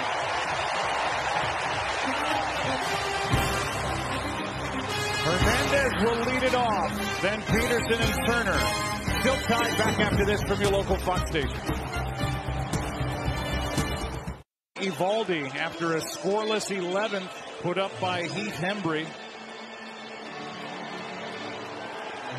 Alex Cora uses the last man on his bench, and that's Sandy Leon to do the catching. As Cora tries to build in some space before an Eovaldi at bat. If we get there in the 13th or whenever. Yeah, I would think this is his game the rest of the way. Vasquez moves from catcher to first base. And Moreland is taken out of the ball game. That's where the pitcher will bat. Number 3. Here's Kike Hernandez. Eovaldi has been sensational in the postseason. His stuff is electric. He's still building after coming back from his second Tommy John surgery, and Alex Cora is not afraid to use him. He's not. And, you know, if this game goes to the Red Sox, all that took place in this game means absolutely nothing. It was worth every second of it. But if it doesn't, that's when you start looking at a conventional loss might have been better than a long, expensive loss. This could be an expensive loss. They have a lot of resources and weapons to go to, but at least to this point, they're in the game and have a chance still to win it. Eovaldi can get it done. Hernandez 2-2. Tom Bertucci, you know, it remains to be seen who's going to pitch tomorrow as a starter. Looks like a bullpen day, and again, Alex Cora doesn't care, especially if they win. Well, you remember, Joe, it was hours ago before this game, he told us, you know, he manages to win a game and doesn't worry about tomorrow. But tomorrow is starting to come into play here. That's hooked foul. Well, John was right, but this started out as Dave Roberts telling us it's a must-win game for the Dodgers. And yet now, because of the resources that Alex Cora has spent in this game, tomorrow becomes huge. Try to win this game tonight, enormous for the Red Sox. In fact, Dave Roberts was talking to Clayton Kershaw just at the top of this inning when Eovaldi came in and started talking about Drew Pomerantz as a potential Game 4 starter for the Red Sox. He hasn't pitched in 3 weeks. Hernandez fouls it away, and again, just to throw it out there, Chris Sale's name was brought up by Alex Cora. Not off the board doesn't mean he would use him tomorrow. He would be scheduled for a Game 5 if there is one. The only guy left down there is Pomerantz. He doesn't look too concerned about getting in the game anytime soon. I would think Eovaldi's got this for the rest of the way. Going the other way, and that's Vasquez who has to feed Eovaldi, and the guy who started the game behind the plate at the end of a long night makes a nice play. Sure did make a nice play. This is his first ever appearance at first base. Backed up and then fed Eovaldi perfectly to the base, 1 out. Well, you know his hands are good as a catcher. He's got the ability to use that as a weapon, but he's looking over to the bench going, see, got this. 1 out.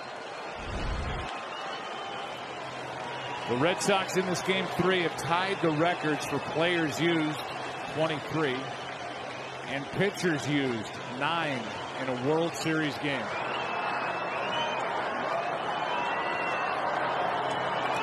And all that's left to determine is, will it be worth it or costly? Here's Jock Peterson.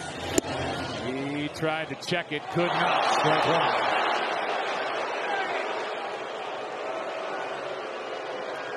This is already the longest World Series game in terms of innings at Dodger Stadium. It's hosting its 10th World Series, Dodger Stadium, in its 57th year. The 0-1 high. It's just amazing that Eovaldi, who is evolving with this stuff, just can light up a radar gun, triple digits, and it doesn't seem to matter when he pitches. The routine's thrown off. He doesn't care. Well, his arm has always been unquestionably a gift. It's the mechanics of how he throws the baseball. He utilizes his lower legs. Just blows it by the bat of Peterson for strike two. And now, after coming back from another Tommy John surgery, he's been able to be comfortable in utilizing that velocity in any part of the strike zone. Like, literally doesn't matter, seems like, so far in the postseason.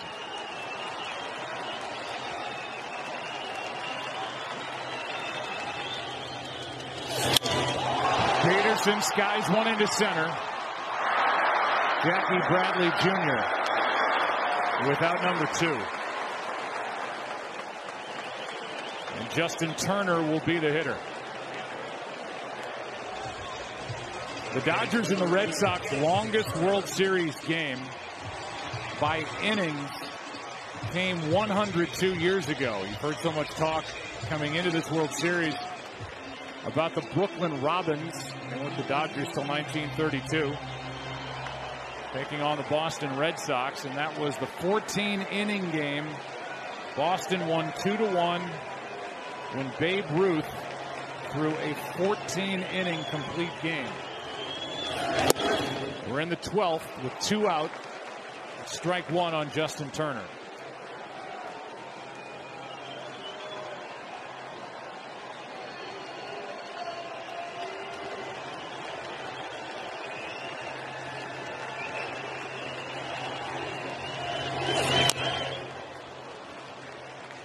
Two quick strikes on Turner.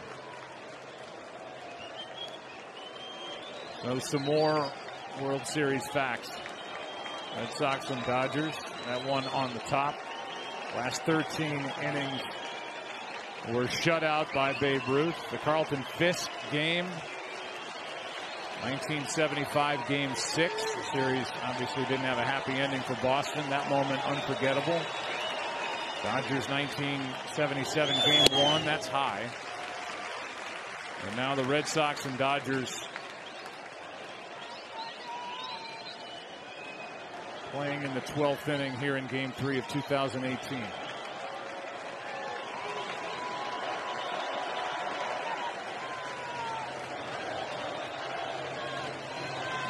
Eovaldi.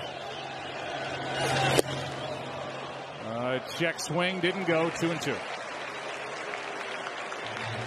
Amazing discipline for Turner. What's amazing about his two-strike approach, not only does he hit for average, but he'll hit a mistake for a homer.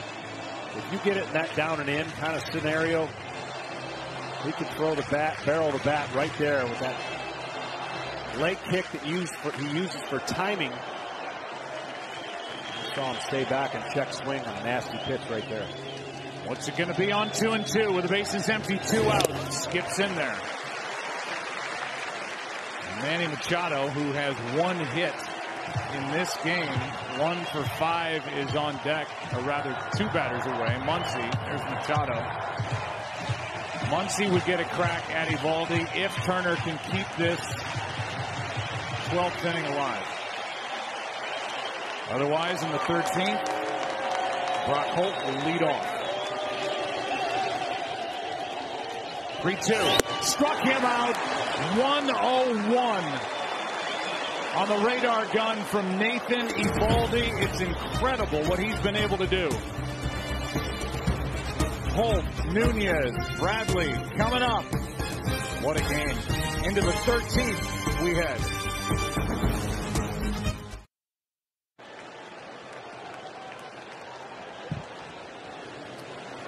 Did you think we'd be playing 13 innings in Game 3 when you woke up this morning?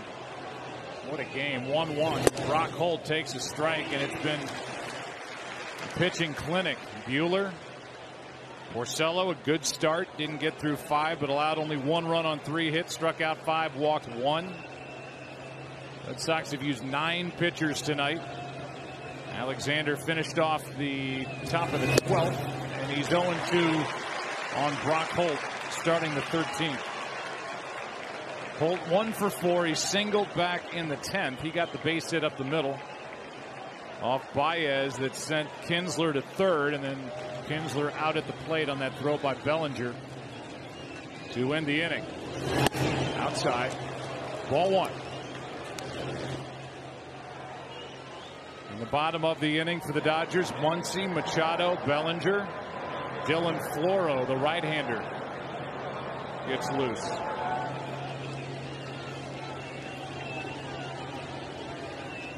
Here's a 1-2. 0-2-2-2. What are the chances it goes to 3-2? We've seen it a lot tonight.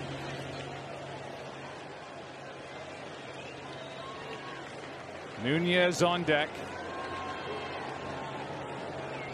And then Jackie Bradley Jr. At some point, one of these teams have got to put extra pressure on the pitchers by getting people on base, especially the leadoff batter. Hey, it's 3-2.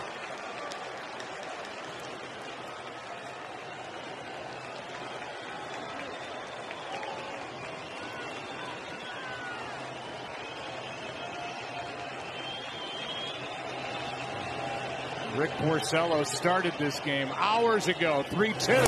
He walked him. A leadoff walk to start the 13th inning is Brock Holt. OBP, baby. Fights his way on base after falling behind 0-2. It's only the 5th time in the game that there has been a leadoff runner on, and we're in the 13th, first time since the 9th. Bellinger. And he was out stealing, leaving too soon for the second out on a 3-2 pitch. Here's Nunez.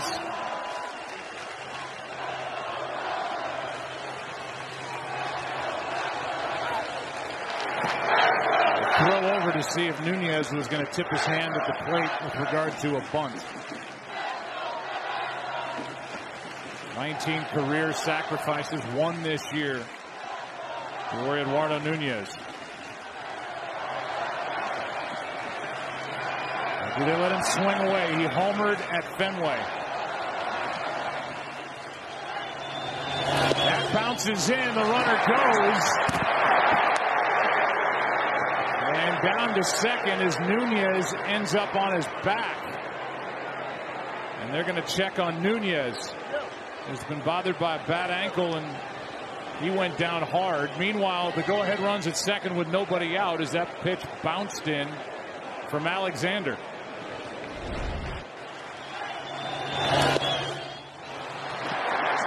You can see he was just trying to get the ball with Barnes, and you could see that Nunez was trying his best to get out of the way. Great read by the base runner. As soon as this ball was thrown at about 54 feet.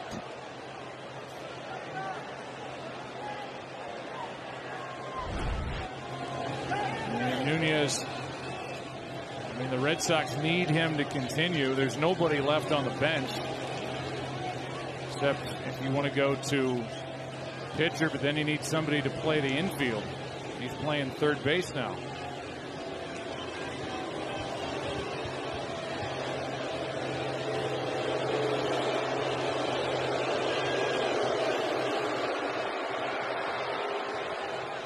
So Alexander had an 0-2 count on Brock Holt, walked him. Holt kind of an odd jump at first. Started, hesitated, and went down to second when that pitch bounced in there. And Nunez says he's okay to continue with a count of 1-0.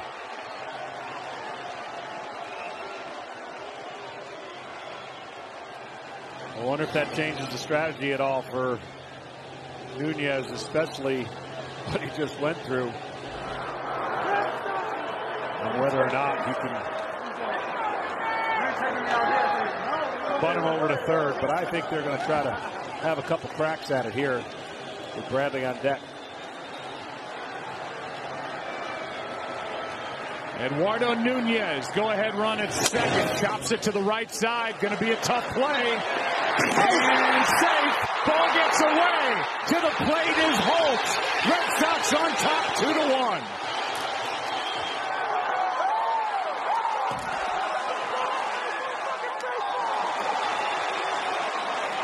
And Nunez on his back again as he had to hustle down the line.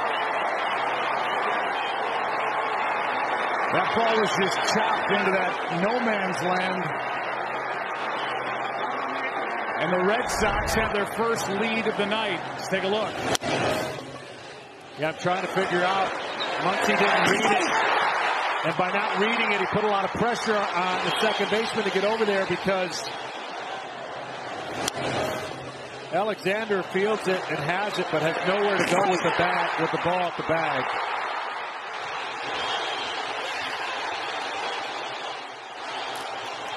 Amazing. 0-2 to a walk. Hernandez just could not corral that toss from Alexander, and Nunez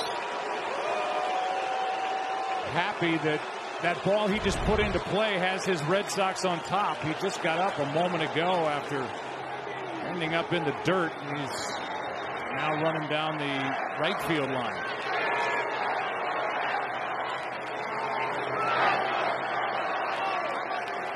So after all this and all these pitching changes and all these players used, Boston has a 2-1 lead here in the 13th inning, and there's still nobody out.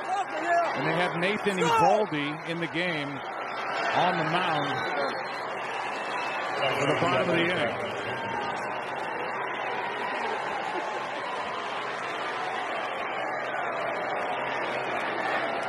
But it started with a walk. And now Jackie Bradley Jr.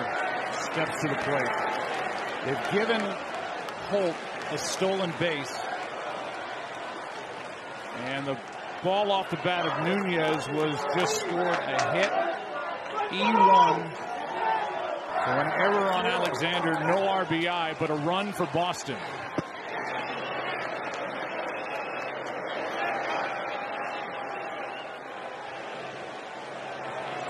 How about Eduardo Nunez?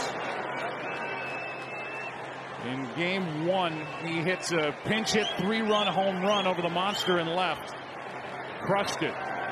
Now this little chopper up the first baseline leads to a run here in the 13th. Well, it's talking about getting a leadoff runner on to create pressure, and that's exactly what happened. The pressure was put on the Dodgers after the walk.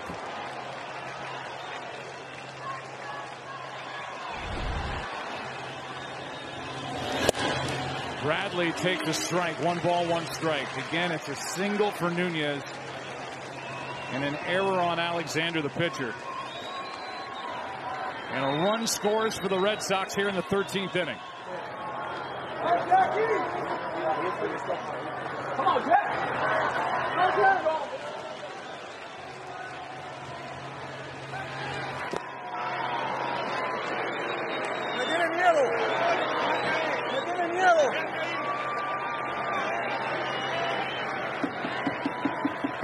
Nunez talking over to his dugout. As Alexander checked on him. On deck is Vasquez. Here's a 1-1. Into left center field. Bellinger is back to grab it.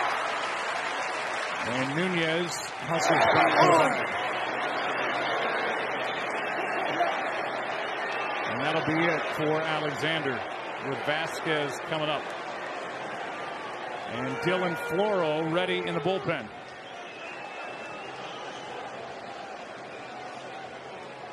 Two to 1, the Red Sox lead it. 1 on, 1 out. A walk started the trouble for Alexander. Another pitching change for for the Dodgers. What an inning for Nunez. Flipped on that pitch in the dirt. Gets a base hit on that chopper to the right side. All smiles for the Red Sox, who lead by 1. Right in the middle of the action for the Boston Red Sox. He came on in the 10th.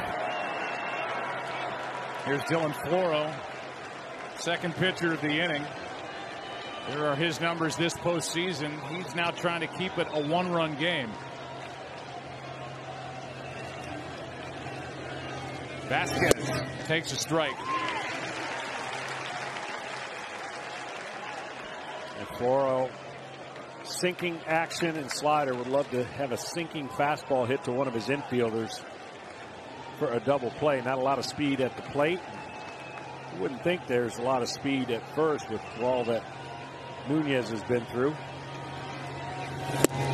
That is down in the inning. A walk, a steal, an infield hit, an error, and a run, most importantly. And after all these moves, Alex Cora has what he wants. He's got a lead,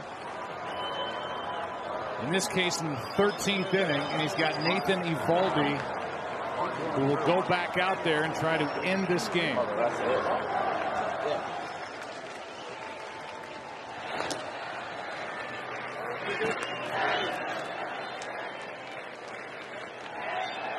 Vasquez 1 for 4. On deck is Leon.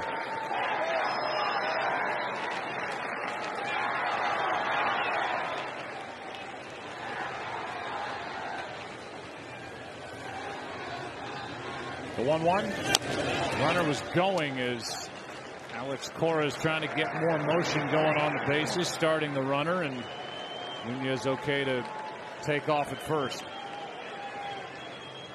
In the bottom of this 13th inning, Max Muncy, Manny Machado, and Cody Bellinger. If anybody gets on, Yasiel Puig.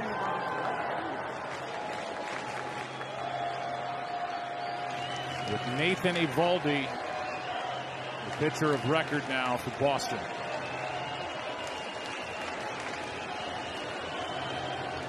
Christian Vasquez on 1 and 2 strikes out.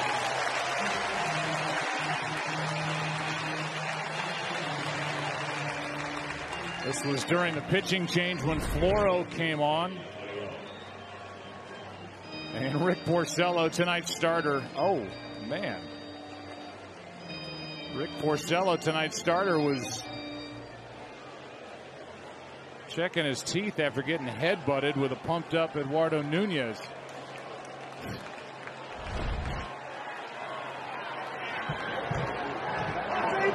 He won't do that again. No.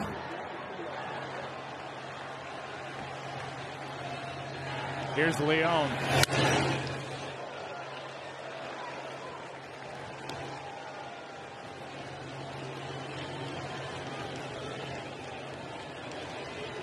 Nunez got flipped on that ball in the dirt by Barnes on the steal. Had to dive in hand first at first.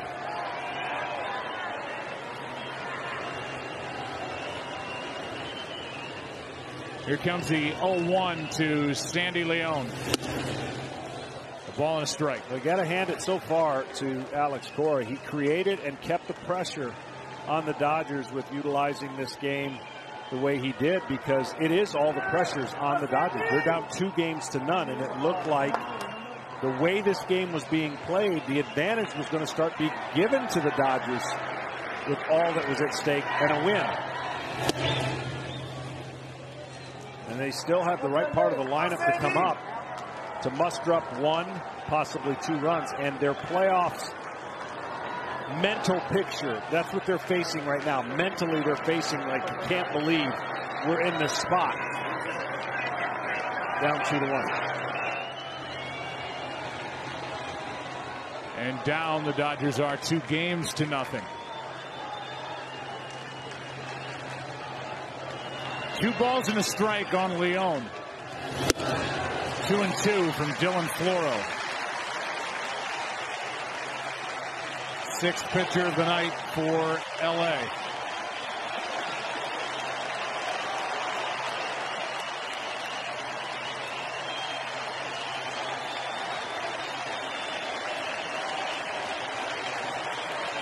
Red Sox have grabbed the lead here in the 13th inning.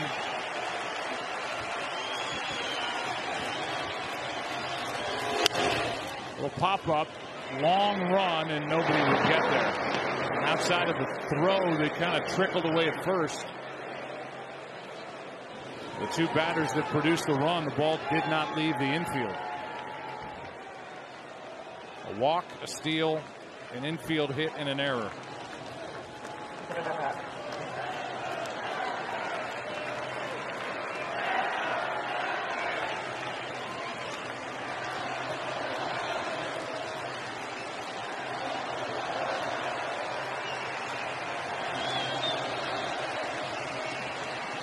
Leone trying to get Mookie Betts to the plate as the Red Sox try to tack on. Leading by a run. Here's the 2-2. That's into the right field corner. Nunez, bad leg and all, is digging to third. They will hold him there on a double by Leone. And the Red Sox, with more two-out noise, have second and third. And Betts coming up. Well, Betts won't get a chance to hit, so it'll be on Bogaerts to get it done, and I'm sure he's been in this situation before and takes a lot of pride when a manager walks the guy before him. Good at bat by Sandy Leone. Puig gets it in.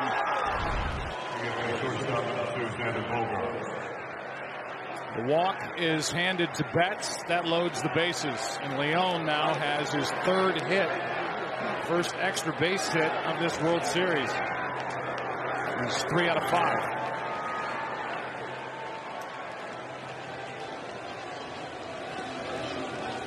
Bogaerts now could open it up. An 0 for 5 night.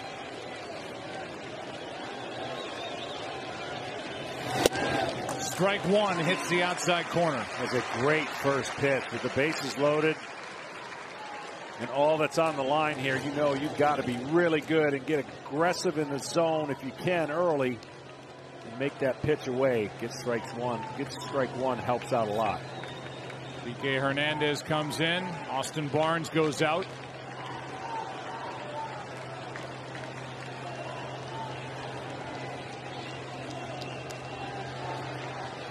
Nothing in one on Bogaerts.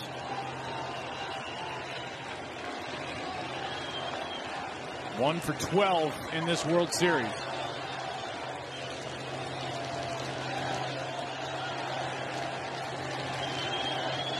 The 0-1. That is a fair ball in the end of the inning, as Barnes just has to step on the plate for the force out.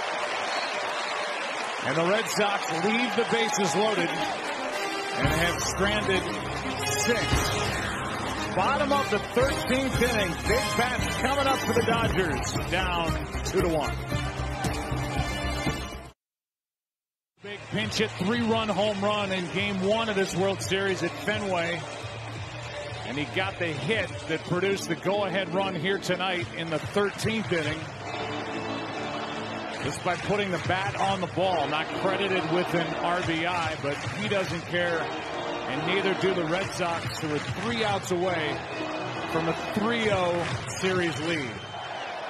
First up, Max Muncy.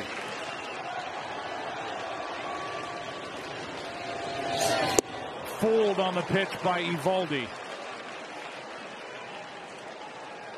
It was an earned run that scored in the top of this 13th inning. And the rally started with a walk to Brock Holt.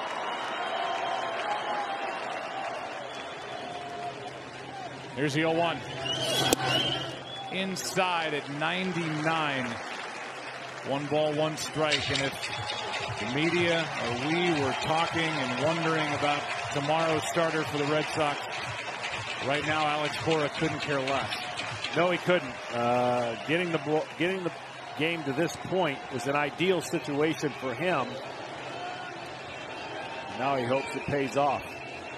It's up to Eovaldi and the heart of the order for the Dodgers. Over toward his dugout, strike two.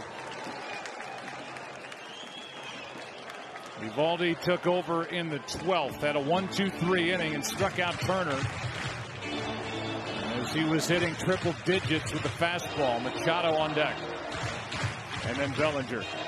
The Dodgers are going to have to show some kind of fight with two strikes like the Red Sox did for the most part in this night, especially the top half of this inning.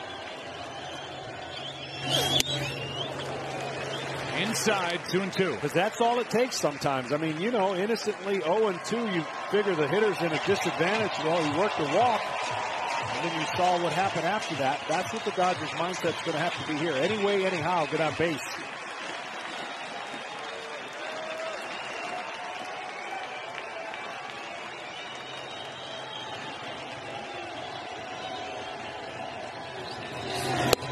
Checked it. Full count. And a good take by Muncy. Great take on a really good pitch that he had been swinging at most of the night. So now you got to tell yourself 3-2. Same old rule. If the pitcher thinks you're aggressive, he's going to throw the same type of pitch.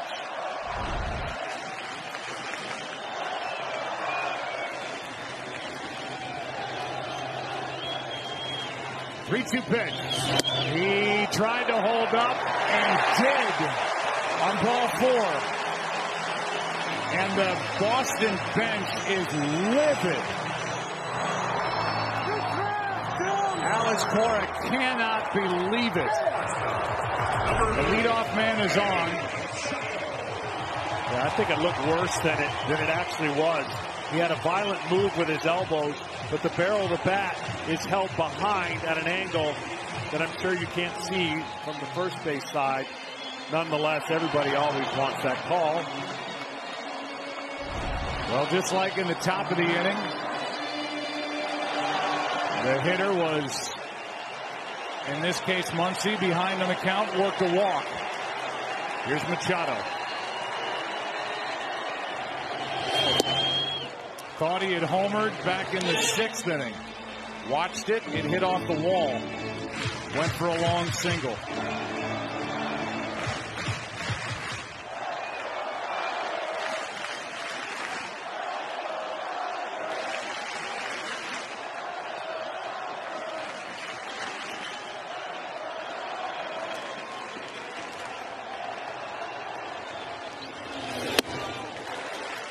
.99 for ball one.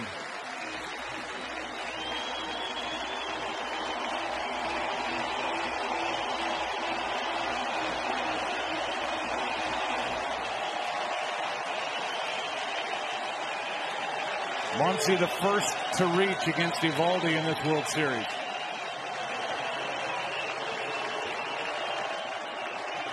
Pitching in his 4th inning. Machado with a big swing. Strike two.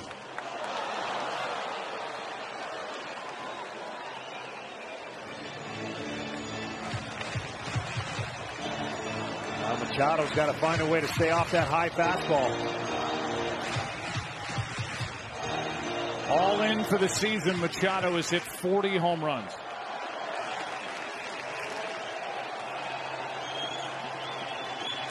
.13 in the regular season with the Dodgers, 3 more in the postseason. Set up at 1-2.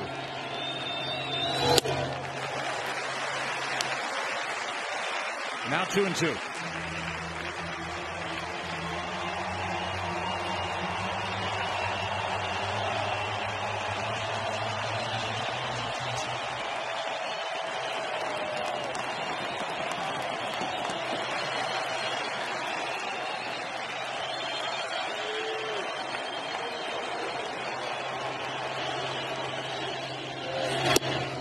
Checked it on ball 3.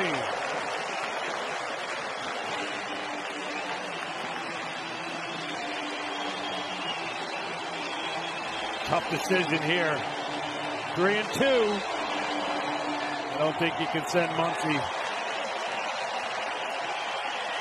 But I didn't think they were going to send Bellinger.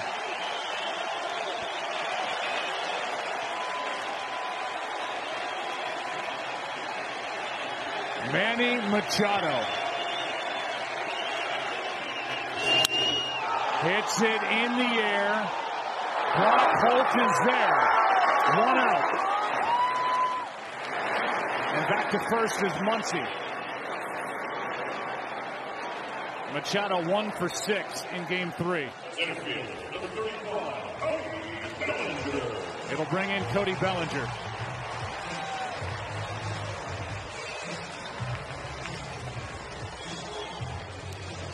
He'll be ready to swing from the very first pitch. Mentioned at the start of the game, getting closer, but still not having the production, popping up some pitches, just missing some pitches. Boy, would he like to time one here. And with this crowd, love to see him time one. Runner at first, 1 out. Bellinger leans back from strike 1.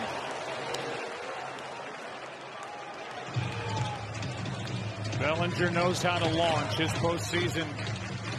He's hit 1 home run that came in game 7 in Milwaukee. The reigning rookie of the year, 39 a year ago, 25 in the regular season in 2018.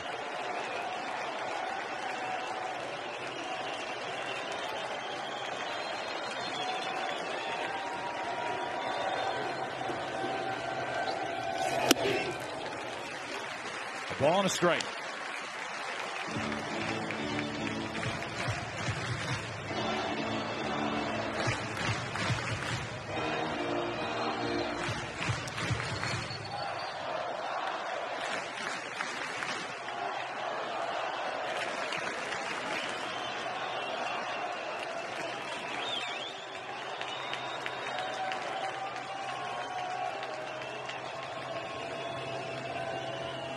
One to Bellinger. Down and in. Leon behind the plate. Vasquez playing first base. Holding against the tying run. Max Muncy with 1 out. Short of a home run, obviously the Dodgers are trying to figure out a way how they can get somebody in scoring position. The Red Sox did it on a pitch in the dirt. Bellinger didn't go.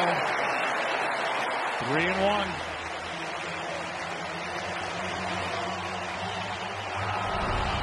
Another great take. Leverage count 3-1 for Bellinger. The Dodgers have had 3 walk-off wins in a World Series game.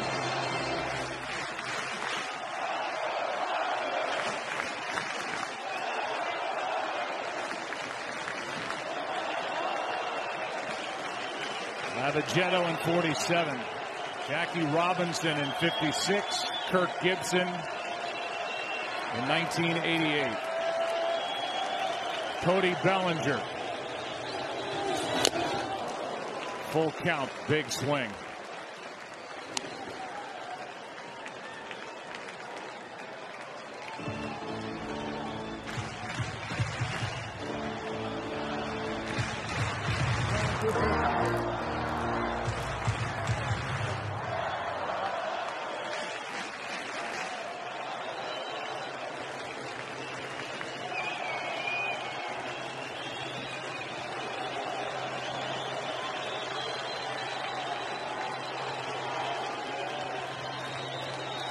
Evaldi ready.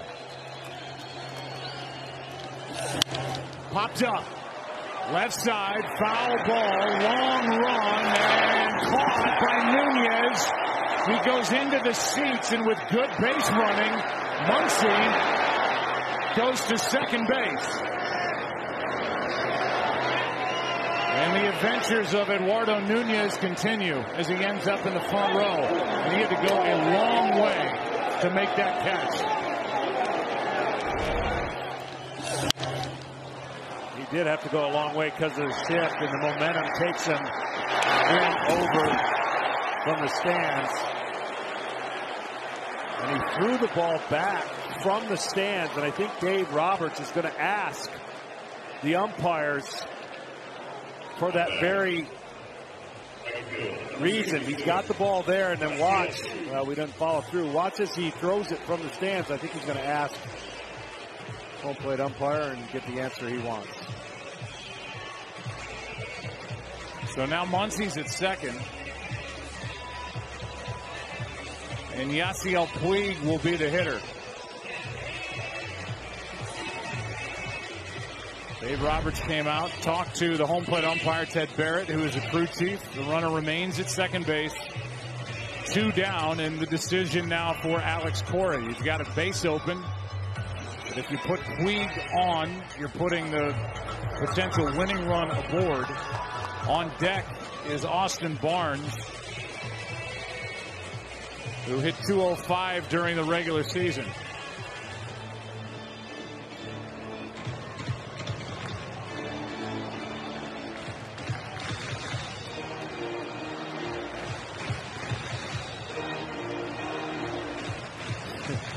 The outfielders are dancing around. Holt was looking, do I need to move? Do I need to change? But he stayed in left field. We've seen a lot of changes from where the outfielders position based on who's up. Puig could tie it with a hit. 2 out. Red Sox leading, and strike 1 as they come right after Yasiel Puig.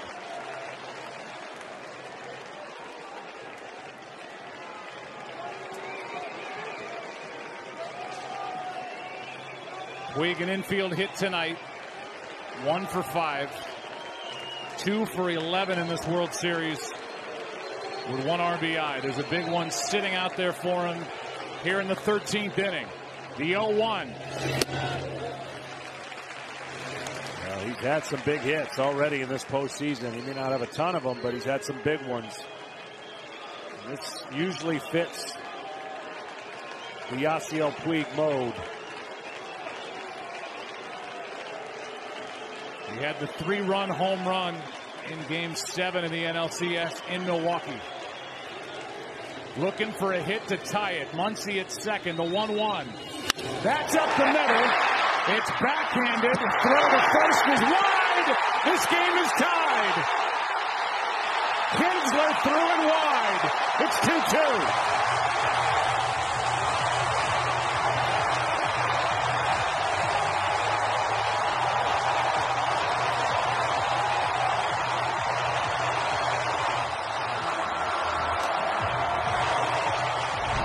Well, getting somebody to second base. Watch the footing of Kinsler. He slips, and that slip might have had something to do with the throw.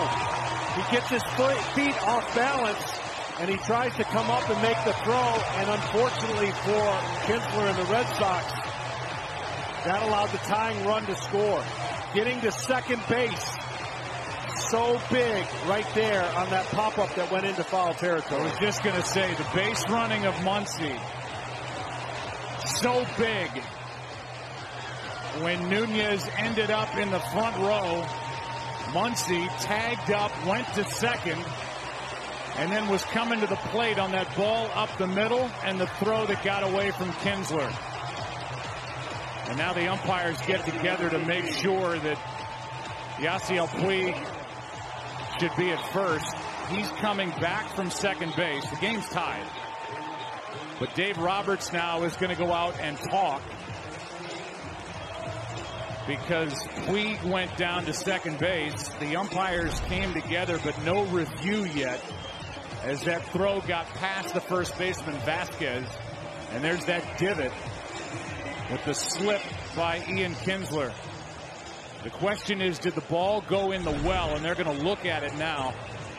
And this will determine whether Puig is at first or in scoring position at second. Something about Puig in this moment locks him in. And nothing bigger at this point in the playoff lives of the Dodgers. You know, Kinsler, and it's easy to say now, Kinsler may have had a little more time than he thought even though it is Yasiel Puig coming down the line. But he made that off-balance attempt, kind of that sidearm throw.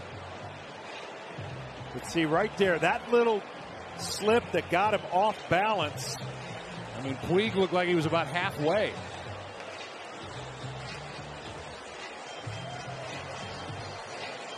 And now the review powered by Mitel. And Mitel has been front and center with these reviews.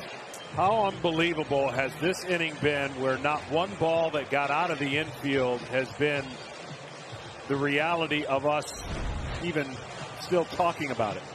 Well, yeah, and the inning started the same way. Yes, for each top side. half to the bottom half. Hitter fell behind. In that case, it was Holt. In this case, Muncy drew a walk. He threw a walk that was argued vehemently by the Boston dugout, thinking that he had swung on a check swing. So well, this is no small matter here as to whether this ball went out of play. Let's try to take another look. Vasquez didn't touch it. It gets past him. And then it goes out of our view. We haven't seen anything that would say he should definitely be at second base. And what is a 2-2 game?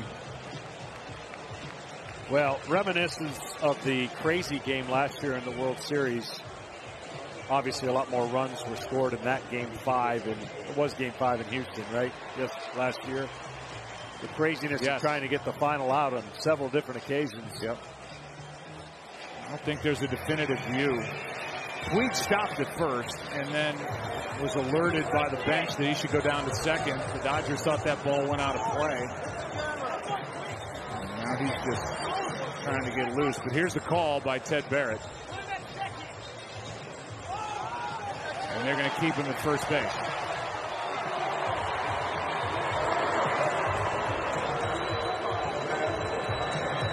The problem after a review is Dave Roberts can't talk to anybody to explain, or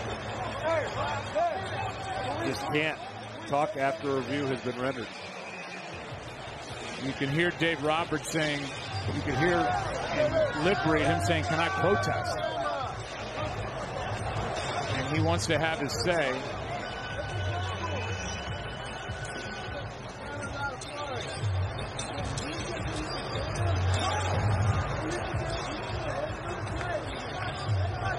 But right now, the runner, potential winning run, is at first base, not second. Tom Verducci, what did you hear down there? The Dodgers' position is that that's not a judgment call. They're saying they might protest because it's a ground rule by the ball going in the well.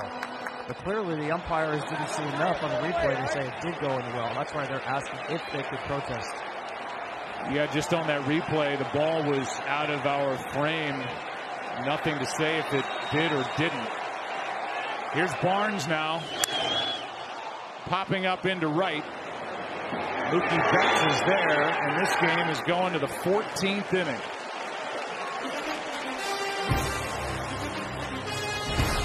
A run, an inning that started with a leadoff walk. Good base running by Max Muncy. He and the Dodgers now smile. Game 3 is tied 2-2 into the 14th. It's the 14th inning now. And the game is tied 2-2. On the ball hit, as you look at the extra inning summary, the ball hit by Puig, it went via the official score, a base hit and then an error on the throw that allowed the run to score. And Nathan Eovaldi takes a strike. So Eovaldi bats, and he's going to have to go back out there for another inning. Again, the only guy left for Alex Cora is the left-hander Pomeranz. 2 quick strikes from Dylan Floro. And really the only reason the inning, the Dodgers tied it up, was just the momentum of Nunez carrying him into the stands, which allowed the runner to go an extra base. That was one of the most productive foul outs to third in World Series history. Off the bat of Bellinger that sent Nunez tumbling over the railing. Muncy was ready to take the base. He got down to second, was running on the ground ball by Puig as they elected to pitch to him, not put him on. And the error allowed the run to score. That's ball one to Nathan Eovaldi. And again, all that other stuff is back in play now with regard to where the Red Sox are should they not win this game. With regard to tomorrow's game and the starter, and Alex Cora still shaking his head. Here's a 1-2. Eovaldi strikes out. Ken Rosenthal, give us your thoughts. Joe, the Dodgers have been waiting all series for the Red Sox use of the rover to ultimately backfire. And if this game turns in the Red Sox favor, they're up 3-0, okay. They can figure it out tomorrow and maybe figure it out from there. But if it doesn't, if this ends with the Dodgers trailing only 2-1, the Red Sox not knowing who they're pitching tomorrow, having gassed Eovaldi and Price tonight, with Chris Sale going in Game 5, this could crumble, and crumble in a way that would not be pretty. Floro now deals with Kinsler, who made the error to allow the tying run to score a moment ago in the bottom of the 13th inning, and he takes a ball. Kinsler 0 for 1. His first at bat came in the 12th. 14th inning, 1-0 pitch, fooled him. A ball and a strike. The amazing thing about this is we've seen the Dodgers empty their benches in games prior to this, and they have people still on their bench, right? I mean, it's amazing. Freese is left, and he was in the on-deck circle when Barnes flied out to end the 13th. That is a check swing. Didn't go. 2-1. In Game 2 against the Brewers, had they not rallied in that 8th inning, their pitcher would have had to bat in the 9th inning. Of course, Turner hit that 2-run homer. So many things, twists and turns, changed for the Dodgers, and you see Freese still available.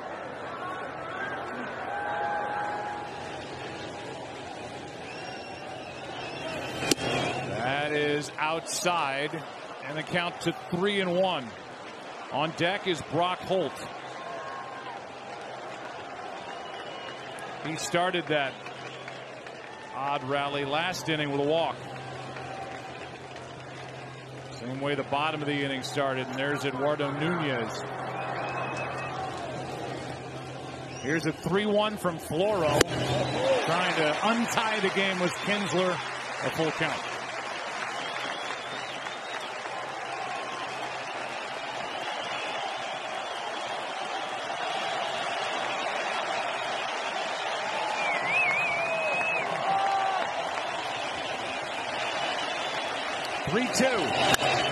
In the center, Bellinger barely has to move. 2 down.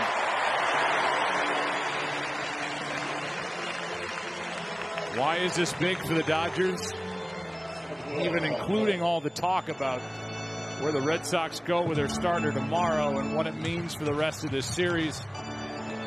Teams up 3-0 all time in the World Series. Well, they've been able to avoid a Game 6 for the teams that are up 3-0 throughout World Series history. And here comes Rick Honeycutt with Brock Holt coming up. 2 out, nobody on. The only team to come back down 3-0, the Dave Roberts Boston Red Sox, who came back to beat the Yankees in the ALCS 2004. Well, at this point, when you're coming out to talk with 2 outs, you're basically letting your pitcher know where, if any, is his power stroke, because you want to stay away from the home run. Good low ball hitter is Holt. And also a reminder as to who's behind him. Not that he can't just look over there, but there's some strategy with regard to what to do with Holt. You've got the right-handed hitting Nunez on deck, so after getting Kinsler, Floro can pitch how he wishes to Holt. Ball 1 outside. Urias is in the bullpen, and Certainly you'd like to save a move if you can for Dave Roberts. Only one home run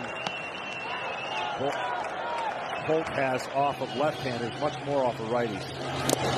But for Dave Roberts, if he can get Floro through the top half of this 14th, then he can make a clean switch to start the bottom of the inning with a pinch hitter. That's why it's so important.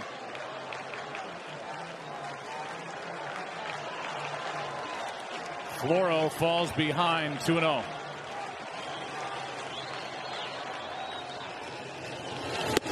Two and one. Steve Hurt in the booth from Elias. He's been working hard back there. This ties the longest World Series game by innings. As we play in the 14th, Holt fouls away strike 2. We have also broken the World Series record for time of game, which was previously held by the White Sox and the Astros in 05. A 5-hour, 41-minute game, and I'm too tired to do the math as to how long this one's gone. I think we've set another record, but it would be unofficial. Most baseballs used in a game. 2-2. Wow, that bounced in there. Way in front of the plate. Took a hop over the head of Austin Barnes and the head of the home plate umpire, Ted Barrett.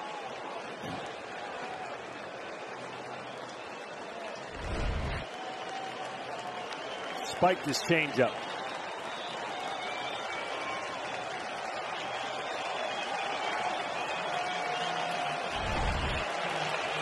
Coming up on 11 o'clock here in L.A. And this game is tied 2-2 into the bottom of the 14th inning.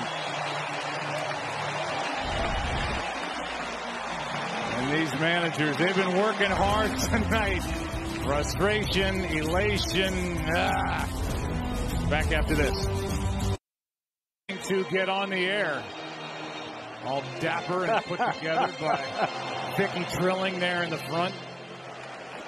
There's A-Rod and Kevin and Poppy and the Big Hurt. David Freese bats for Floro. Good work by Dylan Floro. Freese, strike 1. Nathan Eovaldi back out there.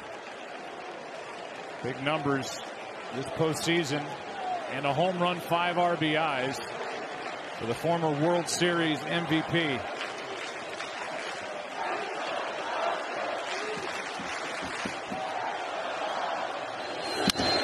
That is a terrific play by Eovaldi. Takes a hit away from Freese. Wow.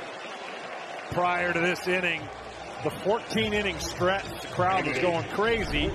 So they're still energized and alive.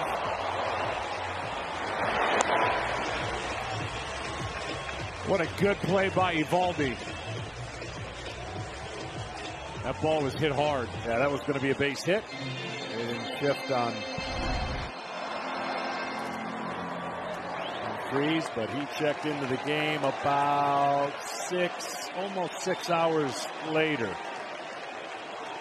This game started about 10 after 5 local time. Here's a breaking ball for a strike. And it's now 11:03. 04. Kike Hernandez, his second at bat, grounded out his first time.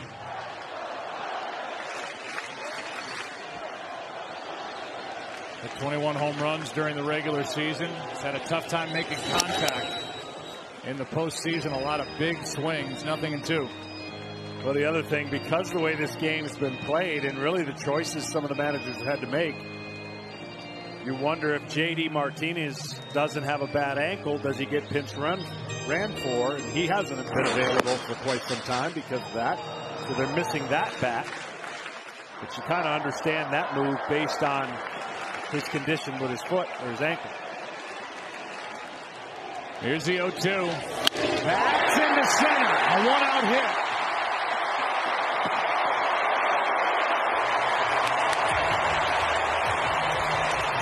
Tell you what, no matter what happens, who wins this game, who loses it, I don't think Nathan Eovaldi can do any more for his Red Sox here in the postseason. And whoever wins this, whichever side, is going to feel like 2 wins. Yeah, exactly. That's where we're at now. The Dodgers, they need it more, obviously, for their momentum and their chances moving forward.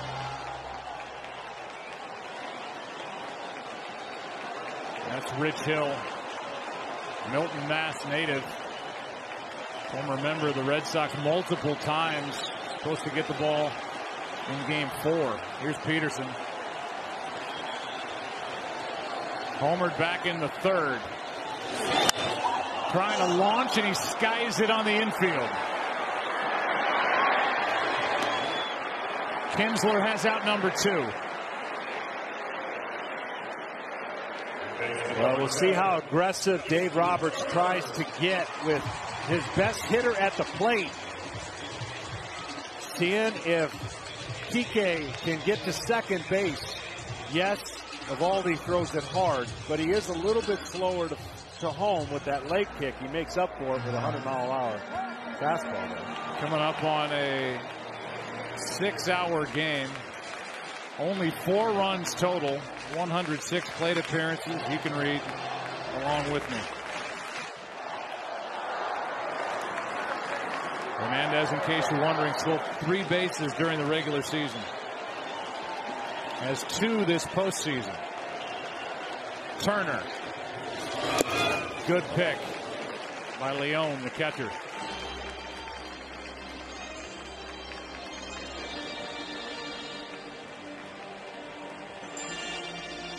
Oregon player still hanging in there. Notice he's still doing his spot, doing his job. They've gone through 28 dozen baseballs. 336.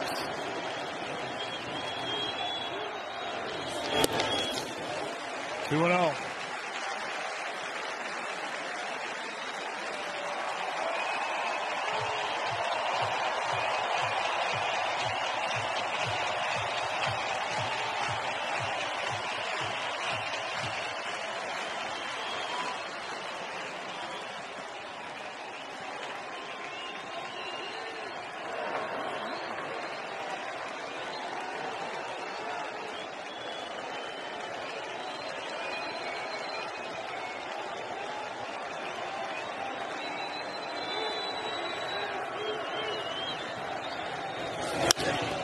Fought it off, little fly ball into right. Mookie Betts is there. And game number 3 will go to the 15th inning. Tied 2-2.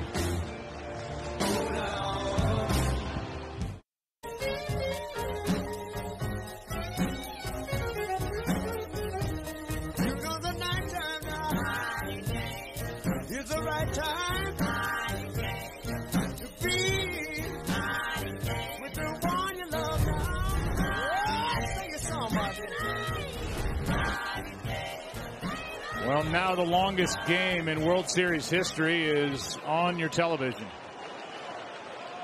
Both by innings and time. 2-2.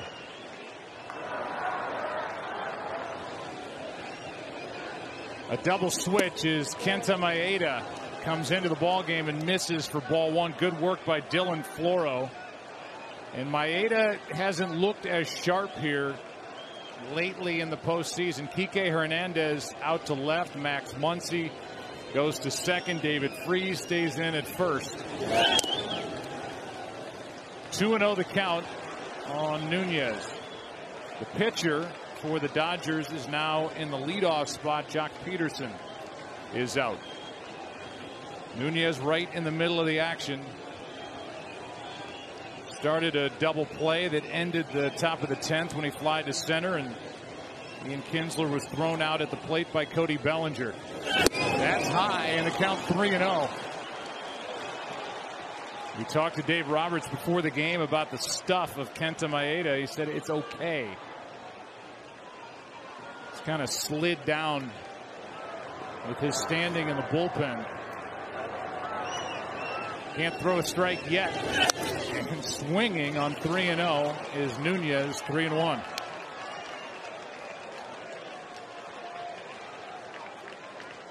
A little forced velocity at times rather than natural velocity. You can tell that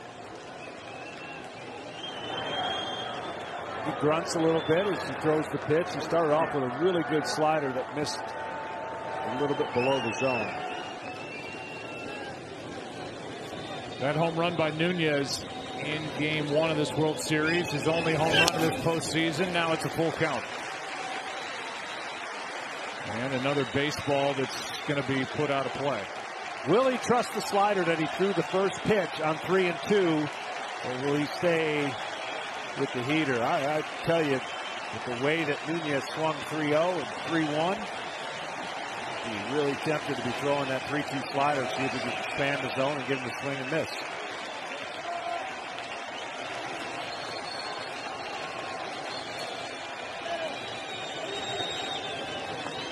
Three-two on the way. Right side. Freese can't make the play. Base hit. Leadoff man is on for Boston here in the 15th inning. And another ball that Nunez hits to the right side, and Freese went way to his right and may have played that into a hit. Yeah, you see how far he was playing in the shift and really overdove. The ball ended up being at his hip almost, or just the inside of his arm. I think Nunez just got the golden touch when he makes things happen some way, somehow. Well, the other part of that is watching it live as Jackie Bradley Jr. steps in. Muncy was going to it. If Freese goes to the bag,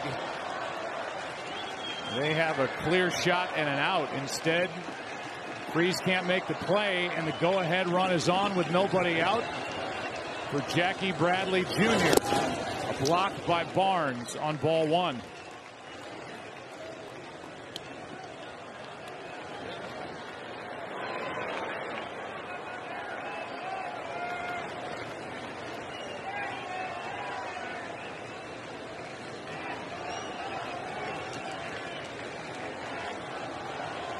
To give you a look at what I'm talking about on that ground ball off the bat of Nunez. He's still not running well. Here comes a 1-0 to Bradley. Down, ball two. Watch this play. And Freese cut it off before Muncy was able to make a play on the ball. Yeah, even if Freese came up with that cleanly, I don't think they could have got Nunez, who was running pretty good down the first base line, trying to make the throw to Maeda. Opportunity here for Bradley, up on the count, 2-0, now 2-1. Well, in a year that has been defined by the home run, and you certainly can understand it because more home runs are being hit than ever, this game might be known for the contact play and the ball that never left the infield. Seeing a few of those late here. Bradley waits for a 2-1. Checked his swing on ball three, and Kenta Maeda does not look sharp here in the 15th. Well, he's not getting any of the hitters so far to kind of go after those off-speed pitch.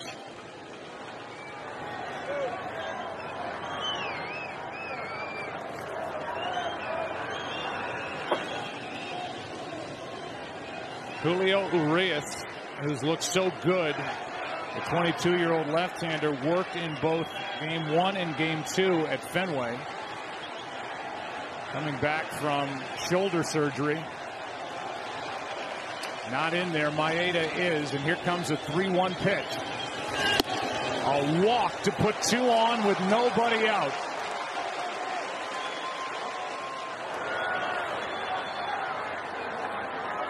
And the stomach has got to be turning for Dave Roberts. An infield hit, a walk, and here is Christian Vasquez. And the Dodger infielders are looking into the dugout to see what Dave Roberts and crew want them to do. They are shortened up. The next two hitters don't have a lot of speed, and understandably so. Two catchers that are in the game for the Red Sox. But there is speed on the bases, that's for sure. Nunez, the lead runner.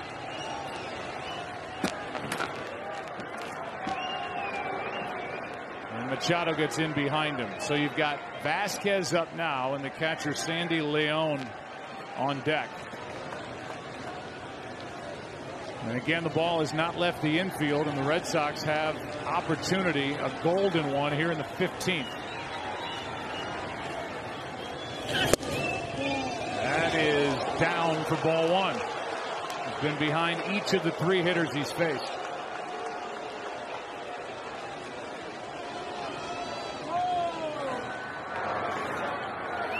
Bullpen is quiet for Dave Roberts.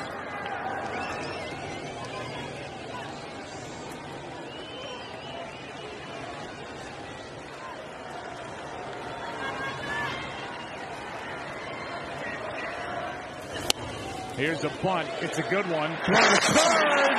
Got him. What an aggressive play by Maeda. And a pretty good bunt by Vasquez, and Maeda just whirled and threw a strike. That's unbelievably aggressive under the circumstances. You've got to be so on point and mechanically sound. We'll see if the Red Sox want to challenge. And he was out. And that look. I mean, you practiced this in spring training. That's 6 months ago.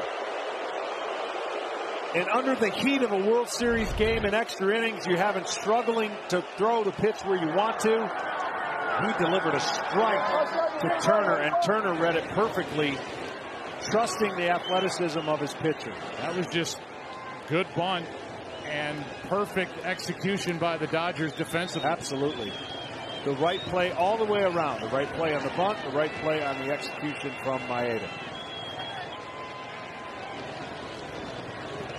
Now 2 on, 1 out. And León, who doubled in his only at bat tonight, takes a strike. First time Maeda's been ahead. There are the numbers in the postseason. The reason that's the right strategy, second and third with León up, you weren't going to walk him to pitch to Betts. On the outside corner, León doesn't agree. 0-2.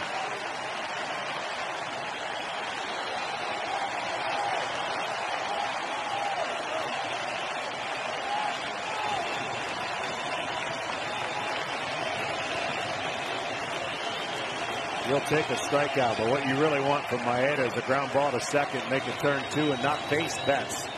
That's really what you're thinking about. How do I induce a ground ball right here? Good job by León to spoil it.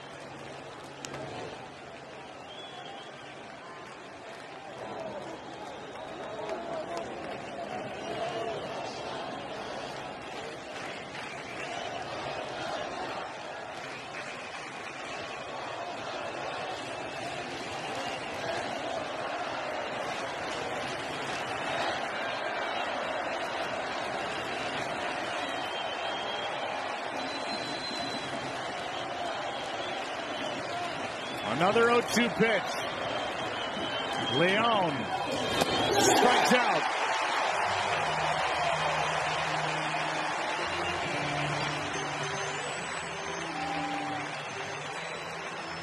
And after all of these 2-out runs that the Red Sox have been able to score in this World Series, nasty pitch from Maeda for the strikeout and a good look to get León. Boston is looking for a 2-out RBI hit by Mookie Betts.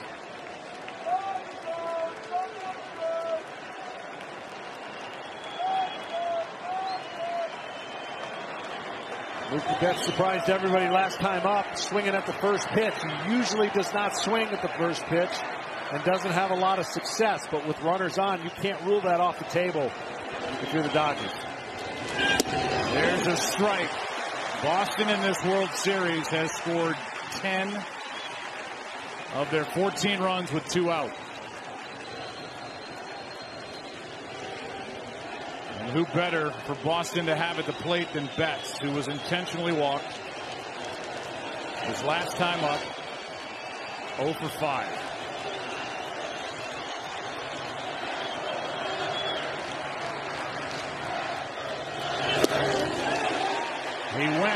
Strike two. Kenta Maeda put 2 on with nobody out. It's now 2 on with 2 out and an 0-2 count on Mookie Betts.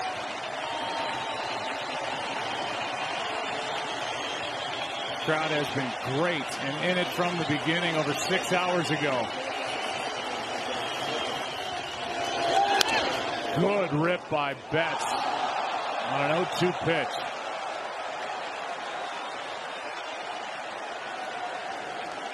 In the bottom of this inning, it'll be Muncy,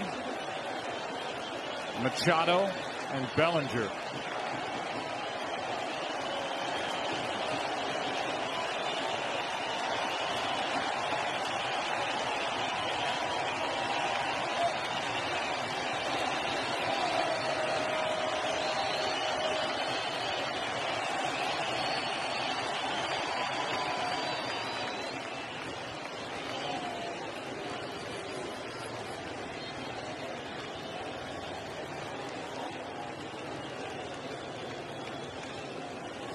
Now a meeting on the mound. Worried about the signs with the runner at second base. Been a lot of talk of that this postseason, and some talk about that during this World Series, with the Red Sox thinking that Machado was giving signs to Puig back in Boston.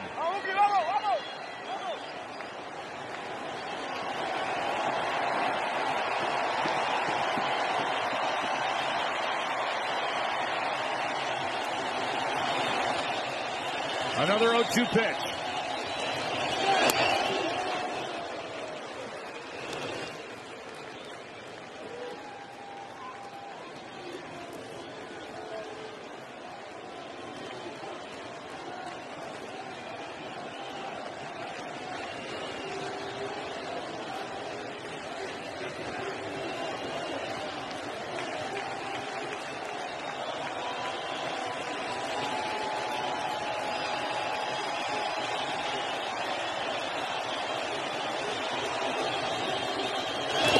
Good block by Barnes.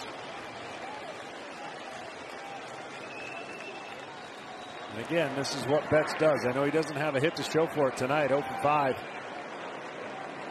He's just so disciplined with 2 strikes. 0-2, now to 2-2. The last thing Maeda what really wants to do is go to 3-2 and give everybody a head start running on 2 outs, 3-2. But the lead runner can fly. It's Jackie Bradley Jr.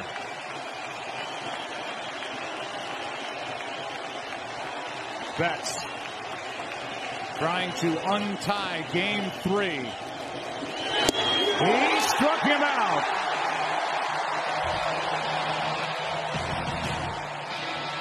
And Mookie Betts argues as game 3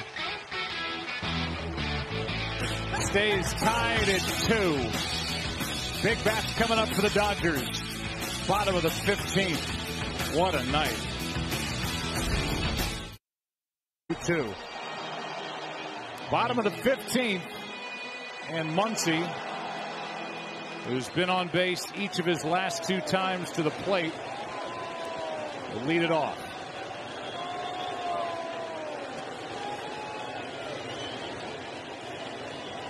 Nobody up in the bullpen for the Red Sox as Nathan Eovaldi goes back out to work. He's thrown 49 pitches in his 4th inning of work now.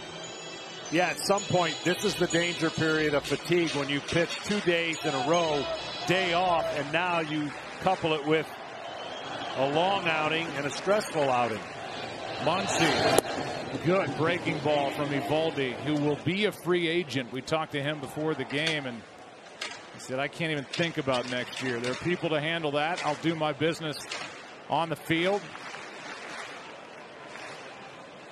We'll see where he ends up in 2019. Right now, he's on the mound in the 15th in game 3.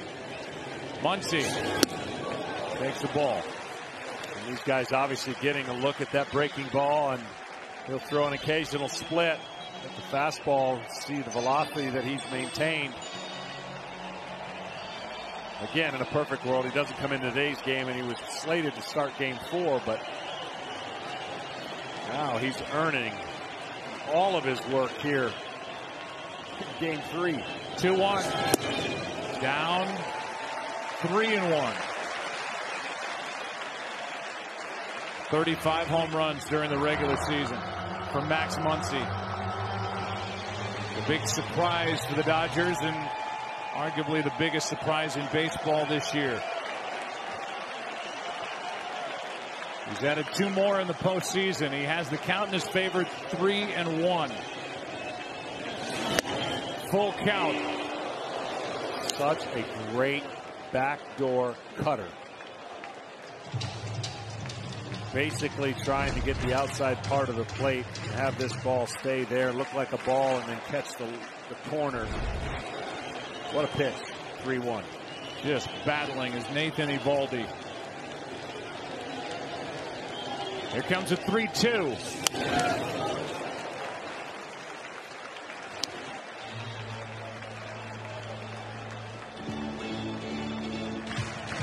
Anything on the ground for Muncy from about the shortstop position over toward third would be a real test for Nunez. He's not only way off the line, but he's deep. Another 3-2 pitch.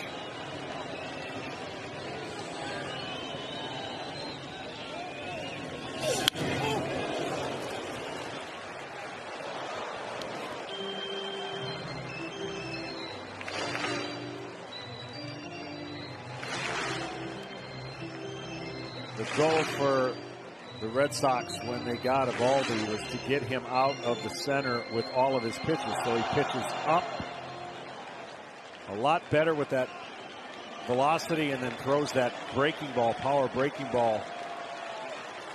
And he's been utilizing that new theory to some successful outings. Muncy making Eovaldi work. You know who's working? The organist. I know. I told you he's on. I don't know if they've switched. They may have brought in a reliever. But it's Peter Rule. He does a great job here at Dodger Stadium. He can play some random stuff, and he can play the organ. He's working hard. 3 balls, 2 strikes. Max Muncy, and Eovaldi wants Leon to go through the signs again.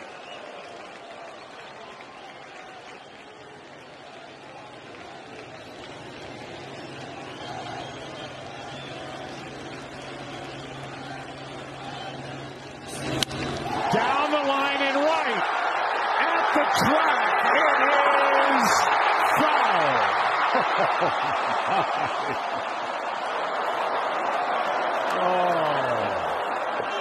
Muncy was going down the line, pleading with it, just watching as he hooked it, home run distance,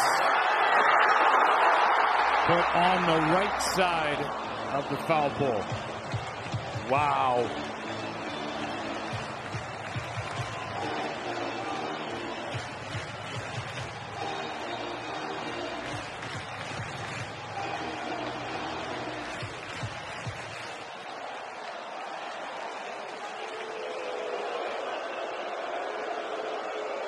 And now Alex Cora is going to come into the...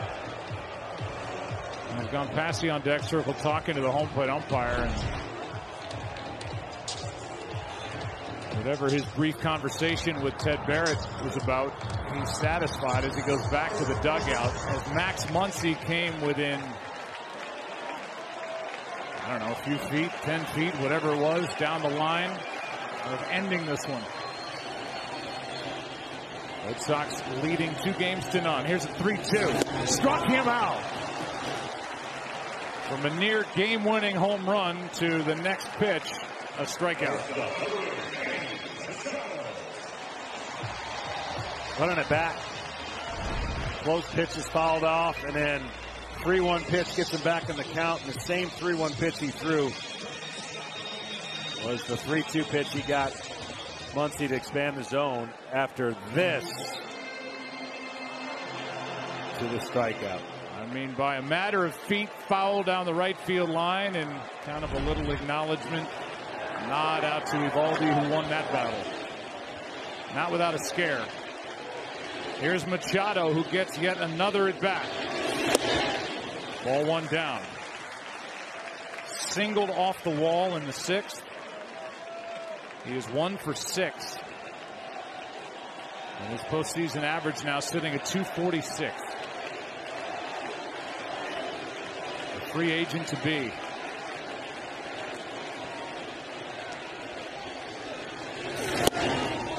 Ahead on the count, 2-0. Based on Nunez making things happen, we got to make things happen for the Dodgers has been Puig. The third hitter in this inning, if they can find a way to get one guy on. 2-0 off the end of the bat.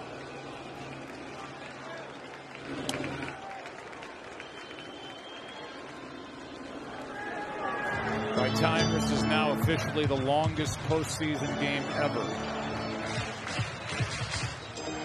6 hours, 25 minutes. On Friday night, October the 26th. Game 3.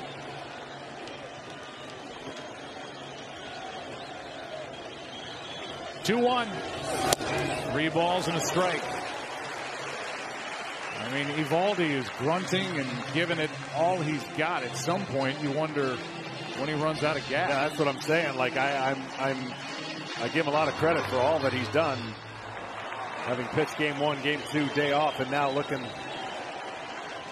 like 5 innings might not be enough.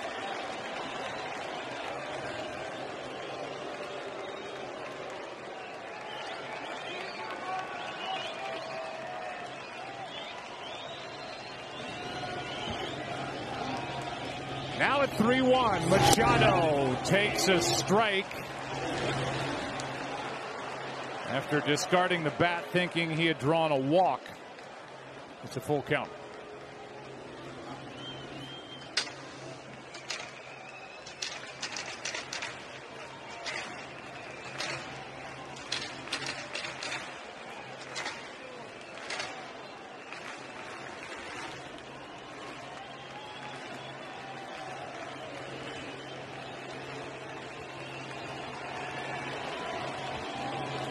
Now a 3-2 pitch to Manny Machado. Off the end of the bat, fooled him. Coming to get it is Kinsler. 2 out, and the batter will be Bellinger.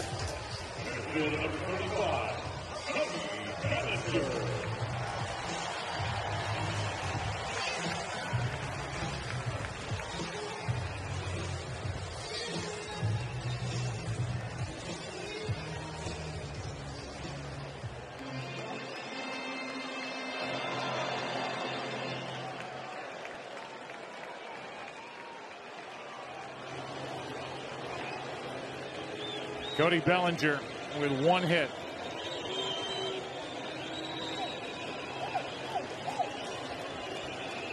Made one of the big defensive plays of the game. Throwing out Ian Kinsler at the plate back in the 10th. Leans back from ball 1.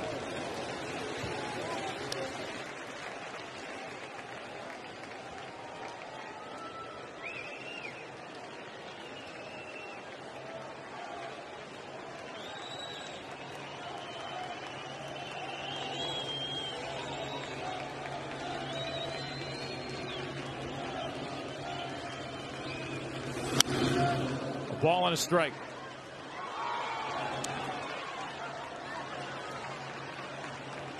This game keeps going. We're going to get one in the booth. It's almost impossible where we're at, but I got you covered. Thanks. 1 ball, 1 strike. These guys are up there just trying to launch and end the night. Muncy came close. Machado popped up. Big swing and a foul. 99 still from Eovaldi. Just blown away by this guy. Just to get ready to pitch in game 1, get ready to pitch in game 2. The travel day, come here not knowing if he's going to work tonight, start tomorrow, and he's been great. 68 pitches at least. Here is pitch number 68. Cody Bellinger. 2-2. Longest game by time ever, 8 hours, 6 minutes, a 25-inning affair between the White Sox and the Brewers, May of '84. So pull up a chair. We're just getting started.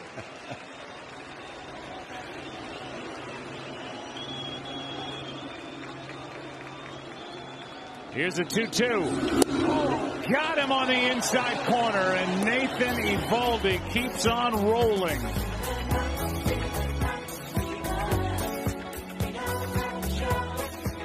Now to the 16th after Max Muncy came oh so close.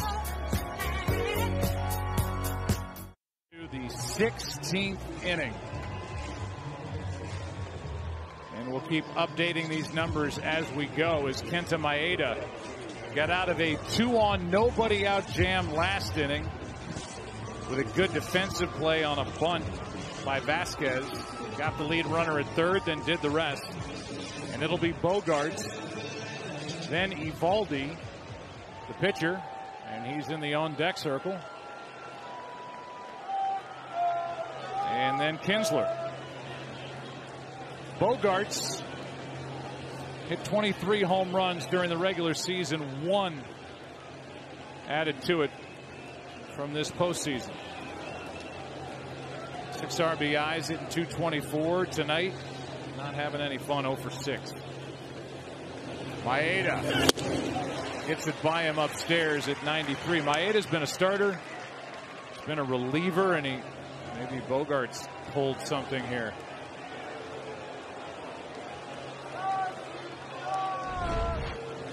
Talking to himself.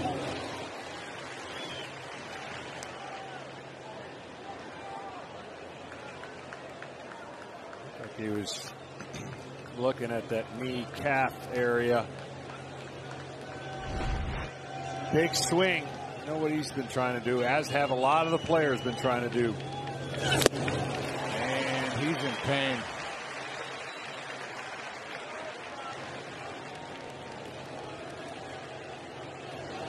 We said this, it seemed like 2 hours ago. It might have been. Will this be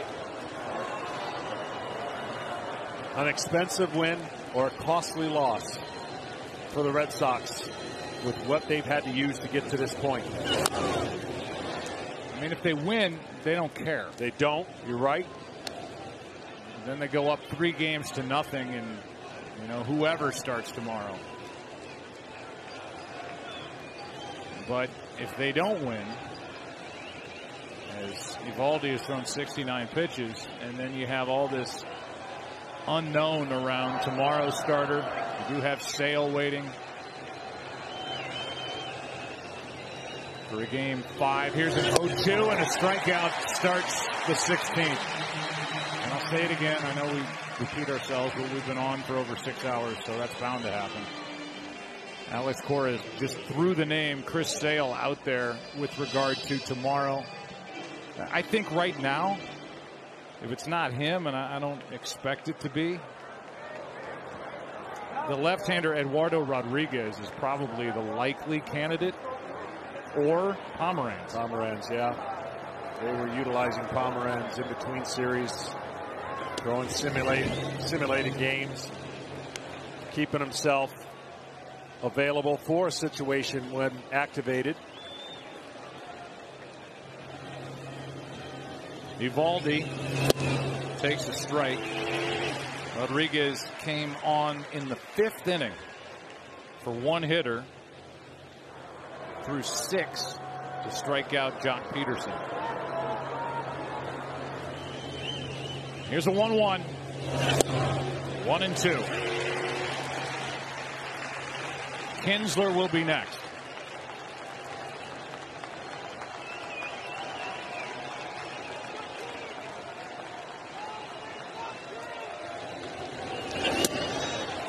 Two. I'm not sure Maeda was convinced he's not going to swing. He hasn't shown any attempt to swing. But he went with the 1-2 slider there and missed. So the young left-hander Urias getting loose. That's strike 3. 2 out. And Ian Kinsler, who started this season south of here with the Angels. No stranger to World Series play. A nice addition to this Red Sox roster during the year. As they kept waiting for Dustin Pedroia, hoping for Dustin Pedroia to get healthy. It just never came around, the knee. So Kinsler got a lot of work down the stretch.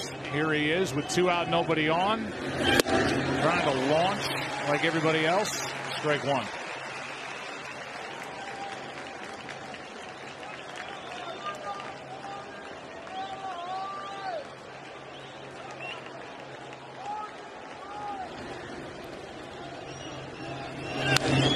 Foul back, strike 2. And Kenta Maeda could strike out the side. He has struck out 4 through an inning and 2/3. And this incredible crowd's been on their feet at least 40% of the time. They're on their feet again. 0-2. Foul back, and Kinsler not cutting down his swing. On deck is Brock Holt. The majority of the big bats are still in the lineup for the Dodgers. Some big bats are gone for Boston, notably J.D. Martinez, Andrew Benintendi, Devers, who can hit a home run, Moreland. 0-2 from Maeda. Struck him out and struck out the side.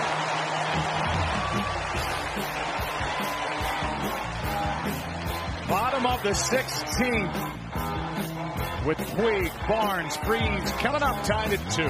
Back after this from your local Fox station. Eovaldi is back to work. He's thrown 69 pitches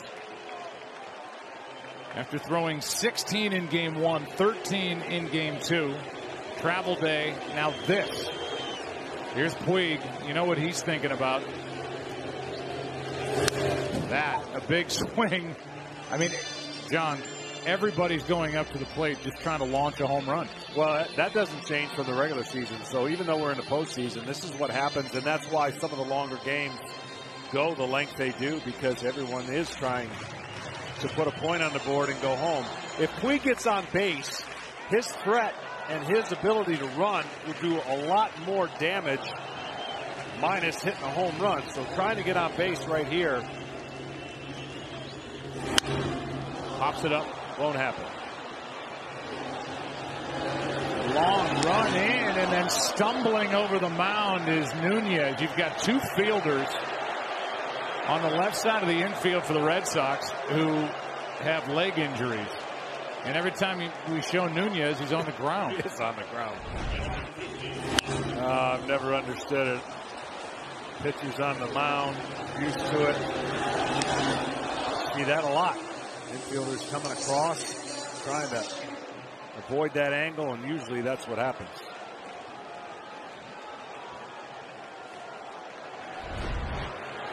The batter will be Barnes. We'll go to Tom Verducci after the first pitch. 72nd pitch out of the bullpen. Tom Verducci, that is a lot for Nathan Eovaldi.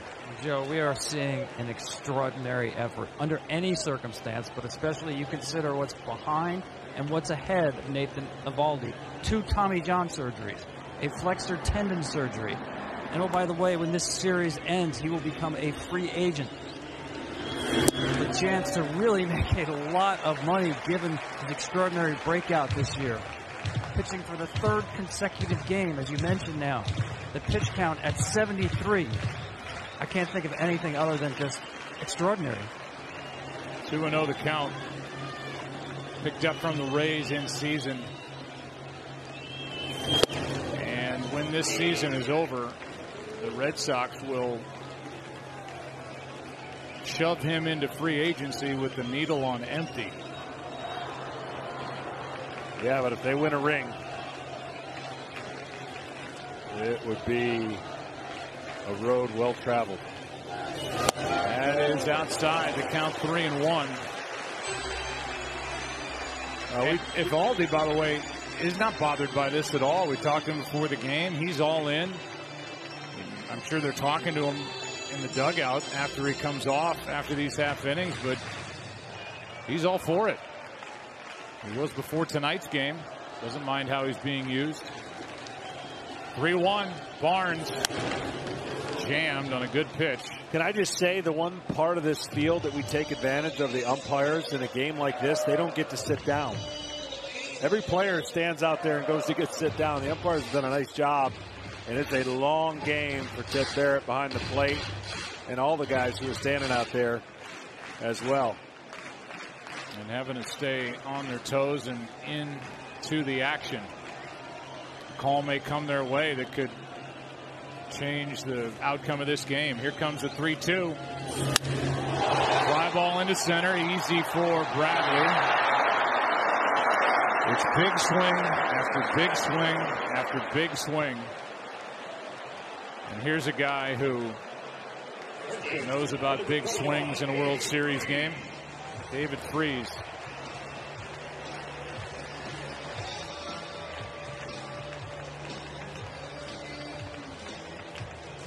Second at bat for Freese. He grounded back to Eovaldi. Just to put it in perspective, Freese didn't get into this game until the 14th inning, and he's facing Nathan Eovaldi for the second time. And Eovaldi made a great play on a ball that Freese scorched back up the middle for the first out in the 14th.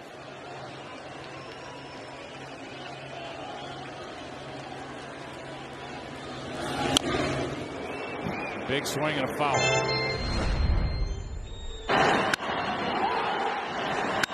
World Series Game 6.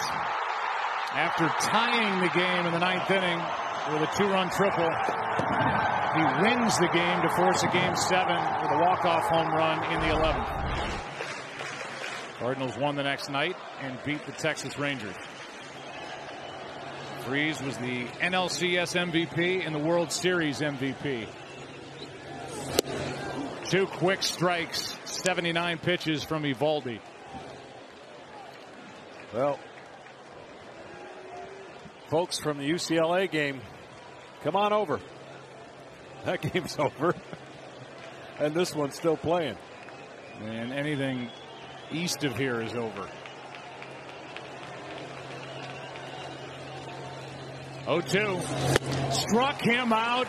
Eovaldi gets through another scoreless inning. On we go to the 17th, tied at 2.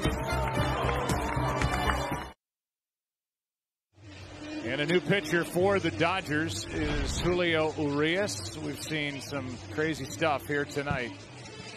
Eduardo Nunez getting flipped on a stolen base, then Eduardo Nunez getting flipped on a foul that he caught, then on a pop-up on the infield. He takes a dive after stumbling on the mound. And, oh, by the way, he will hit here in this 17th inning. It'll be Holt, Nunez, and Bradley against Julio Urias, the 22-year-old left-hander. That's just amazing to know not only what Julio Urias was doing most of the year, now to be in this position. 3 games, 4 innings pitched, 7 strikeouts, working his way back from shoulder surgery. And here he is. Pitched well in the NLCS and now working in the World Series for the 3rd straight game. Ball 1 outside to Brock Holt. Holt's one of the guys that can turn in a good at bat. Not just up there trying to pump one out of here. He's been on base a couple of times, stolen a base, scored a run. 1-0 pitch. Off the end of the bat into right center field, and Bellinger has out number one. Good work by Maeda, John, as it turned out. 2 innings, no runs, 1 hit, 5 strikeouts, and the crowd is cheering because of that. It is now Saturday, October 27th. That in the Pacific time zone, which freaks our producer Pete Macheska out. Everything's got to be Eastern.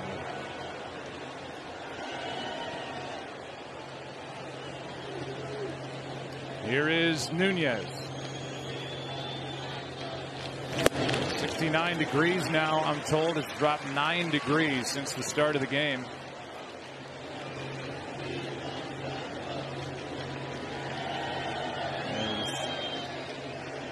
Nunez is trying to make some more action happen. He has a couple of singles his last 2 times up. Not this time. Little pop up on the right side. Muncy. 2 out. Those are the kind of stress-free outs when you're on the mound you like. You don't want rockets hit or runners on. And with the exception of first and second, nobody out, and the Red Sox trying that bunt and a great play by Maeda, this has been relatively easy sledding as far as defensive plays or soft hit ball. Well, here is Jackie Bradley Jr. His home run in the 8th inning tied the game. Came with 2 out, facing the lefty. Ball 1 down and away.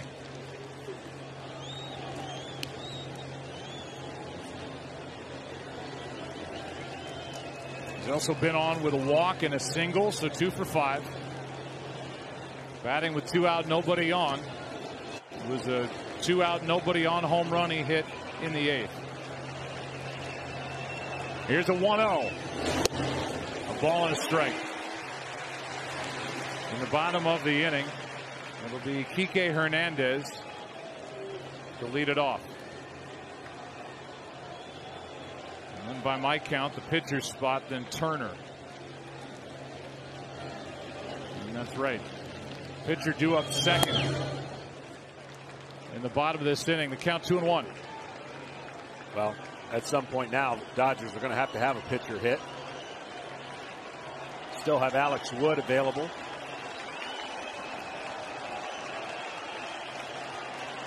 He's the last guy standing in the Dodger bullpen. 1 lefty left for the Red Sox, and that's Pomeranz. As Jackie Bradley Jr.'s up on the count 3-1.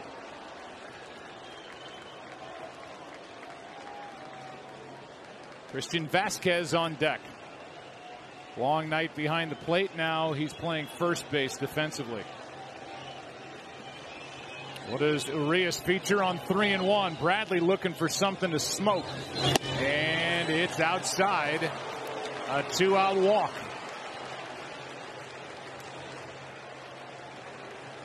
Baseman number 7. It's the 4th time that Bradley's been on base tonight. Besides the obvious maneuvering each club, I got to give these managers credit. They stay in the same spots. I'd be moving all over the place. My team hadn't scored, and I'm finding a hot spot or something. But they don't. They stay right there, their vantage point. They're leading their team, making decisions.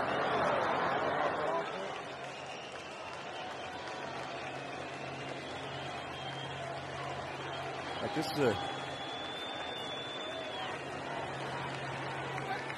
situation now where Bradley is going to try his best to make it tough on Urias, to make him think that he's going to steal, and maybe Vasquez can get a pitch that isn't thrown as well with that stress of a speed guy at first base.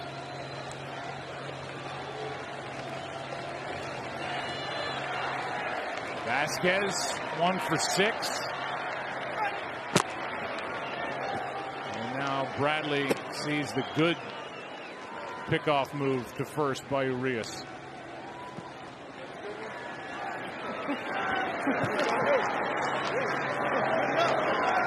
That's Tom Goodwin making David Freese laugh over at first base.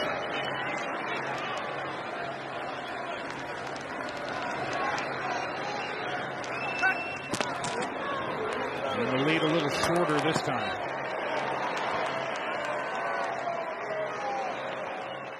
Alex Wood getting hot as quick as he can, just in case.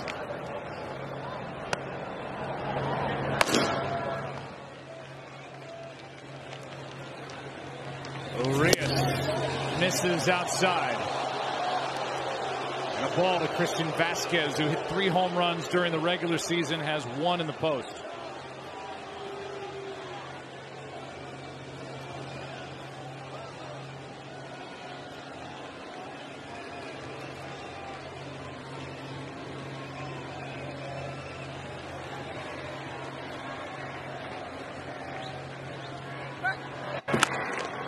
The lead even shorter. But that's exactly what you want if you're the Red Sox and Bradley. Just make it as painfully hard on Urias to make the quality pitches when he does go home to the batter at the plate.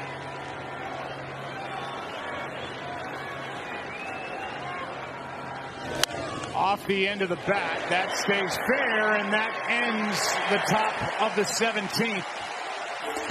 Good change of speed from the young left-hander, Urias. And now the Red Sox have left 9, and we're still tied at 2.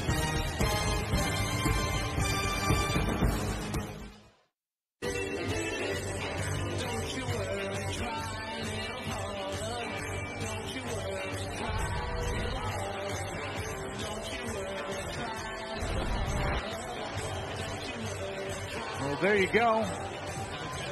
He'll take his score sheet. Where is he? What section? And some jackets as the temperature has dropped. As the aforementioned Jerry Turner. And if they're not superstitious with their manager, I think they're superstitious with that along the railing. Whatever it takes on either side. Well, will be interesting in this inning as ball 1 is inside. Clayton Kershaw has come into the on-deck circle with Urias due up second in the 17th inning. Kike Hernandez base hit in the 14th inning. And obviously was stranded. That is down. As pitch count is up to 82, and there's nobody up in the bullpen for Boston. Again, they only have Drew Pomeranz down there. This is a 7-hour game. Another big swing on 2-0 and a pop-up on the infield. 1 down. And that means that Clayton Kershaw will swing the bat as opposed to trying to drop down a bunt. Everybody's just trying to end it with 1 swing. Yes, they are. And I get it. I mean, you want to be the hero and all of that, but there just have been hitters counts, huge swings and pop-ups all over these last 4 or 5 innings. Well, the one position now that this is a great spot for Kershaw. He's got nothing to lose, everything to gain. See if he takes a strike. He does. Kershaw batting for Urias, who goes 1 inning, allowed a walk. That's it. The rest zeros.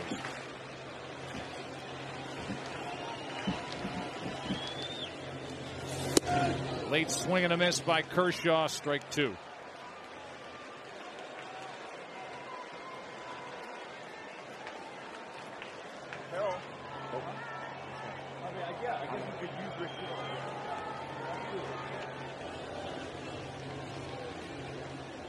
Now the fans are worn out. They are worn out.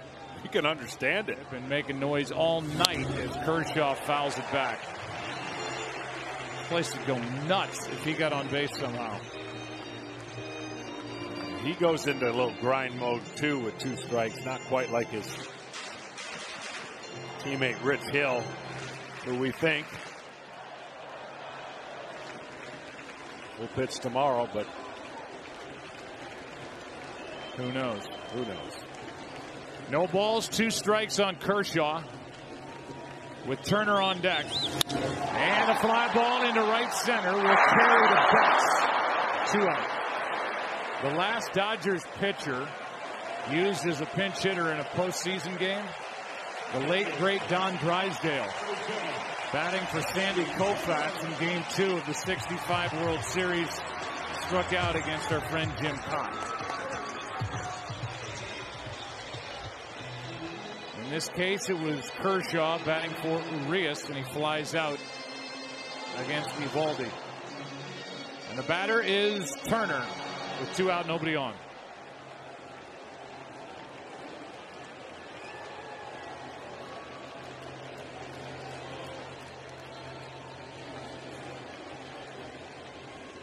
Turner 2 hits tonight. Takes a strike.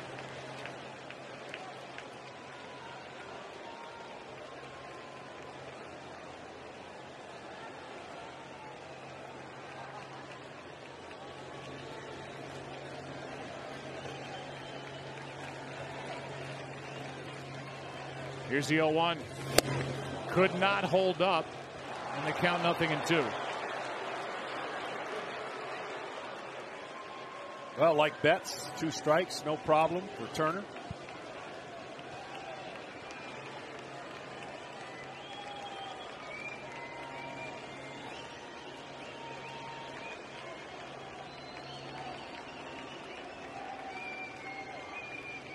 Bases empty, 2 down, 0-2 the count. Red Sox have missed a couple of chances here. They had the bases loaded after they got their first lead of the night with that run in the 13th. 2 out. Couldn't get another hit. Strikeout, 96 from Eovaldi, and his heroics continue. We go to the 18th inning. Did you say the 18th? 18th inning. We go to the 18th inning. Tied 2-2. Dodgers to left-hander Alex Wood in a 2-2 game. 18th inning now. Here are the numbers. Good regular season. 0-1 record in the postseason. You see the earned runs. He has given up 3 home runs, 2 to lefties. And he will work to Leone, Betts, and Bogarts. Good bats here for the Red Sox in a 2-2 game. That is down for ball 1.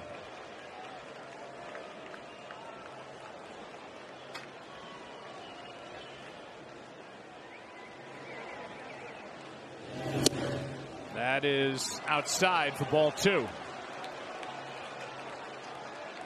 Alex Wood is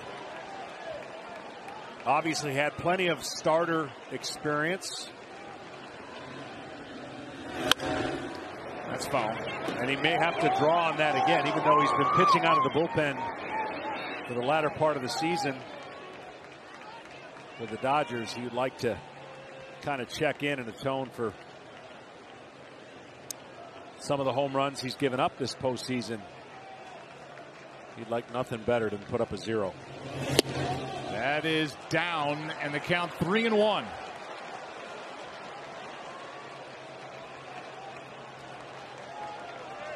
Betts on deck. A leadoff walk from Alex Wood. An opportunity knocks yet again for the Boston Red Sox. Here's the postseason for Wood. Freddie Freeman, game 3 of the division series in Atlanta. Travis Shaw took him deep in the NLCS in Milwaukee, and then game 1. A 1-run game became a 4-run game on a pinch hit 3-run home run by Nunez. Show you how crazy of a year it's been. Those were the first 2 home runs that Wood gave up to left-handers all year. Here's Betts. A ball up and away from Wood. Betts, another guy who will make a pitcher work for an out. Shoots it foul right side. Strike one. Remember this, it's Betts now. It's Bogaerts on deck. And then Eovaldi's spot. So the Red Sox want to get it done here with their best hitter. Ball two. That's why, from a strategy standpoint, you want to have at least one out in the next two batters. You got to get one.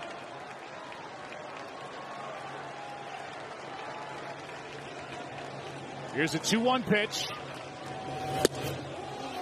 That missed. A borderline pitch, doesn't get the call. The count 3-1. That's a good pitch right here by Alex. Dangerous pitch coming. Opportunity for Boston. 3-1 pitch. To the shortstop, Machado out at second, and no chance to turn two. With the speed of Betts. So Betts bounces into the force out. Machado to Muncy. And the batter will be Bogaerts. Well, now that that out has been recorded, the reason I was saying it's so important to get at least one out in the next two hitters is because of what you mentioned with Eovaldi being on deck. Well, right now, and there's Nathan. Nobody is up for Boston in their bullpen.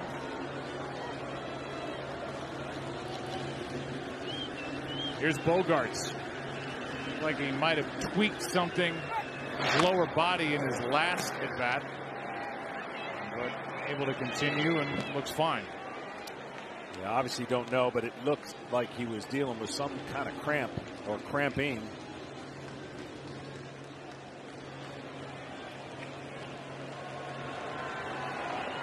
Now the runner at first is Betts.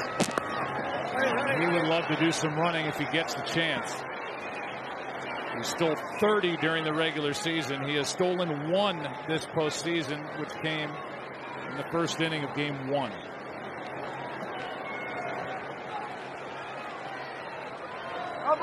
Pretty sure if he steals here, Dave Roberts would just walk Bogaerts.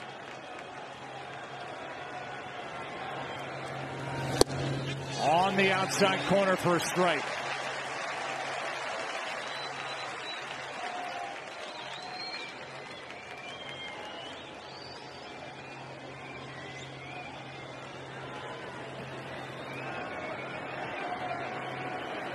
Betts on his toes, ready to go if he gets a jump and he draws another throw.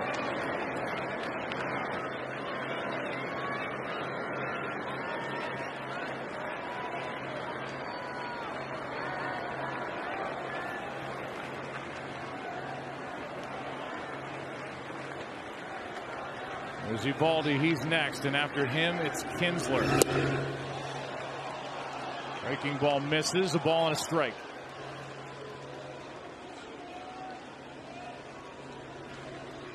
Wonder what the bars are doing in Boston.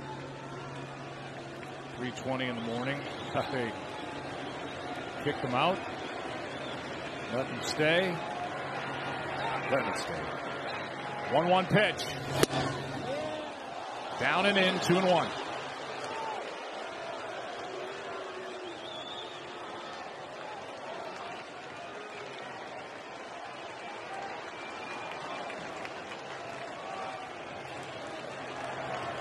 Again, Xander popped 23 home runs during the regular season. You got the pitcher on deck, counting the hitter's favor, and a throw to first.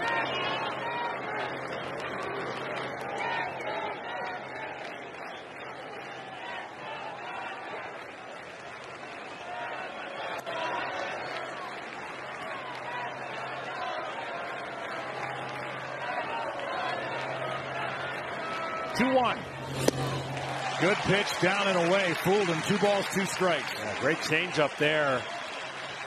Alex Wood relies on the funkiness of his mechanics and the funkiness of his pitches. There's the changeup. He's known for his slider, and that slider down and in is the one pitch that Nunez was able to hit for that unbelievable pinch hit 3-run homer. Here comes a 2-2. Left side, Machado, Muncy, and got them both for a double play. Scoreless inning put up by Alex Wood. The big bat coming up again. Muncy, Machado, Bellinger back after this from your local Fox station. And Nathan Eovaldi has been terrific. Wonderful, brilliant. 90 pitches in relief. Unbelievable. Here's Max Muncy. Outside for ball one. Muncy came close his last time up. Hit one down the right field line that just went foul. Brian Dozier doing anything he can think of. Try to change the Dodgers' luck. Down 2-0. 2-2, 18th inning, Muncy. 2-0, and look at Eovaldi, still throwing 98.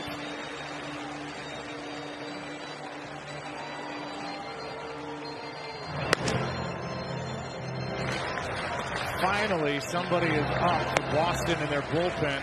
It's the left-hander, Drew Pomeranz.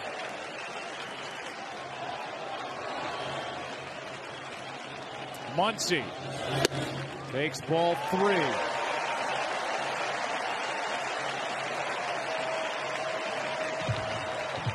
Well, one of these teams is going to have an incredible adrenaline rush when this game ends.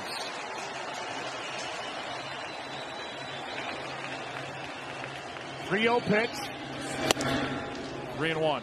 98 in his 7th inning of work.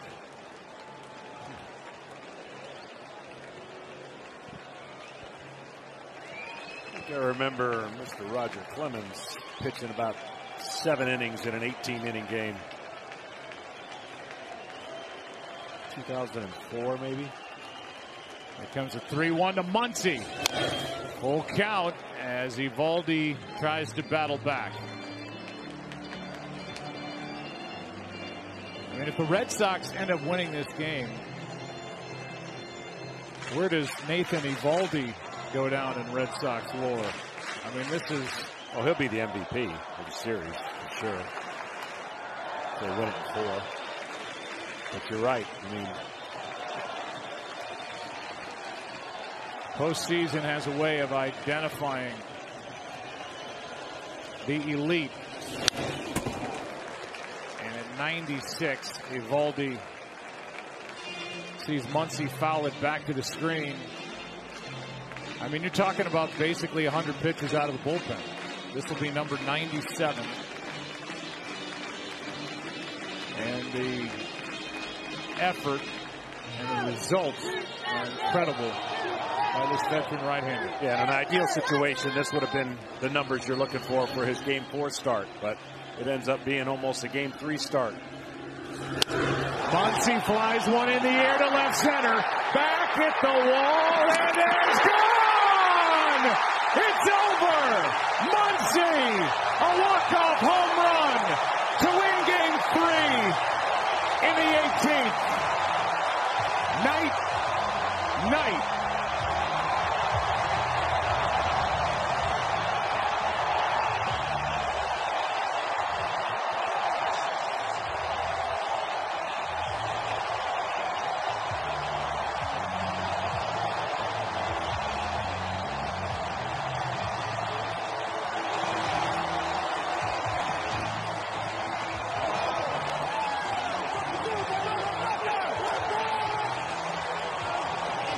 The most unlikely story of the Major League Baseball season, Max Muncy, let go by the A's a couple of seasons ago, went to work with his dad to reconfigure his swing. Had a good year in the minor leagues last year with the Dodgers, but they didn't think enough of his season to activate him for the postseason, so he watched with everybody else. Started the season in the minor leagues. And he just gave the Dodgers the biggest swing of his life at the end of a 35 home run season. And tonight, at the end of a 7-hour, 20-minute game, the Red Sox lead this series 2-1. That's unbelievable. And I said that adrenaline rush was going to be had by somebody. And now the Dodgers not only feel like this game and the patience, again, the patience of the Dodgers, you got to think that they feel really, really good about the twist and turn now in the series with all that had to have happen for the Red Sox. What a game. On a chilly evening, able to get it out of here the other way. And in the 18th inning, over 7 hours after it began, Max Muncy is the hero. What a night. What an early morning. Let's go down to Ken Rosenthal. Joe, thanks a lot. Max, this game took over 7 hours, 18 innings. When you strode to the plate for that final at-bat, what's going through your mind? I just wanted to have another good at-bat. I felt really good off from the first 2 at-bats. Felt like I've seen him well. You know, he pitched lights out. He was unbelievable. He was spotting everything he wanted, and he was getting us all over the place. But you know, I was feeling good about my at-bats, and I was feeling good about that one. Got up 3-0. He fought back, and he kind of went the same sequence as the at-bat before. He tried to go backdoor cutter. So,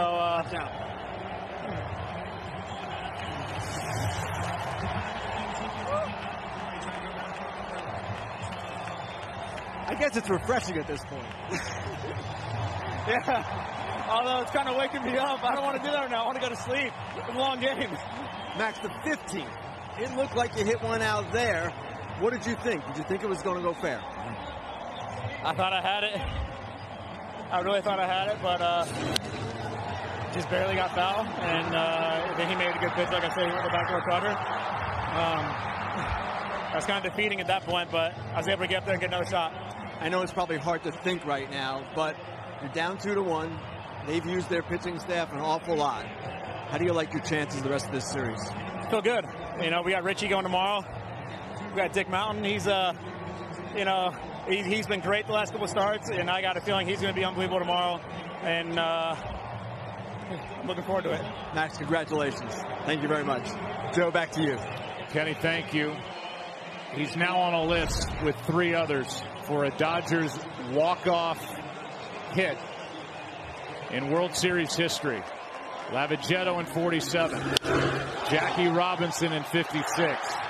Kirk Gibson, the pinch hit home run off Dennis Eckersley in 1988. And Max Muncy